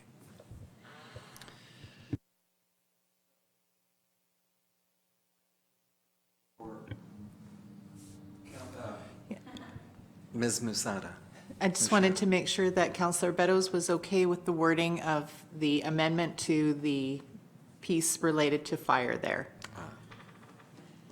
Directing the fire chief to provide the implementation information for the paid on-call program to council prior to third reading of the bylaw. Thank you. Excellent. Okay.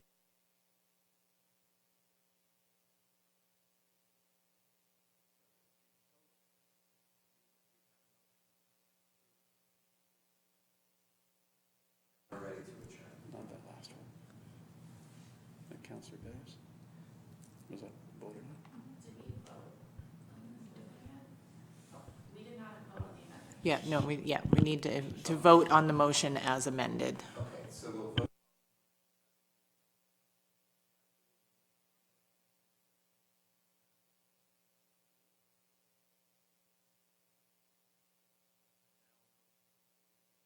Before we adjourn, I just wanted to comment, Ms. Gray, on her budget today. You were very informed, and I'm amazed you got the information so quick when we asked questions, so I'm very impressed, and thank you very much for your presentation. The rest of you too, but So adjourn through Councillor McMath, and all approve? Yes. Okay, thank you.